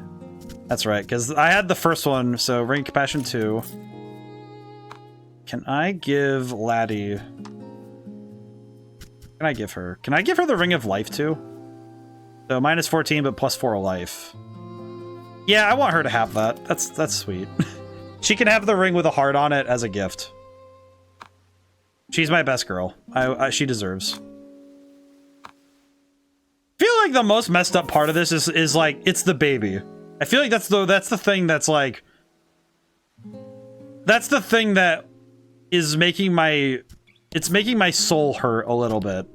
And by a little bit, I mean it's this slowly twisting knife.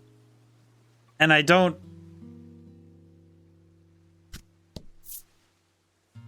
I am having an interesting revelation, though, about my own writing that...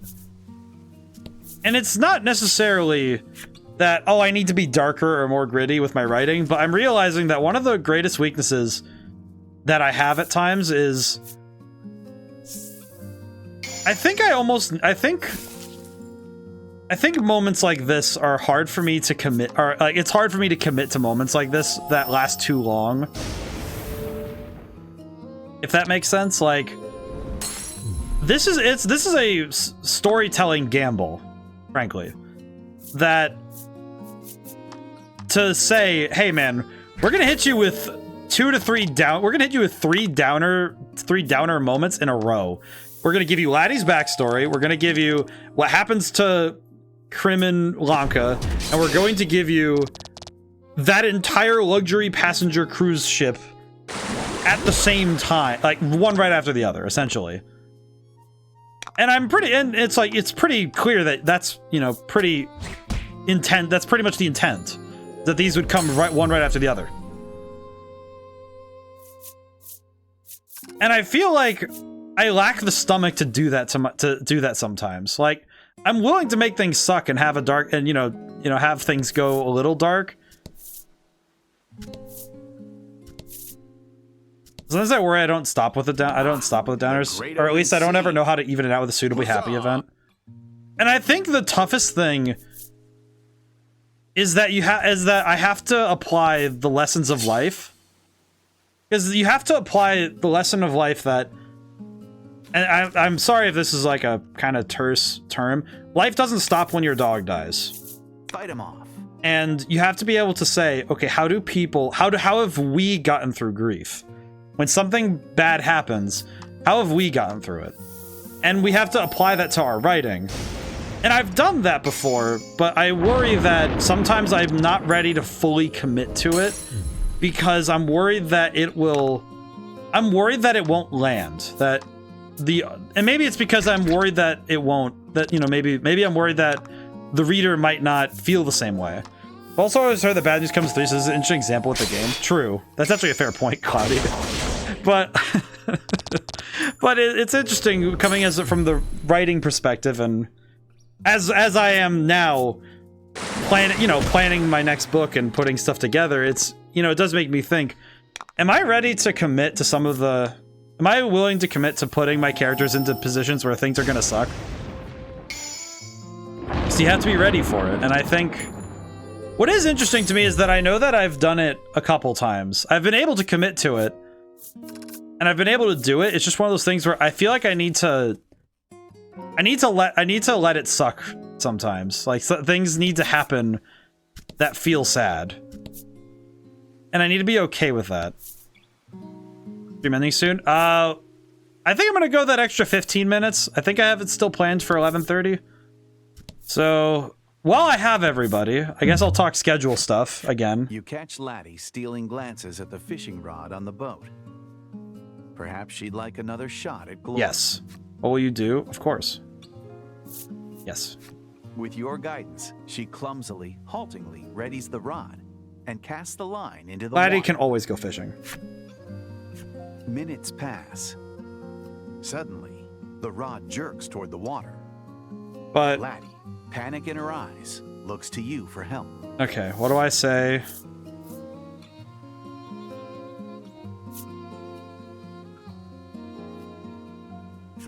The end of the rod whips toward the water. This is it, the big one. You turn to assist Laddie just in time to watch the rod fly out of her startled hands. Alas. Oh, that's okay. She looks up at you, her eyes welling up with tears. We can always buy another rod, you reassure her, placing a hand on her shoulder. Man, I really wish I could have gotten one of those. Well, no, that's just the biggest downer of them. No, it's not, but it feels like it. You discover a shipwreck. You climb aboard and begin searching for anything useful. But I feel like it's the hardest thing as when you return to your the hardest thing as a writer, shipwreck sinks silently because you care about your characters just as well as you'd care about your children, in a way. Not like, maybe not, for some people maybe not that far, but for me I guess it's not always a parental thing, but venturing for crabs. Will I help fish for crabs? Yeah, sure. Which net will you pull?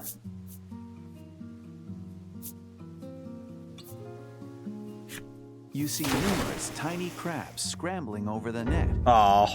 But all you pull up are a handful of fish. Today's a wash, the fisherman sighs, and pays you for your trouble. I guess the trouble is that I used all my good luck in battle, so I wasn't quite able to manage that luck in fishing. Wait, that's twice in a row. What's your schedule announcement? Yes, sorry, I got distracted. My brain is a little scattered. Let's see. So tomorrow is Persona 3, and I'm kind of debating whether or not I should do Lies of P this Sunday or do Princess Peach Showtime this Sunday, and then there are plenty of people out there who enjoy putting the characters through the ringer. I think I need to be more comfortable with it. I think I really need to be okay with putting my characters through more. I think to some end it's just it's a whole thing for me. I'll get back into it once I'm done with my schedule thing, so I can get that thought out of my head. But I might put a poll up in the Discord about whether or not we'll do if we swap the game on Sunday. Because what I might do is then just move Lies of P, like, to the next Sunday or something. Because I think this game might finish next week. Excellent. I don't think we're gonna finish it today, obviously. So I think what it'll probably be is we'll probably finish this game, and then the back half of stream, I guess the trouble is that I don't think I would want to play Princess Peach Showtime right after this and put them on the same video, like the same VOD. Because I feel like it would just kind of... Because I usually just upload the VOD straight from Twitch to YouTube. So I don't know if I'd want to put them together, because that means that anybody who's watching like the middle of Princess Peach would then have to, like... It would be kind of weird because they'd have to skip around the voice of cards stuff if they want to avoid spoilers. So a little awkward, frankly. I don't know. That one feels like a little bit like, So I might have to either do Princess Peach Showtime twice on Sunday and make the back half of the Wednesday stream finishing this game into something like, I don't know, maybe a Mario Kart day? It's a Wednesday, so that's a little weird, but... Or I might find something else to do, I don't know. Magnificent. But it's one of those things where I don't know if crossing the streams on that would be a good plan. But I am uncertain. But yeah, so Sunday might change. But we'll see. I'll put it up after. I'll have to do it after stream. But yeah, I think it's just the trouble is that I need to, as a writer, I need to become more okay with putting my characters through the ringer. Which is weird, because I say that knowing what I've done in my books. Like, I've done some pretty... I've been able to put my characters through some tough times, but... I guess the thing is that I'm recognizing that I don't really like unnecessary... I don't like putting characters through unnecessary misery. You know, it's like, it's one thing if it's part of the story, you know, it's like, oh yeah, this is supposed to be a part that sucks, and this is supposed to be a part that happens. But it's another thing when, hey, I'm gonna make everything suck for this character, you know? It's like, I don't know, it never strikes me as the thing I want to do with my fiction. Which I think I need to I think I need to get past that if I'm going to write, because I want to do a horror game next. I want to do an RPG Maker style horror game. And I kind of wonder if I'd be able to make something of exceptional like weight if I'm not willing to be rough with the characters I make. Also, holy crap, what is that crab? That crab is amazing. Why is this lad so amazing? Look at him. It's a flower. It's like Venusaur crab. It's like Parasect. It's a flower crab. What is that? I like this lad. Yeah, I'm just gonna poke this one, and then I think I'm just gonna... What I think I'd like to do...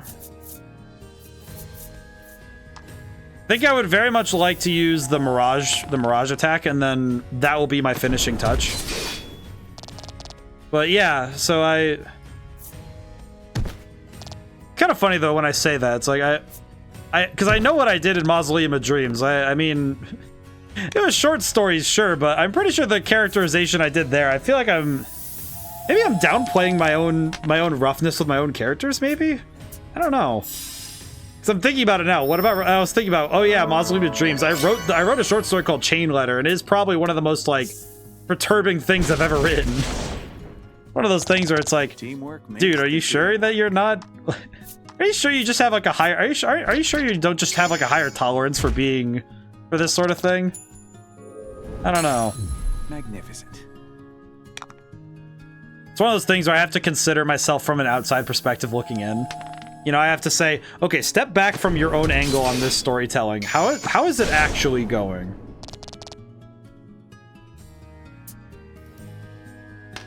But I also think that I guess I also am I know I'm critical of my own work, and I have to put aside my own understandings, because I think as much as I can view my own work in the most objective way possible, and I can say, well, there's problems in it, I think I usually downplay more than I aggrandize, because I recognize I'll always have something to learn. Can I cross this? Wait, can I cross this? Boink. Nope. Okay, good to know. I do appreciate that each of the islands has one of these optional areas where you just have a thing going on. There are plenty of people... I guess the thing I'm thinking about, I'm looking at Claudia's messages about people putting their characters through here, and my brain's thinking, do you? Not in a bad way, just it's making me ask myself, do I? You know, just do you put your characters through it, or do you... Or are you like pulling your punches? Then again, I'm thinking, I'm trying to think. Do I pull my punches, or is my tolerance for what I throw a bit higher? Because I know what I did in Greenwalker. I know what I did in Mausoleum of Dreams. Is that it? What is that? You mean in creative writing or gameplay? A little bit of both. Because when I'm writing, in my writing and my games, it's like, well, what have you done to your characters that you would consider to be emotionally damaging? That would be like considered being rough with your characters. I just answered my own question when I thought about a spoiler for Red Genie that made me go, you know, actually thinking about it, you cried when you made that. So, because you realized you consigned a character to that fate, and you actually started, and I started crying when I did that. There's a game I saw someone play, I forgot what it was.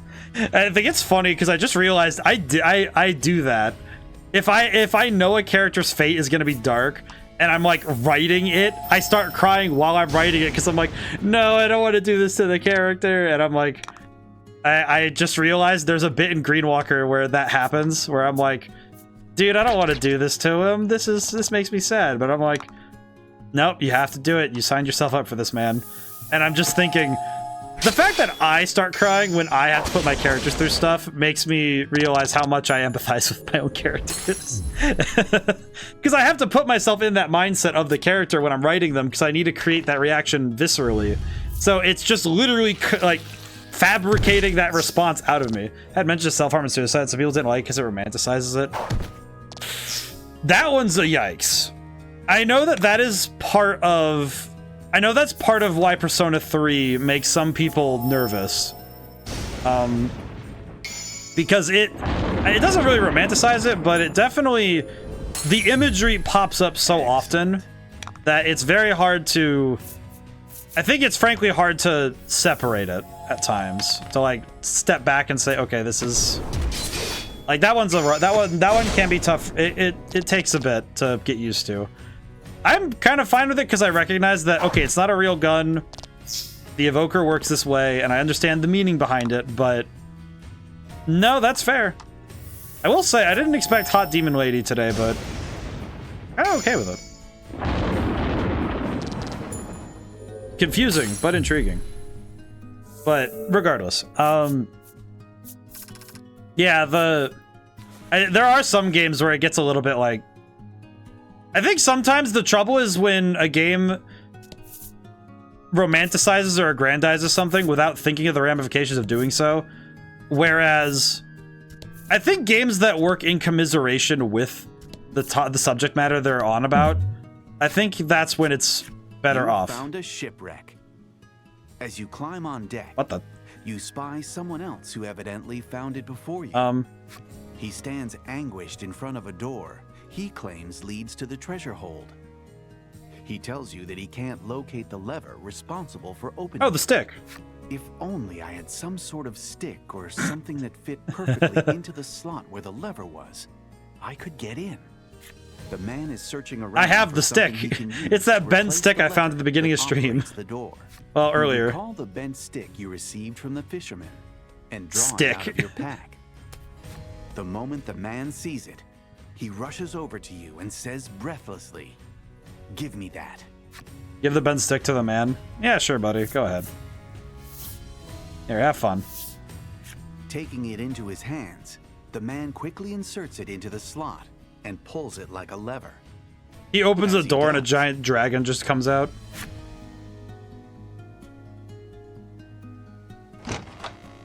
Just a dragon. There is the sound of a click inside the door, as though something has come unlocked. Stick. The door to the treasure hold is open. His high spirits evident in his tone, the man speaks with wonderment. Look, countless treasures of such great historical value. Well, that's nice that he cares about the historical value of it. You look over the treasures and can't help but feel it's all just a load of junk. Aww. Regardless, you keep Hey, your man. opinions to The yourself. guy found historical artifacts. The man offers you something as thanks for giving him the bent stick. What I get for the bent stick? Shiny, stop. What? Just give me rock. The man explains that he procured this spherical stone from another shipwreck. It has little or no historical value. So, What? he's giving it to you. Thanks for the rocks, You're dude. pretty sure you don't have any use for some random stone either, but you nonetheless place it I into your see. pack and continue on your journey. Stick. So I traded a stick for a rock. And to get that stick, I traded a bundle of grapes. And to get that bundle of grapes, what did I give again? What did I give for the... I know the grapes I had to give something else up. It's like a very long... To the sea at last. I think I'm gonna save... Oh, never mind. Sticks and stones to break more bones. And then I'll talk smack upon your body. And fight. Truly. The work of a master. I think the game was Silent Hill. First one or second one? Or maybe it was one of the other ones. I know that Silent Hill 2 has some dicey material. It's pretty... It could be kind of... and Silent Hill 1... Silent Hill 4 has some weird stuff going on, but I don't know, remember that one. Is that the one that's called The Room? Remember that one. That one's interesting, but... I guess the thing with horror is that... And this is something I found... It's something I found with... 2024 game Silent Hill: The Short Message. Ah, I see. Interesting. But the thing I found was that horror done in commiseration with its subject matter and not glorification or romanticization is always preferable. Like, don't glorify wanton violence and don't romanticize someone. Like, romanticizing someone else's trauma is never the right thing to do. Like, always do your research, always. And the thing I've always learned is always have a sensitivity reader. Have somebody read and say, is this too far? Okay, we are gonna save though, because I don't believe I can finish this game in an hour. And I'd rather give this game its proper dues. So I'm not gonna do that to this game. I am not gonna... As much as I loved what I did with Stellar Glow, where I went on until 3 a.m., I don't think I should do that very often, or F at all. On top of its treatment of suicide, the game is not good from what I heard. Yeah, I don't think I heard anything good about... I've heard of Silent Hill: The Short Message, but I never heard anything good about it, so... It seems like its construction was not as strong as it should have been. Alrighty. So... At least it has tons of warnings about it, too. Yeah, so does Persona 3, but I think that's the difference, is Persona 3 does not glorify the evoker. It just mentions, like, hey man, this is how we do it because of how this system works. It's not we're not making it like a cool thing. In fact, come to think of it, I don't think anybody ever treats the evokers in Persona 3 with any sort of, like, excitement. They're just like, okay, yeah, this is kind of scary. Like, they understand the weight of it. Yeah, I don't know. I feel like Silent Hill's a bit shaky sometimes, because sometimes they're able to keep a good hand on their writing and their messages, but other times they kind of let it shake. And that's a little bit... that can be a bit problematic. So, thank you all for coming by. Thank you to everyone who came by and didn't get to stay to the end. Man, I could play these games. I could play these games all the time. Voice of Cards is great. Granted, today was very heavy.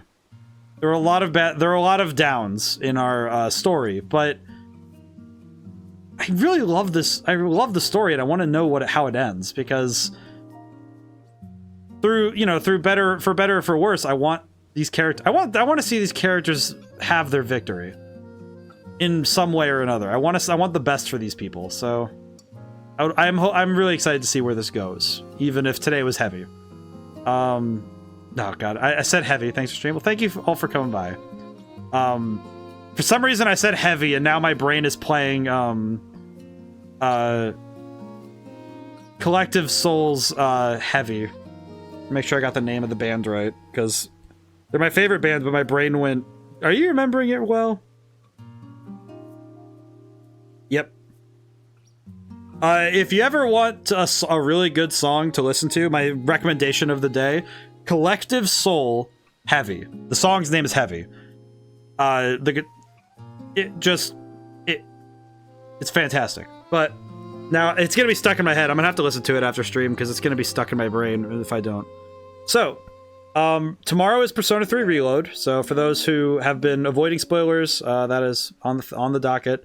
Otherwise, I hope you guys come by. That'd be great.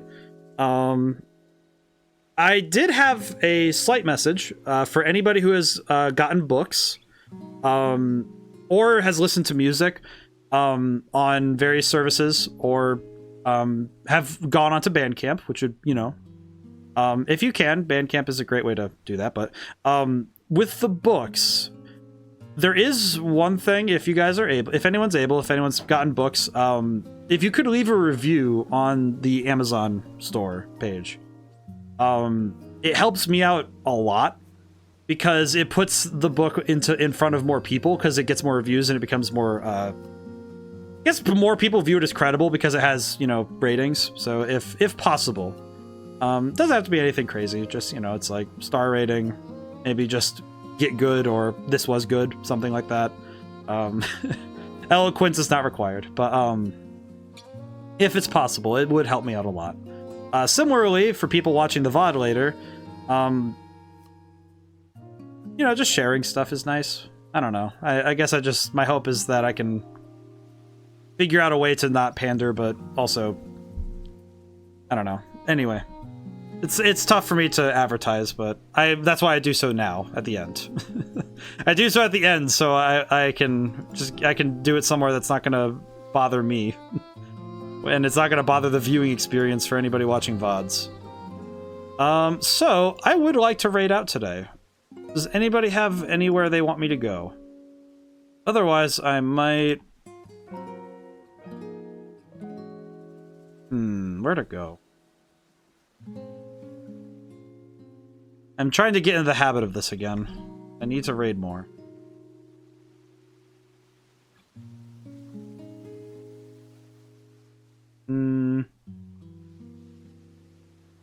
Oh. See somebody we can raid to. Also, because they're playing a game I want to see, so I want to see gameplay of it. They're playing Penny's Big Breakaway, and I want to see gameplay of it, so I am curious.